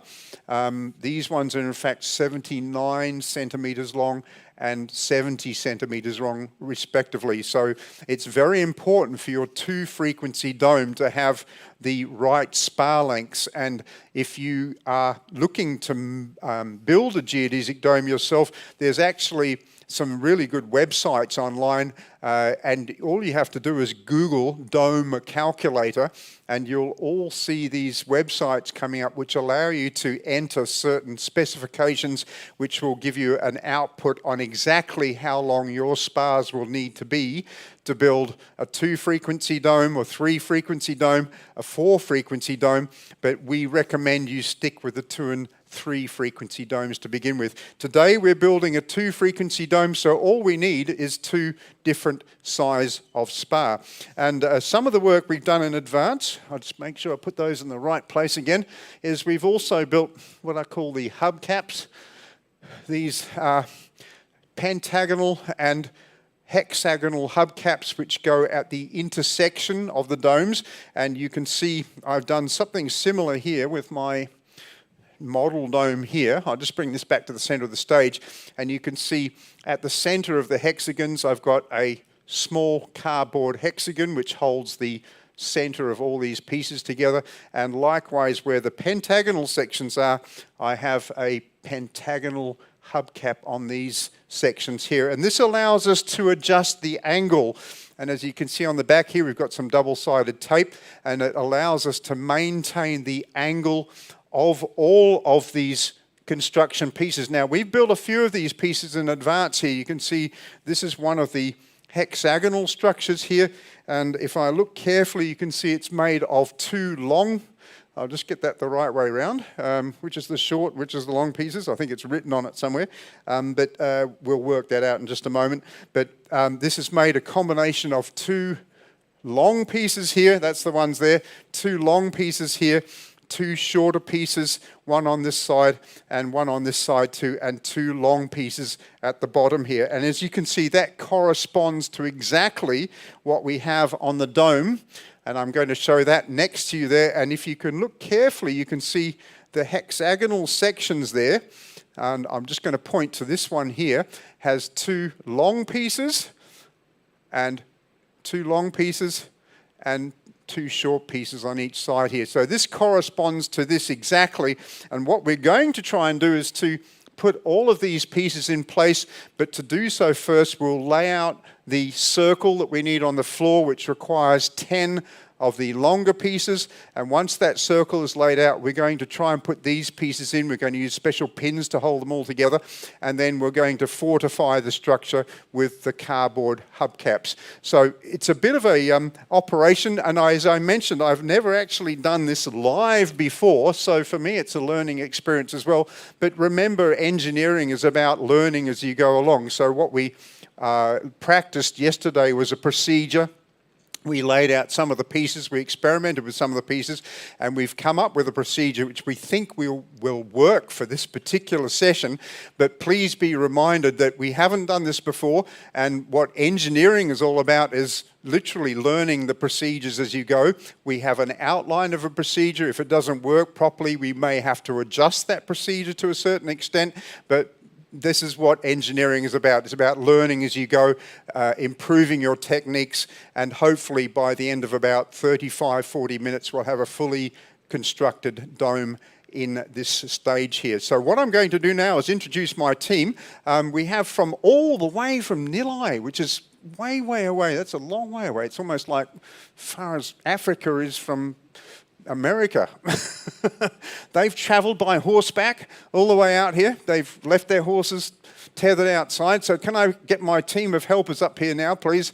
The interns, our college students, I think some of them are actually studying aerospace, aircraft maintenance, I think. So they're all young engineers as well. And they'll be helping me today to do the dome. So welcome aboard, everybody. What we'll do to start with, I think, is prepare to build the dome. So these are the guys here. They're engineering students, one and all. Yes, correct. I think, who's doing aircraft maintenance here? Who is doing aircraft maintenance? There's a few of you, all of you, I think, wasn't it? What are you doing? Oh, mechanical, there's always an odd one out, isn't there? Okay, so as aircraft maintenance engineers, we should be able to get this project done today. I don't know where a geodesic dome is useful on an aeroplane, but probably they'll build one in somewhere, okay? But it's not so much about whether this is useful for airplane technology, it's about learning processes, and the process here is to try and work together as a team to construct a final dome in front of you as part of an audience participation as well. So please stay with us. Let's get the dome started. So what we'll do to begin with is start with the floor pieces. And if I remember correctly, we had 10 pieces on the floor, didn't we? So I'm going to hand out 10 pieces to you here, and we're going to lay them out in a circle on the floor. Here we go, take a piece each. Whoa, I'm dropping them there. Okay, here we go. Whoops, got hit on the head. Oh dear, it's damaged already.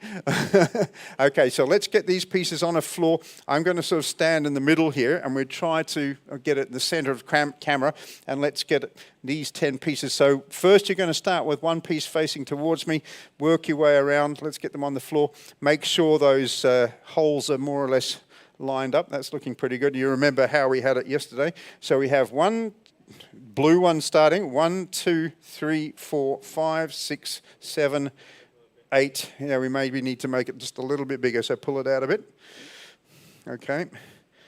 And we need 10 pieces according to my dome on the stage here. We need a 10-piece circle there. That's perfect. Okay, that's looking good. Now, well, let's get all those pieces just angled off towards each other nicely. So there's a little bit of angle in there, and we get a nice consistent circle. So that's going to be about the size of the dome in the long run. It's going to be pretty big, and we're looking forward to seeing how it should actually come up to around about here in height. So it's actually going to be quite a large dome by the time it's finished.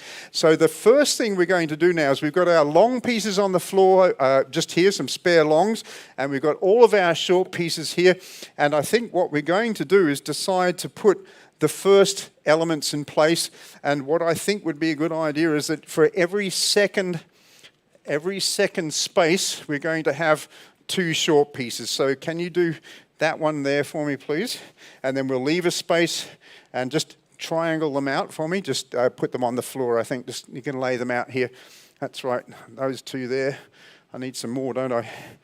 What I like doing is this. You can have like paper fingers. Do you like my paper fingers? Hang on, I've got to do this. Hang on. It's like Friday the 13th, Freddy. Okay, you ready? Here we go. Take a couple. There we go. All right, there we go. There's 2 there. All right, that hurt. All right, and we'll get 2 more there and 2 more here. So that, as you can see here now, this makes up the first part of the dome, because we have the 2 long pieces that make up part of the hexagon, and now we have the 2 shorter pieces which make up these parts which we've placed on the floor here now. So that's the first piece in place. Now, who was Pin Man? Who is the Pin Man? He's got the pins. Can you show me that packet of pins, please? I want to confirm. That's the magic bullet here. This is what we're going to stick them together. All of the tubes have perforations in the end here. We've put perforations in, and what we're going to do now is put these pieces in place and put the perforations over one another like this, put the pin through, and then split the pin out, and hopefully the structure will hold itself in place. That's why we've got some extra people on stage, because it doesn't stand up by itself until we're quite far into the process. So we will need people here to help us support the structure. Where are we going to begin? Let's do this one here first, okay? So we get this one up here, okay? And we'll get the 2. We have to make sure we get those short pieces. So that's the short side there. Is that correct? That's the shorter one there. Can you confirm that for me? All right, let's get it on the floor. Okay, guys, you want to probably get in around here, and we'll get 2 people holding the top arms there. Okay, I'm disappearing under people here. So what we need here is these. This is the joining point down here. Okay, so let's get a pin ready to go through this section here. We need 4 pieces on top of each other. Okay, that's right, and you can hold that one up there. That's good. Okay, good. Right, so get the pin, and I'm going to just put these parts together now. I'm sorry I disappeared underneath all these tubes here, but I'm working on, okay, that's the first one in place there. And we probably need, the thing is to split these pins out. It's actually quite difficult. Just a minute. There it is. Okay, we've got it. Okay, so that's the first one in place. And you can see it's starting to take shape. We'll put another pin in down here. So let's get another pin, Mr. Pin Man. We got, and I'll try and get these the same so we actually take a consistent method of putting all these together, starting with the inside. So I'll grab one more pin, please. Thank you. Here it is. Roll of the drums. We can do that at the end. Okay, all right. Okay, that's the first pins in there, right? So that's beginning of the structure there. And what we're going to do is train. You can see there's these two parts we cannot pin just yet because we've got another part of the structure to come in. So probably what we can actually do is bring another, oops, there we go. We can bring another one of the hexagons back in and we'll work around towards the left, I think. And we'll try and get these, yep. So be careful where you're standing. We'll try not to damage any of these. We'll just move those out of the work area a little bit. It's good to try and keep a tidy work area. Okay, next one's going in. Shorts there. Is that the short one there, is it? Okay, I hope so. That's it. So down we go. And then we'll get that in place there. So can you just hold that for me there, please? Just hang on to that one. And then I'll do this intersection down here first of all. And unfortunately, the hole seems to be a bit out of alignment. Can I get the hole punch, please? Because we've got a misaligned hole here. Okay, and that's going to go up here. So probably what we can do is get is that right there? It's going to all bend in a bit now, okay? All right.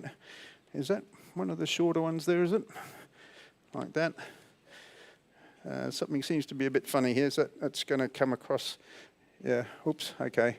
So what do I think we need to just angle this in a bit, so we angle this side in. This bit's falling all over the joint. Okay, that's right there now. Okay, that's good. You hold that there for me, please. Don't let go. I'm going to put another pin through here. And we have to just angle this across too. There we go. Okay, I need that hole punch. There we go. For some reason, we didn't get a hole punch properly here. Okay. Oh, right, good. Done. And pin man, have you got me a pin there, please? Thank you. That's good. And as you can see, this structure's starting to come together now. I'm going to post all these bits. That's the base piece there. And around we go, and we're going to squeeze that one down. Starting to take shape. All right, so what we need here now is a vertical, is that correct, in this part here? Yep, so we need, and that's going to be a short one. So let's put one in here. And we're going to have to put this together now, and that should help to solidify the structure a bit. So I'll get one more pin, and if you can hold that in place for me there, and I'm going to just move your fingers for a minute, and that will actually give us a little bit of, you can let go now, I'll just hold it there, pin going through. Oops, hold it steady, guys. And then through here, oop, and through here. So it's actually got to go through literally five whole layers before we can actually split the pin off. Okay, good. And can you see the split there? Can you split that out for me? Well done. That's great. Okay, make sure it's nicely... in a little while, we'll put the hubcaps on here just to hold it more in place, but for the moment, we'll just work on the idea that we need a little bit of flexibility, and we have to start bending inwards now, okay? So let's have another pin there, please. Okay, you might want to just move away from the camera a little bit too, please, so we can see outwards. Thank you. And this will put a temporary pin in here, okay, because we'll actually need to add to the structure. In fact, we've got to put a long one across. Is that right? We have to put long ones across the top. So can I get an extra long one, please? And just make sure you get the right ones there. Is that a long one? It looks like a short one to me. Sorry, I mixed the pole up. No, that's a short one too, I think. Can we just check that? Yeah. Just put them all next to each other and you'll see which ones are long and which ones are short. We should have 5 long ones left, okay? Yep. Are they all short? Oh, okay. All right, because we have to go across here, okay? So let's get the pin through here. All right, and split that open. Oh, is that correct or not? Yeah, so it's going to lean in a little bit when we just make sure that's going to be actually correct in the long run. Yeah. Can we see that? Yeah. 2 long ones. Is that a little? Yeah, let's have a look here. Just make sure that we got the right length there. That is definitely a long one confirmed. So we just have to make sure from the top of the hexagon, which is this one here, we have one coming through here and one coming through here. So that will actually be quite correct there. Okay, let's pop that one in place. Can somebody split that pin off for me, please? Would you like to do that? I can't see the end of the pin there. All very nerve-wracking, I can promise you. Okay, here we go. All right, so let's work our way around. In fact, we should have not split the pin then. We should have put that one in first, and that's part of the procedure we have to remember. Let's get that extra long one in there. I've just lost the end of the pin because it's split open again. So these are little things that you learn as you go along, and that's what I love about doing these projects is you eventually start to get a procedure involved, and I see something's, have I got the, can you see if that pin's split or not? Oh, there it is. Okay, I've got it. Yep, okay. Just through there, hold it together tightly. And as I say, we may need to make some adjustments with this, but I can start to see it coming together now, and we come around a little bit further. Okay, so if you can hold that together there, and we need to come back to the floor now, and whoops, that popped off. Hang on. We may need to put a hubcap on that to make it hold it in place. Just a minute. And bend that one down like that. Right. So I think probably what we'll do is we'll actually use one of the pentagonal hubcaps here, okay, just to hold it in place. So I'll put that underneath. If you can take the double-sided tape off for me. And then what we'll do is we'll pop it underneath there to hold it all in place. And our base seems to have moved a little bit as well. So we just have to make sure we realign the base a little bit. Okay, leave. That's right, yep. That double-sided tape, always difficult to use. You have to have a lot of zen. Double-sided. In fact, what we might do is a good idea is to put a piece of tape on that just to hold the pins down, actually. So it's a good idea just to make sure they don't pop out again. We don't want that coming out after the, just stick a piece straight across the top there. That's good. Perfect, well done. Okay. One more coming, and while you're doing that, let's move on around here a bit. We're going to need another intersection here, so another pin, please. I'm going to move this out a little bit and then put these parts in here. Okay, and got the pin there, please. Oh, there it is, okay. And what we have to be very careful of now, boys, is to make sure we just don't pull the structure in any one particular direction just to maintain an even force on the whole structure. Okay, here it is here. All right, one more. That's going to be sort of more or less pointing up that way. That's good. And you can split that pin out for me, please. Might be a good idea if you went round with a bit of tape just to make sure these pins aren't going to open up again. So if somebody got a spare hand there can, and for some reason this is taken on a strange shape. Okay, can you bend this down a little bit for me? That's good, okay. All right, and this is being kicked in here, so we have to be a bit careful about how that, it's supposed to sit evenly on the surface. So we're gonna go down like that, and we pop this one out here a little bit, so it finds its natural, you see how it's come in a little bit here? Yeah, okay, good. All right, let's keep going. How are we looking? Next one here. Yeah, somebody get the tape in there just to tape those pins in place so they don't pop out later on. Now, just let me see. We've got 2 long ones here, so this is a short one here. And I think we need to just ensure that this is... So can you just pull it, just let the whole thing towards you a little bit, and you're in a little bit there to just let it in, relax it inwards. That's it. Okay, that's good. Yeah, you see it pulling it up. It starts to put strain on the spars now. Some of the spars are lifting off. Okay, next one up. We've got this one here and this one here. So we'll do this section here now. I'll get another pin, please. Thank you. And so we repeat the process. We try and do the same thing, but a little bit more efficiently each time. And I need one more short one going up here, please. That's it. So from there, it goes upwards. How are we doing, guys? Are your muscles getting sore? Holding the dome, you're doing a great job so far. I think the pin's split off there, just a minute. I can hear a thunderstorm going on outside. It's very exciting. There's a thunderstorm starting outside. Always adds to the tension, doesn't it? Here we go. All right, that one's there. Good. And then we can pin this top one here. And that, as I say, relax it inwards. That's it.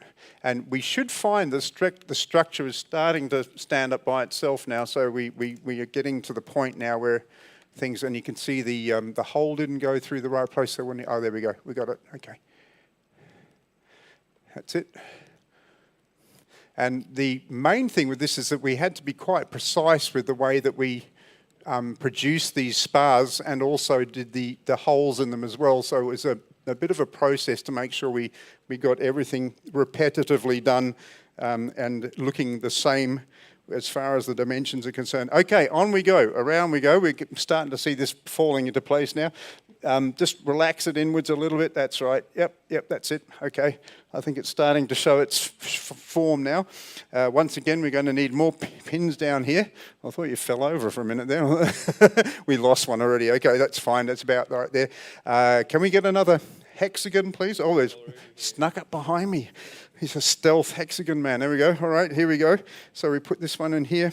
And remembering this one has to go through here. So we'll pump that one in there to start with. And I think we'll get a little bit of tape straight across that in there, just to make sure that pin doesn't pop off. Whoop, lost it. Just close it up a bit. Okay, can you get it across there? Good aim, that's great. Okay, open it out, bit of tape on. And in a while, we'll stick the hubs on to make sure that the thing stays in place. But as you see, it's coming together. We're getting there. Okay, I'm going to do this bottom section here now. I think we should have some sort of exciting music, you know, like Star Wars. Na, na, na, na, na, na, na, na, na. Da, da, da, da, da, da, da, da. Another pin, please. Okay, there we go. Da, da, da, da, da, da, da, da. Da, da, da, da, da, da, da. May the force be with you. Okay, here we go. All right, there we go. And another one. The force is strong with this one, Luke. Here we go. All right. We're building the... I suppose this is what some of the houses in Star Wars look like, isn't it? Okay, across we go here. Okay, so this should all start to match up now. Open that one up and we'll pop it through. Okay, good stuff. That's great. All right. I'm beginning to feel quite excited now. We're working this one across. Okay, you have to remember to hold. That's good. That's fine. We need a long one across here, please. So we need that long one there. Okay, is that a long one? It doesn't look like a long one to me. I think we could be running out of long ones for some reason. We shouldn't be. Hang on. That's oh, it is a long one. Yep. Okay, fine. Okay, let's have that one across. And remember, we need to tape that now because that's the last piece on there. So let's tape it up. Okay, and somebody holding this, just supporting that a little bit, please. That's right. Okay, and this is going to be in like this. And we'll just pin this temporarily now, please. Short one. Yeah, okay. That's going to go in there. Good, okay. So we've got another pin there. Thank you. You're doing a terrific job with those pins. He hasn't missed a pin yet. There'd be trouble if he does, though. Okay, I think we can have the other long one going across, but I'm just a bit worried we're running out of long ones. Anyway, that's part of the base. Oh, I see. Okay, so yeah, okay. It looks like we've used more than we need for the border because we should have 1, 2, 3, 4, 5 long ones. As accordingly, you can see it's a pentagonal shape at the top there. So we need those 5 at the top. Okay, so let's just put that down in temporary position now, and I'll do the base here.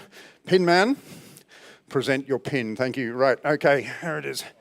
Okay. Okay, here we go. And the other short one goes on here. That's good.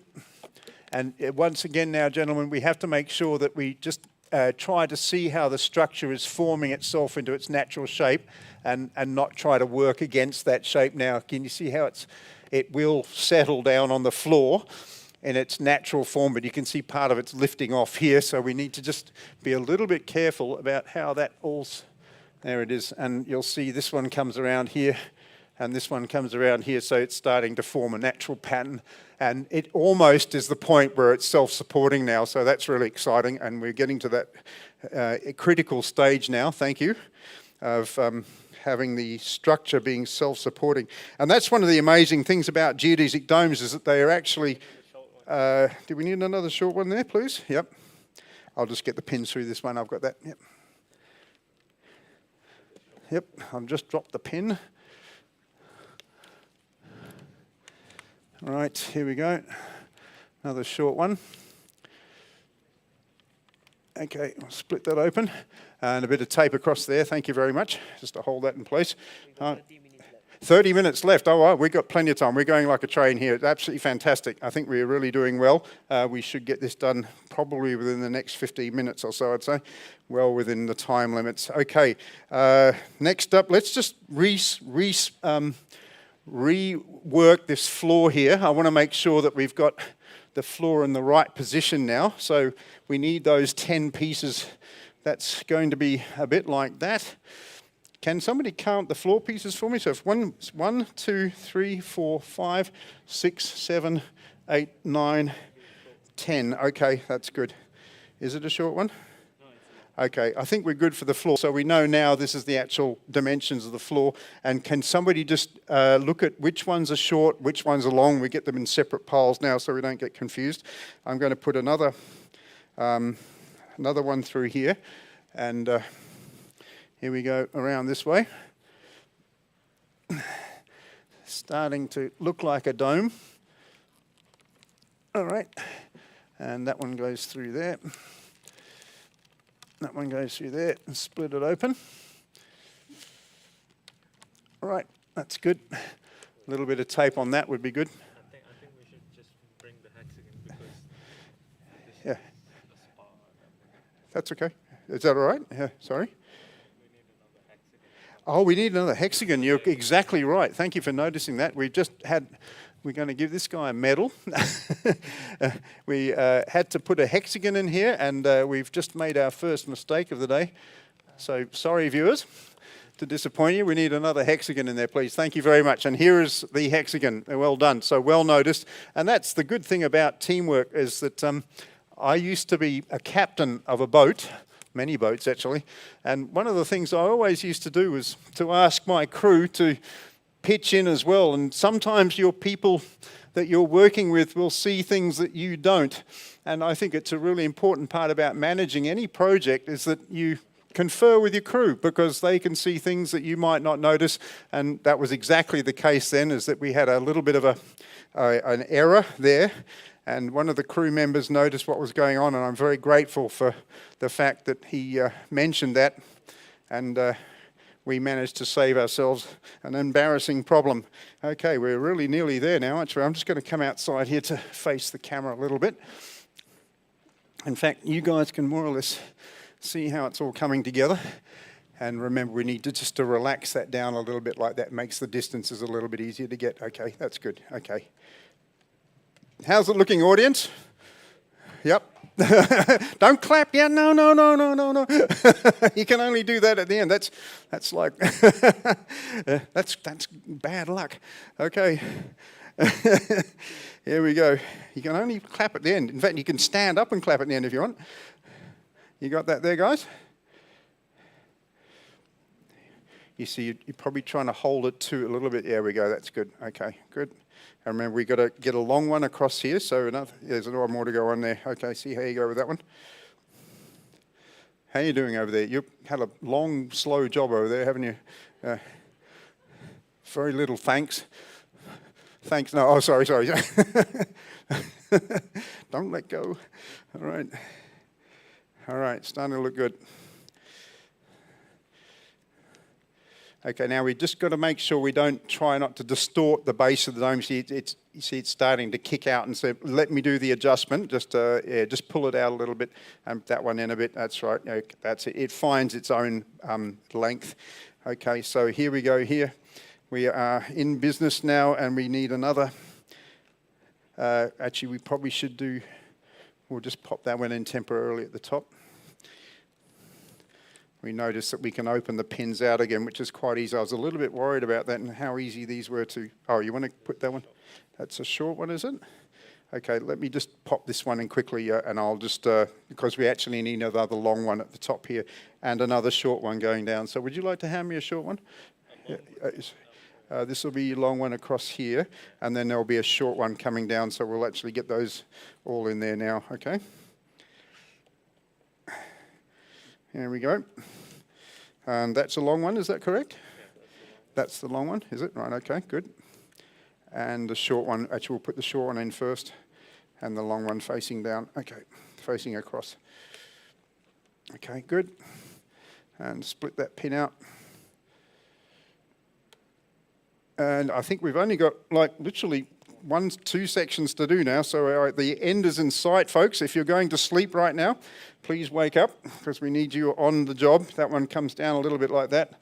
Okay, and you can sort of see this. These now have to be level, okay? These are more or less level, okay? So we can see that the cap piece will in fact fit on.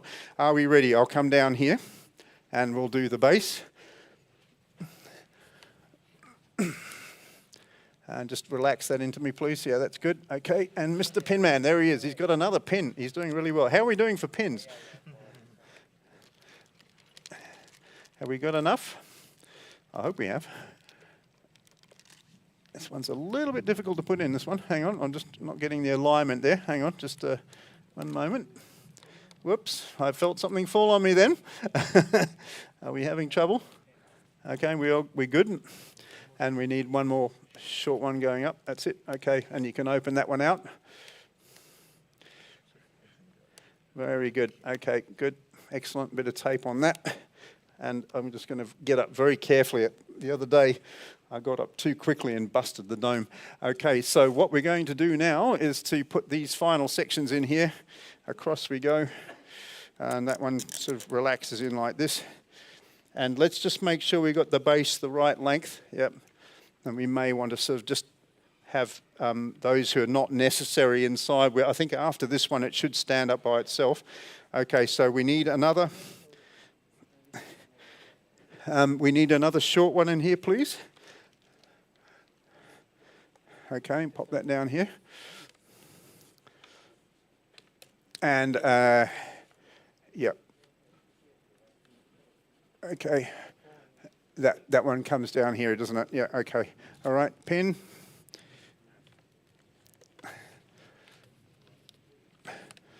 What do you think, audience? Do you think it's looking okay from your perspective? Are we getting there? Yep. Right. This is looking very exciting. We're almost done. Okay, so we've got one person inside. Perhaps you can jump outside now and hold it from the other side. So I'll work from the inside now. Okay. It should be almost self-supporting now. So we just get some people to hold it there. And once this last piece goes in, it'll actually stand up completely by itself. Okay. So we need another hexagon, please. Just behind you. Make sure we get the short arms the right way. Is that the short arms the right way? Yep, that's it. Okay, so we'll, I'll do the bottom one first. So we pop this in.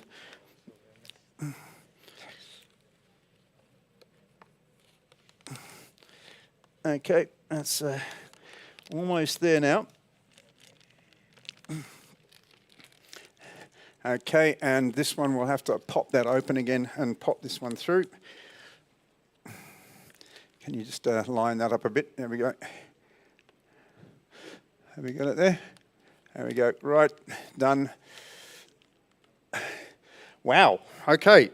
We're on the roll. A bit of tape across that for somebody who's there, and we're almost there. I'm just going to get this. This is where it gets a little bit tricky because the last pieces tend to be a little bit sort of difficult to put in. But let's see how we go with that. Yeah, I'm going to do this one here. I need another short piece, please. I think there's. Another short one over there. Yep. And just be careful, guys, because now we have to try and manage it evenly on the floor, okay? That's a short one there, is it? Okay, in we go. Okay, and this one is going to line up here.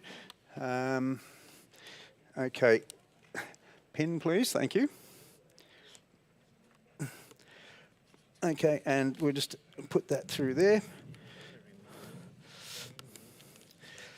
Okay. What we can do is put the hubcaps on at the end. Okay, yep. What's one out, sorry? Pen. Ran out of pens, have we? Oh dear, okay, that's a bit of a problem. Okay, pins are gone, people, so now we have to use the hubcaps. So we can use the actual hubs to stick the last pieces on. So what we'll need is to get the hubs over here, please. And I think we'll probably need a pentagon and a hexagon. So this is going to be, just hand me one of the hexagons. Oh, is that a pentagon or a hexagon? Yeah. This is going to be a pentagon, isn't it? So that's a hexagon. Can I get a pentagon, please? Thank you. Okay. So we've actually run out of pins, which is and a short one, please, when you're ready. We're almost there. We're actually in sort of like literally within a few spars of finishing this off. So I'm going to just put those together here. It's actually coming together really nicely now. And the last pieces, and just try to relax the pieces in place. Okay, that's good. Okay, so they're all sitting. I think you've got one end kicked in there, and I'm just going to very carefully place this hexagon. It's a good thing we made this, wasn't it? Just can you line that up for me there? Okay, and that one there, and that should be plenty to hold that in place. Unfortunately, we've run out of pens, but that doesn't matter. Okay, and we've got one more hexagon, please, for this one here. So as you can see, we're almost done. The last pieces, we're just going to make sure that the base of the dome is properly set up on the floor. So can you just make sure that these angles, it should all sit quite evenly. That's not too bad, okay. And I need some hexagons for these ones, please. So can you hand me up the hexagons? And just, you don't have to hold it anymore. It'll hold itself now. And as you can see, now we have a totally, well, I won't fall over. Those pentagons. We have a totally self-supporting structure now. We've got one last one we need to do here. Hexagon there, thank you very much. And all we need to do now is place the last piece onto the top of the structure. So to do that, we're going to use the double-sided tape that I've used here on the hexagons, and I'm going to put 5 in place here.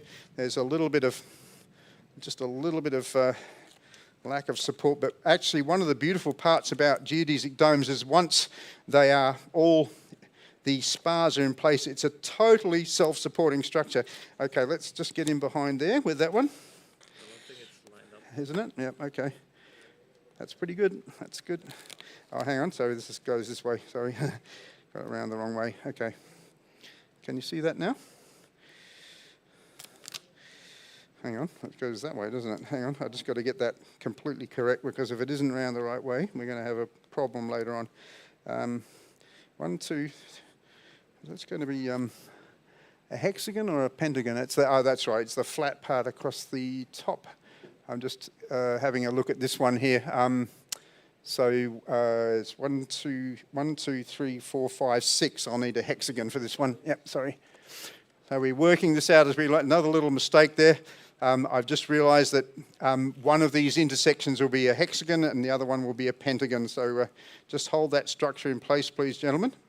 And we're almost, I think, literally less than 5 minutes out. So hang in there, everybody who's watching this. The moment of truth is arriving. We'll get this one done. Okay, so that should be correct now. Is that right now? Can you see that lining up? Yeah. Yep, good, okay, that's good. Right, that's good. It's a good thing we made those hexagons, isn't it? There we go. Just push it down nice and tight. That's good. And by all rates now, the structure should pretty much stay up by itself now. Can you just let go of it? There we go. So what we need to do, no clapping yet, is what we need to do now is to stick the final piece in place. So we're going to get the hexagons in on the top here so that we can actually put the final pentagon on the top of the structure. So let me just strip off the double-sided tape here, and we'll put is the pentagon ready to go in there, gentlemen? Good, okay, so we get these parts in place. You know, double-sided took me about 10 years to understand how to strip the backing off double-sided tape, and I'm still not good at it. I did a university master's degree in double-sided tape removal, and it still doesn't really help. Okay, here we go. This one's going to be 1, 2, 3, 4, 5, 6. There it is, okay. And we're just going to stick this hexagon on here. And as I say, these just help us to strengthen the structure, give it a little bit of stability, but all in all, it should actually stand completely by itself. We're going to stand back in just a minute before we put the final pieces in place. You can see the gentleman here are fortifying the base here. We're going to even it out so the structure is completely balanced on all sides. Just be careful how you push things, guys, just a little bit gently there.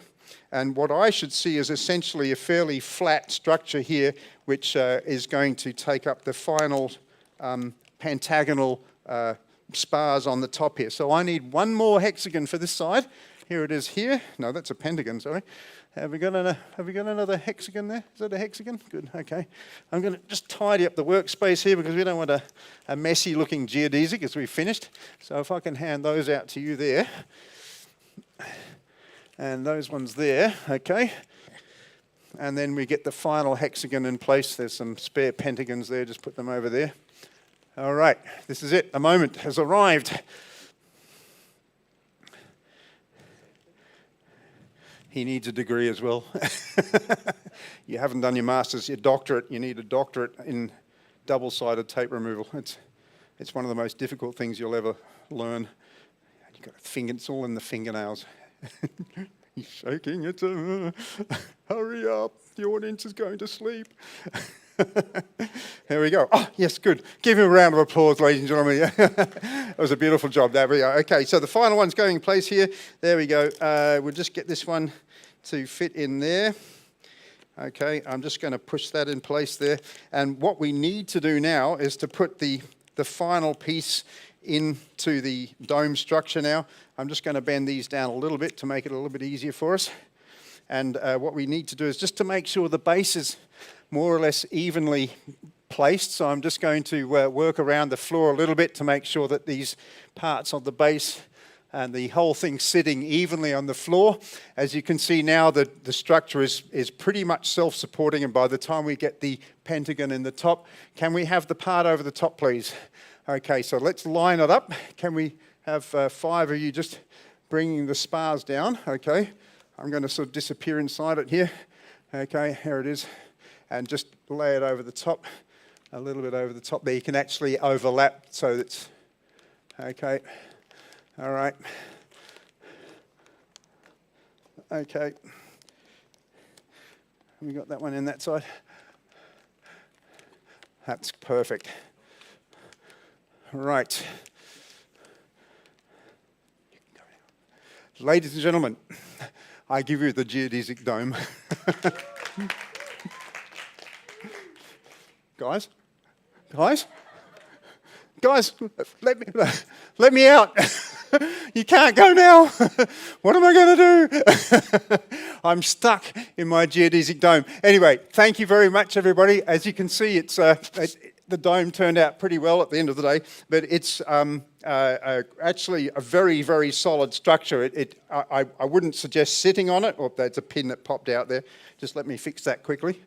But what we'd normally do in this situation is to actually put more hubcaps on these end pieces here to hold it all solidly in place. But the beauty of this structure is the fact that it actually distributes the weight evenly across the whole structure. So all of these spars, in the engineering sense, take an equal load from each other. And in fact, these domes can take a considerable amount of downward pressure at the top of them. I'm not going to experiment with that now for obvious reasons, but believe me when I say that the geodesic dome is a beautiful structure because it does in fact distribute its stress loading evenly throughout all the spars.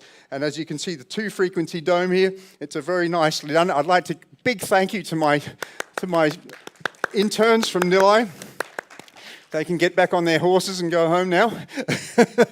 And a big thank you to all the people at MRANTI who've helped us to put this together today. And I'd like everybody to stand by, please, because we've got more exciting activities come up. I've been told to tell you to wait for 5 minutes because we'll be doing more activities as part of the World Engineering Day 2022 from Malaysia, Kuala Lumpur. And I'd love to thank everybody out there in the who's been watching today on YouTube or some of the websites. We hope you've enjoyed watching the building of the Geodesic Dome. Please stay with us because we're coming back with a lot more this afternoon. So hang in there. We'll see you a little bit later on. Thank you very much.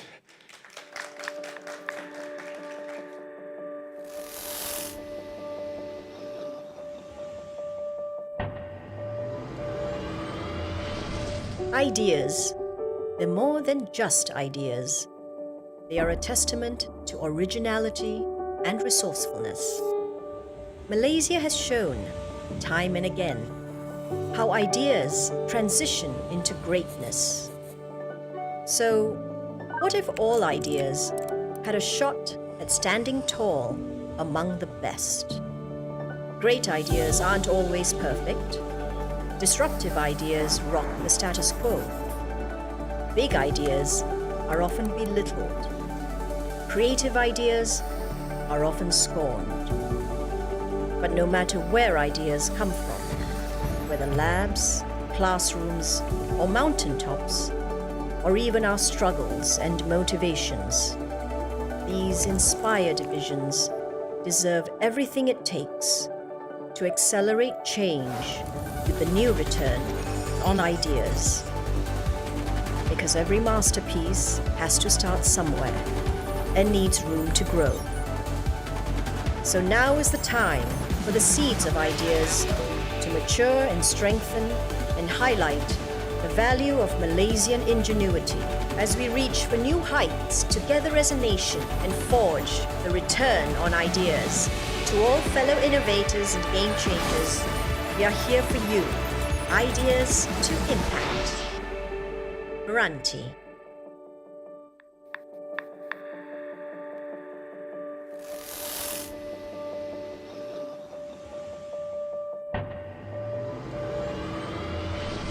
Idea bukan sekadar idea.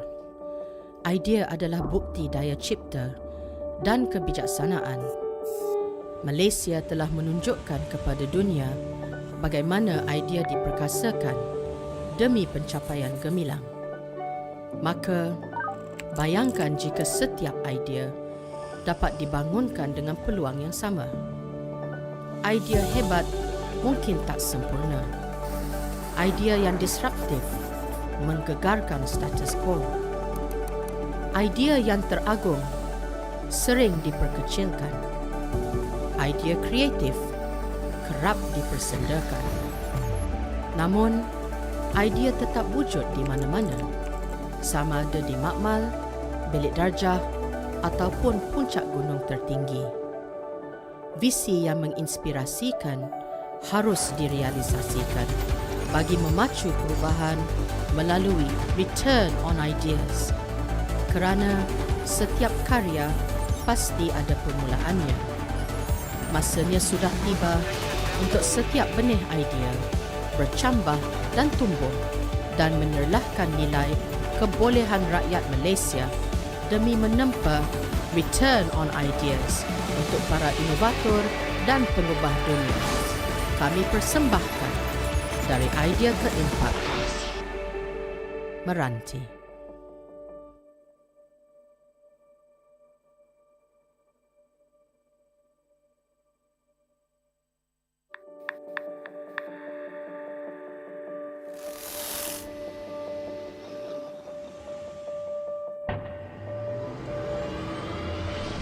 Ideas.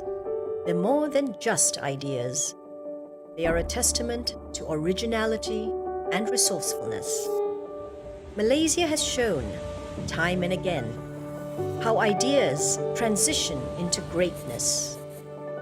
So, what if all ideas had a shot at standing tall among the best? Great ideas aren't always perfect. Disruptive ideas rock the status quo. Big ideas are often belittled.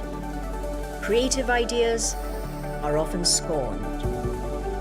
But no matter where ideas come from, whether labs, classrooms, or mountaintops, or even our struggles and motivations, these inspired visions deserve everything it takes to accelerate change with the new return on ideas. Because every masterpiece has to start somewhere and needs room to grow.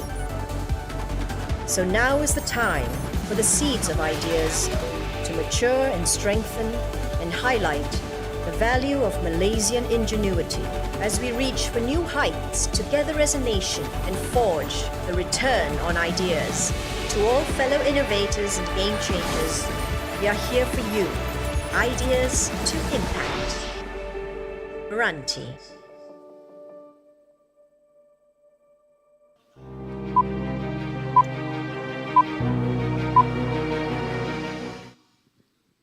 Greetings from MRANTI Auditorium, and we are here to continue the celebration of World Engineering Day. My name is Ramesh.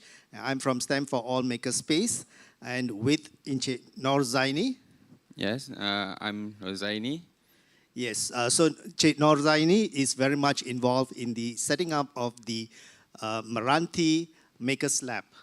Right? Yes, correct. All right. So we are here to share with you what's happened during the World Engineering Day and what's going to happen after the World Engineering Day. Right? So let me quickly first introduce Rozaini. Yeah? Okay, Zaini will be better. Yeah? Correct. Okay. Zaini is going to talk about his journey in the makers. Right? So he has been a true maker, a very creative one. And he's going to share with us his experience, his journey. Yeah, I will share my journey because at the first stage, I was like, didn't realize I was actually a maker by myself because it was started from at a young age, actually. It was started actually from this kind of a picture. This one is actually a motorcycle. I was passionate about motorcycles, maybe starting at the age of 14. I started riding it, and I fell in love at the first sight.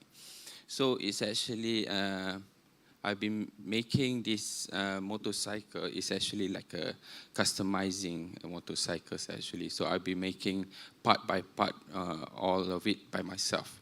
So at this kind of stage, it's actually, this is the first part that I've made on my motorcycle. It's a bracket of a front light of a motorcycle. And then this one I've used a mild steel type of plate with a grinder, and then cutting and design it and a process with welding. Next, okay, this one I've been designed a battery tray for my motorcycle. This one customized a bit, and then put a nit inside the motorcycle frames, welding it. And then, yeah, next, this one is I'm actually building a bit of a bending at the rear frame. I'm using a TIG welding machine and attack it with at the frame of the motorcycle's frame. Next, this one is bracket light. Bracket light, I've been building it from scratch actually, from designing it and taking it and imagine it all in my mind, and then I put it onto forms. Right.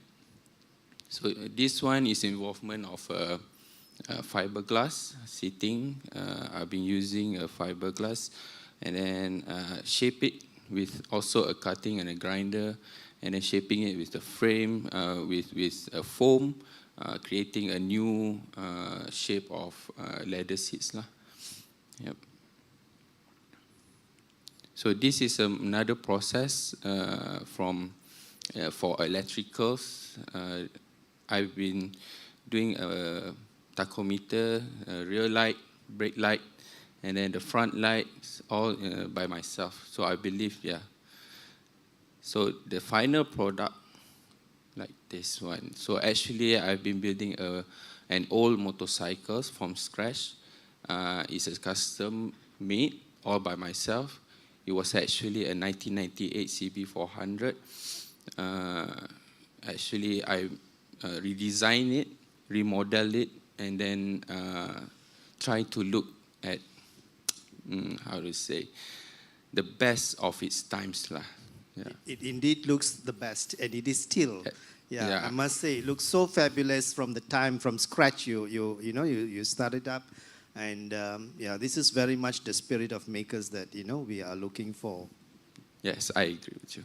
Yeah, and you want to also share about the challenges that you faced. The challenges of this when I'm building this motorcycle is actually a kind of my passion. So actually, I've been doing it for quite some time. It's around 3 years in order to complete these things. So at first one is time consuming. Number 2 is the equipment and material, because the equipment I've been using is the one that is limited, that I own by myself, or I could get at the end of income last yeah. So it's quite costly for the equipment, and then the space that I have is actually just a small space, like a 5x8 of a room. I've been building it inside my apartment itself. And then for instructors and teachers, that one is I'm lacking of lah, because most of the time I'll be learning it from either the books or the manuals and YouTube, and then an experienced person, but it's not that quite compact of a learning session lah. Very much self-learning. So I Yes, think the correct. challenge here is that you wish there were more resources, there Yes. were more programs, more coaches, more experts to guide. Yeah, So Correct. that's the message that you would like to convey. That your wish list rather. Yeah? Correct, yes. And yes, that's all of the challenge that I faced lah. Yeah. So I'm so pleased to note that one that you're very much motivated, very creative, and you really like to solve problems. So in this case, it is not really solving a problem, but to create something new, right? Out of an old motorcycle in this case. Yeah. And now that you are very much involved within the Makers Lab in MRANTI, what is your aspirations? Yes, my aspiration is that I believe, like what Dale Dougherty said, is that everybody is actually a maker. So everybody in themselves is actually a maker. So they are, when they are making a cake or baking, they actually are designing a new kind of food. Right, like that. So maybe they design a bit of a new kind of recipe. Yeah. So it's actually a makers themselves, lah, I can say. That's a very nice way of putting it. So everyone has a spirit of maker. Everyone has a little bit of makers. Some have got more spirit of makers and some have less. But nevertheless, I totally agree with you. Yes, we all have got them. It's just that perhaps the challenges is that we are moving away further from the spirit of makers because of the lack of resources, or maybe because of our other distractions. Like, for instance, we're so preoccupied with our handphones and our jobs. Therefore, we are less active in doing things. Yes. Perhaps that's one of the challenge, right? Yes, correct. All right. So, and it's interesting to note that this is what we are going through, and therefore, the MRANTI Makers Lab is going to help to bring back the fun of making things. Yes. Yeah, that really excites all of us, and our audiences who are watching us in conjunction with World Engineering Day. This is a kind of a wrap-up, but not again saying that it ends here. All right, so World Engineering Day is officially declared by United Nations under UNESCO as 4th of March. But we are using this platform to continue the excitements that we created in the past 2 days. So I'm going to share with you. Thanks, Zaini, and please feel free to interject at any one point. Sure. This is going to be my sharing of my journey together with my friends. In this case, there's a team of people who are very, very dedicated into the spirit of makers. I must mention, and they are all here, we have Mr. William Elvis, we have Daryl, we have got Encik Mat Nor, who's also one of our partners. Let me go to the slide that shows about the STEM for All Makerspace. Because all of these people are very passionate, and for some reason, with a lot of lacking of the resources that you mentioned, we also lacked. We also had lacking of fundings, but we came together because we could bring all these people together, and things fell in the place at the right time. Okay, and also Dr. Rahmat Sazi, so he brings a lot of value to what we have been doing at STEM for All Makerspace. So these are the people that have been very instrumental in establishing STEM for All Makerspace, which is very much a space to create makers kind of a programs, right? But in addition, we also have got STEM initiatives, because STEM is also a very fundamental, a very basic thing. And as our audience maybe, you may have come to know, there is a lack of interest in STEM among school students. We have got some wonderful teachers with us following live here. Cikgu Nasha is one of our idol because she's very passionate about bringing this kind of STEM education. In fact, she's also a Duta STEM, engaged by the ministry. So what I'm trying to say is that teachers play a very important role, and teachers also face the same problem that you mentioned, lack of resources. So like one of the teacher who was here earlier, Teacher Yogesh, she says that they've got a, something like, it's supposed to be a maker's lab, but then we call it, for RBT, class RBT, but the challenge is that not enough equipment. So you see, so it seems to be a universal problem for schools. So that's why we feel that by having this Makers Lab led by MRANTI, we can help to spread that later to all other institutions, including schools. Yes. Yeah. So let me share with you one of the reasons why STEM for All Makerspace is embarked on this journey, our own journey. Yeah? This slide shows about a kind of like the journey of STEM. Why is STEM important? So if you notice, one of the key things that I say, the spirit of innovation. So STEM is not just learning about science, engineering, not doing very well in mathematics. It's not just that. It's a convergence of all this. It's a convergence of science, technology, physics. Sam Gibbs did a lovely presentation earlier, if you watched, and he was trying to bring in the principles of physics, engineering, maths. When he mentioned about the length of the struts, that's mathematical. If you get the measurements wrong, the geodesic dome will fail. Correct. Right? So this is what STEM education. But it is done in a very fun way. Not just calculations, and which is what is being taught in the schools currently, and so students will lose their interest. But imagine if we take Sam to the school and say, come, let's learn maths, and I'm going to teach you where your mathematical formulas are applied, then I can assure you the kids will be pretty excited. Yeah? So this is what STEM education is all about. Yeah? It's inclusive, it's project-based learning, and most importantly, the word that we adopt is called experiential. So that's what STEM education. So guys, kids, teachers who are watching us, please be part of this journey. It's a journey. We have not reached there. I think we are still in the very, beginning of the path. All right? This is what we look like, our STEM for All Makerspace. Yesterday, I presented some slides to show about what we do.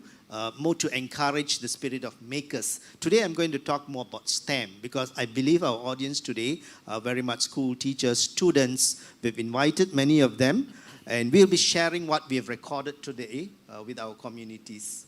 Right? So STEM is what I'm going to... Let me go through very fast. This is the Makers Lab that we have. We use this for students to create their own projects. We have got some very nice equipment. There's a 3D printer, there's a laser cutter. Those days when we were in school, we used all very heavy machines, a huge drill. Now the cutting can be done by a laser, so precise and so fast. So a laser cutter can cut through wood, metal, and things like that. So this is a wonderful space. And you mentioned the challenge is space. There is no space, yeah? Yes, so this gives the ambience as well.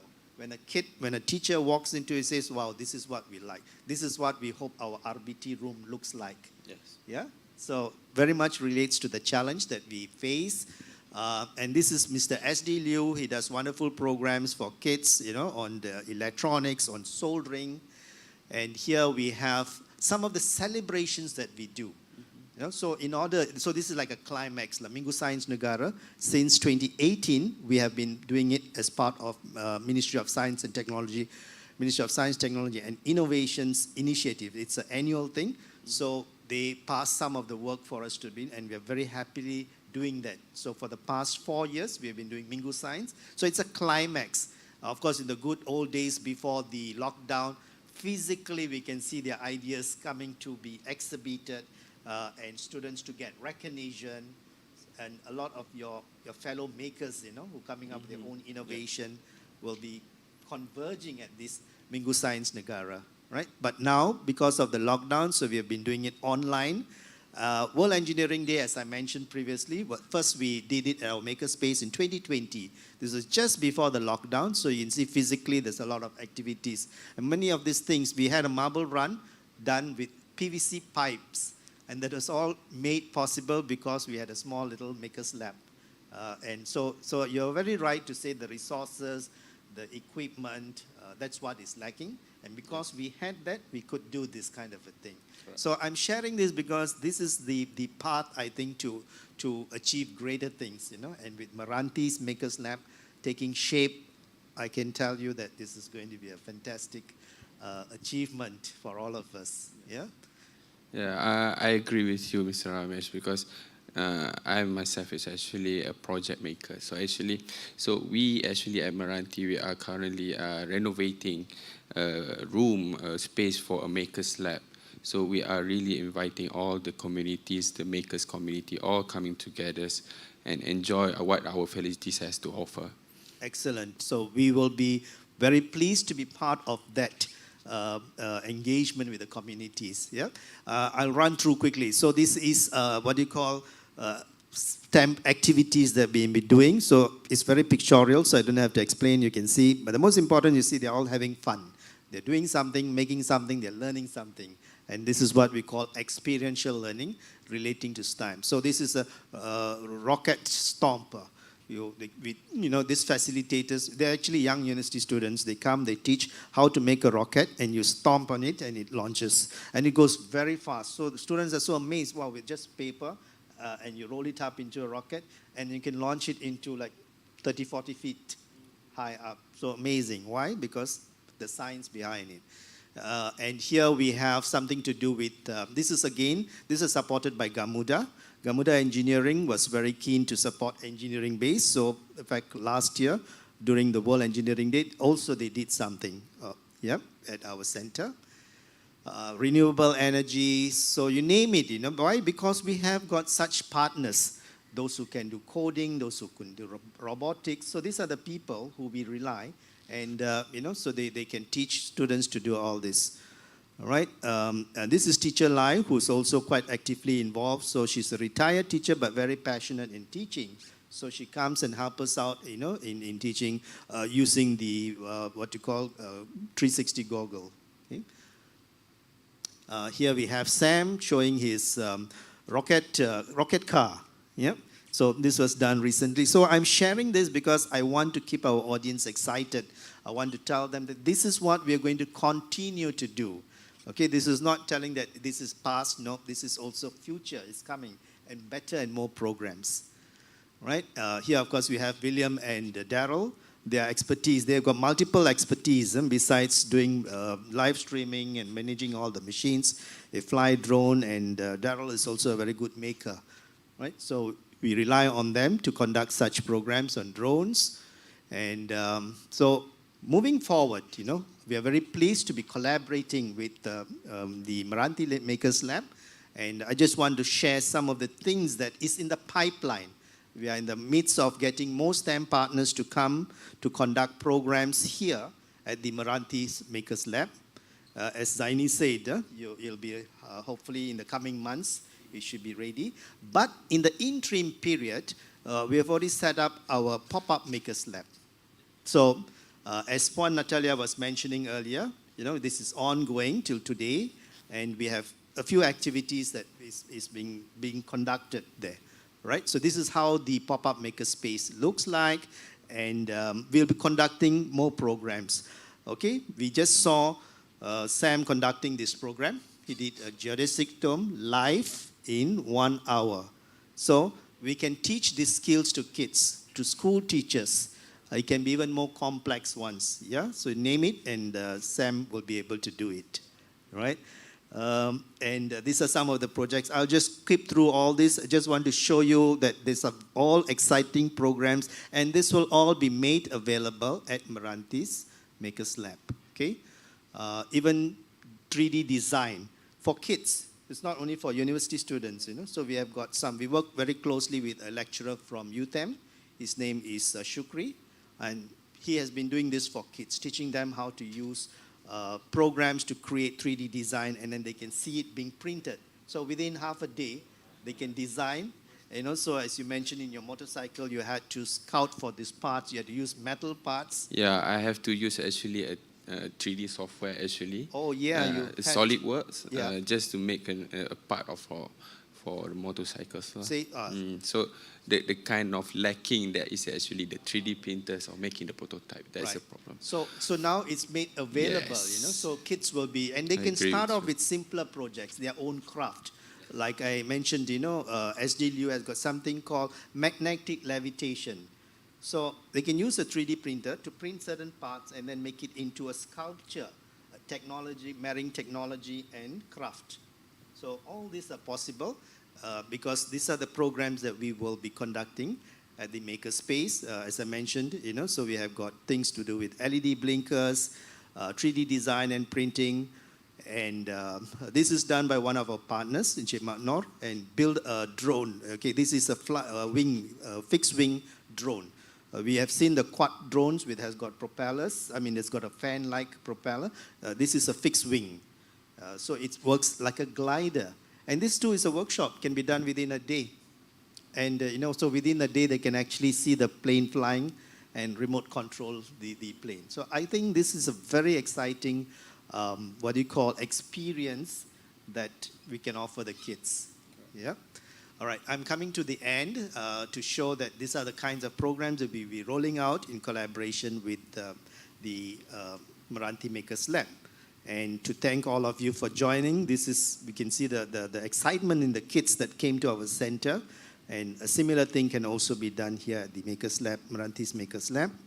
And lastly, I would like to share the registration for programs. So those watching, you can just scan this. This will take you to a Google form, and you can pick and choose which programs that you would like to sign up.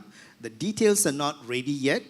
The moment you tell what programs that you are interested in, we will send you the details of the programs, i.e. date, duration, who's conducting it, what is the learning outcome. So teachers, students, please feel free to register, and then we will invite them to participate in the programs once the details of the programs are lined up. Yeah? And finally, I would like to say that World Engineering Day, officially, as I mentioned, is 4th of March, but it should be marked as a day to celebrate the spirit of innovativeness, the spirit of makers' interest in STEM, and it's a journey that's a continuation, right? So I would like to just say that for that reason, we've got 2 competitions that's still ongoing, and we welcome students to participate, okay? One is the Engineering Biomimicry Ideas for Sustainability. This is open to university and college students. The closing date is on the 19th of March.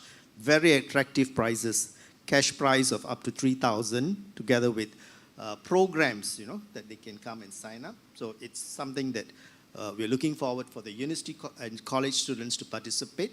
And the second competition or a challenge is the paper geodesic dome. So that's how Sam is very much involved in trying to teach children how to do geodesic dome and use their imagination to create more fantastic ones. Things that are more stronger, things that have got more function, which has got more visual impact. Yeah? So we welcome kids ages of 10 to 18 to try these 2 challenges and submit your ideas before the 19th. And we will announce the prizes in due time. Okay? So with that, I've come to the very end of my slides, and I would probably ask Zaini just to comment on some things. You know, you would like to share your thoughts.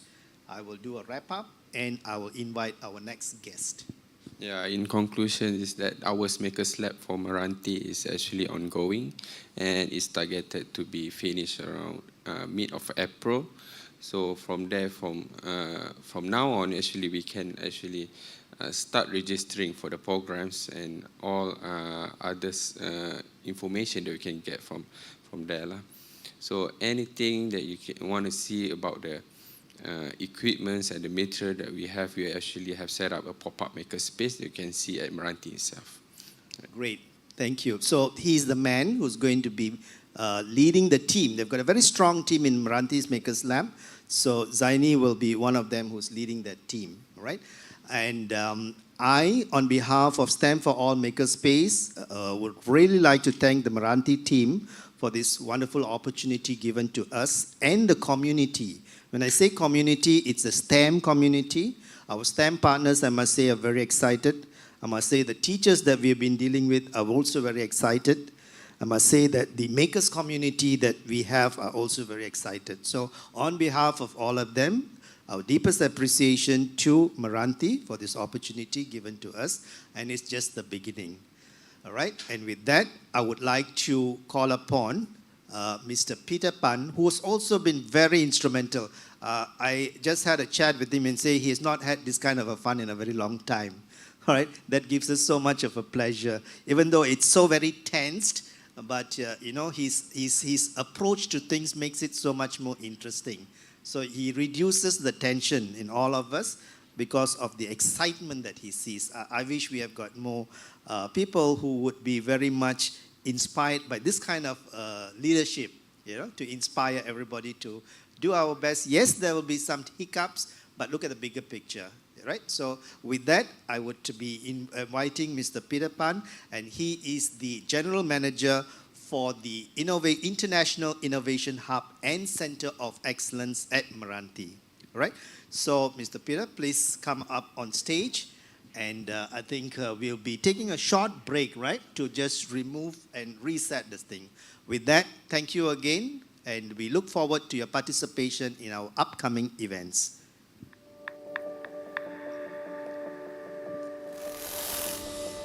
Right. Okay. Yeah. Ideas. They're more than just ideas. They are a testament to originality and resourcefulness. Malaysia has shown, time and again, how ideas transition into greatness. So, what if all ideas had a shot at standing tall among the best? Great ideas aren't always perfect. Disruptive ideas rock the status quo. Big ideas are often belittled. Creative ideas are often scorned. But no matter where ideas come from, whether labs, classrooms, or mountaintops, or even our struggles and motivations, these inspired visions deserve everything it takes to accelerate change with the new return on ideas. Because every masterpiece has to start somewhere and needs room to grow. So now is the time for the seeds of ideas to mature and strengthen and highlight the value of Malaysian ingenuity as we reach for new heights together as a nation and forge the return on ideas. To all fellow innovators and game changers, we are here for you. Ideas to impact. MRANTI.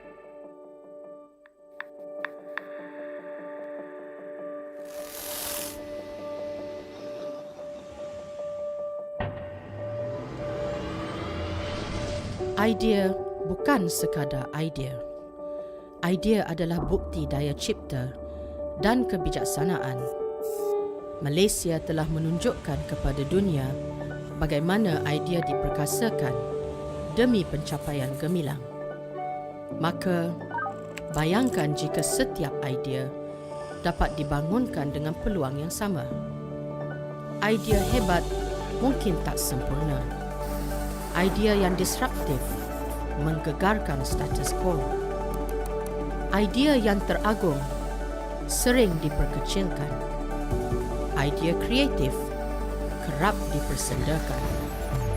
Namun, idea tetap wujud di mana-mana, sama ada di makmal, bilik darjah ataupun puncak gunung tertinggi. Visi yang menginspirasikan harus direalisasikan bagi memacu perubahan melalui return on ideas. Kerana setiap karya pasti ada permulaannya. Masanya sudah tiba untuk setiap benih idea bercambah dan tumbuh dan menyerlahkan nilai kebolehan rakyat Malaysia demi menempa return on ideas untuk para inovator dan pengubah dunia. Kami persembahkan dari idea ke impact. Meranti.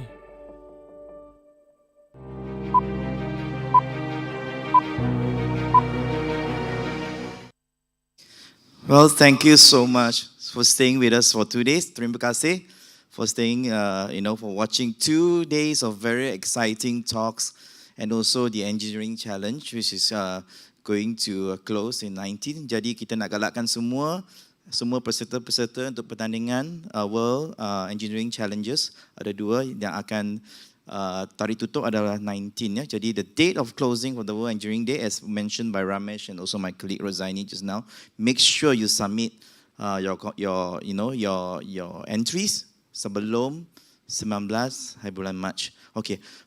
After 2 days, I hope you have learned so much about the importance of engineering.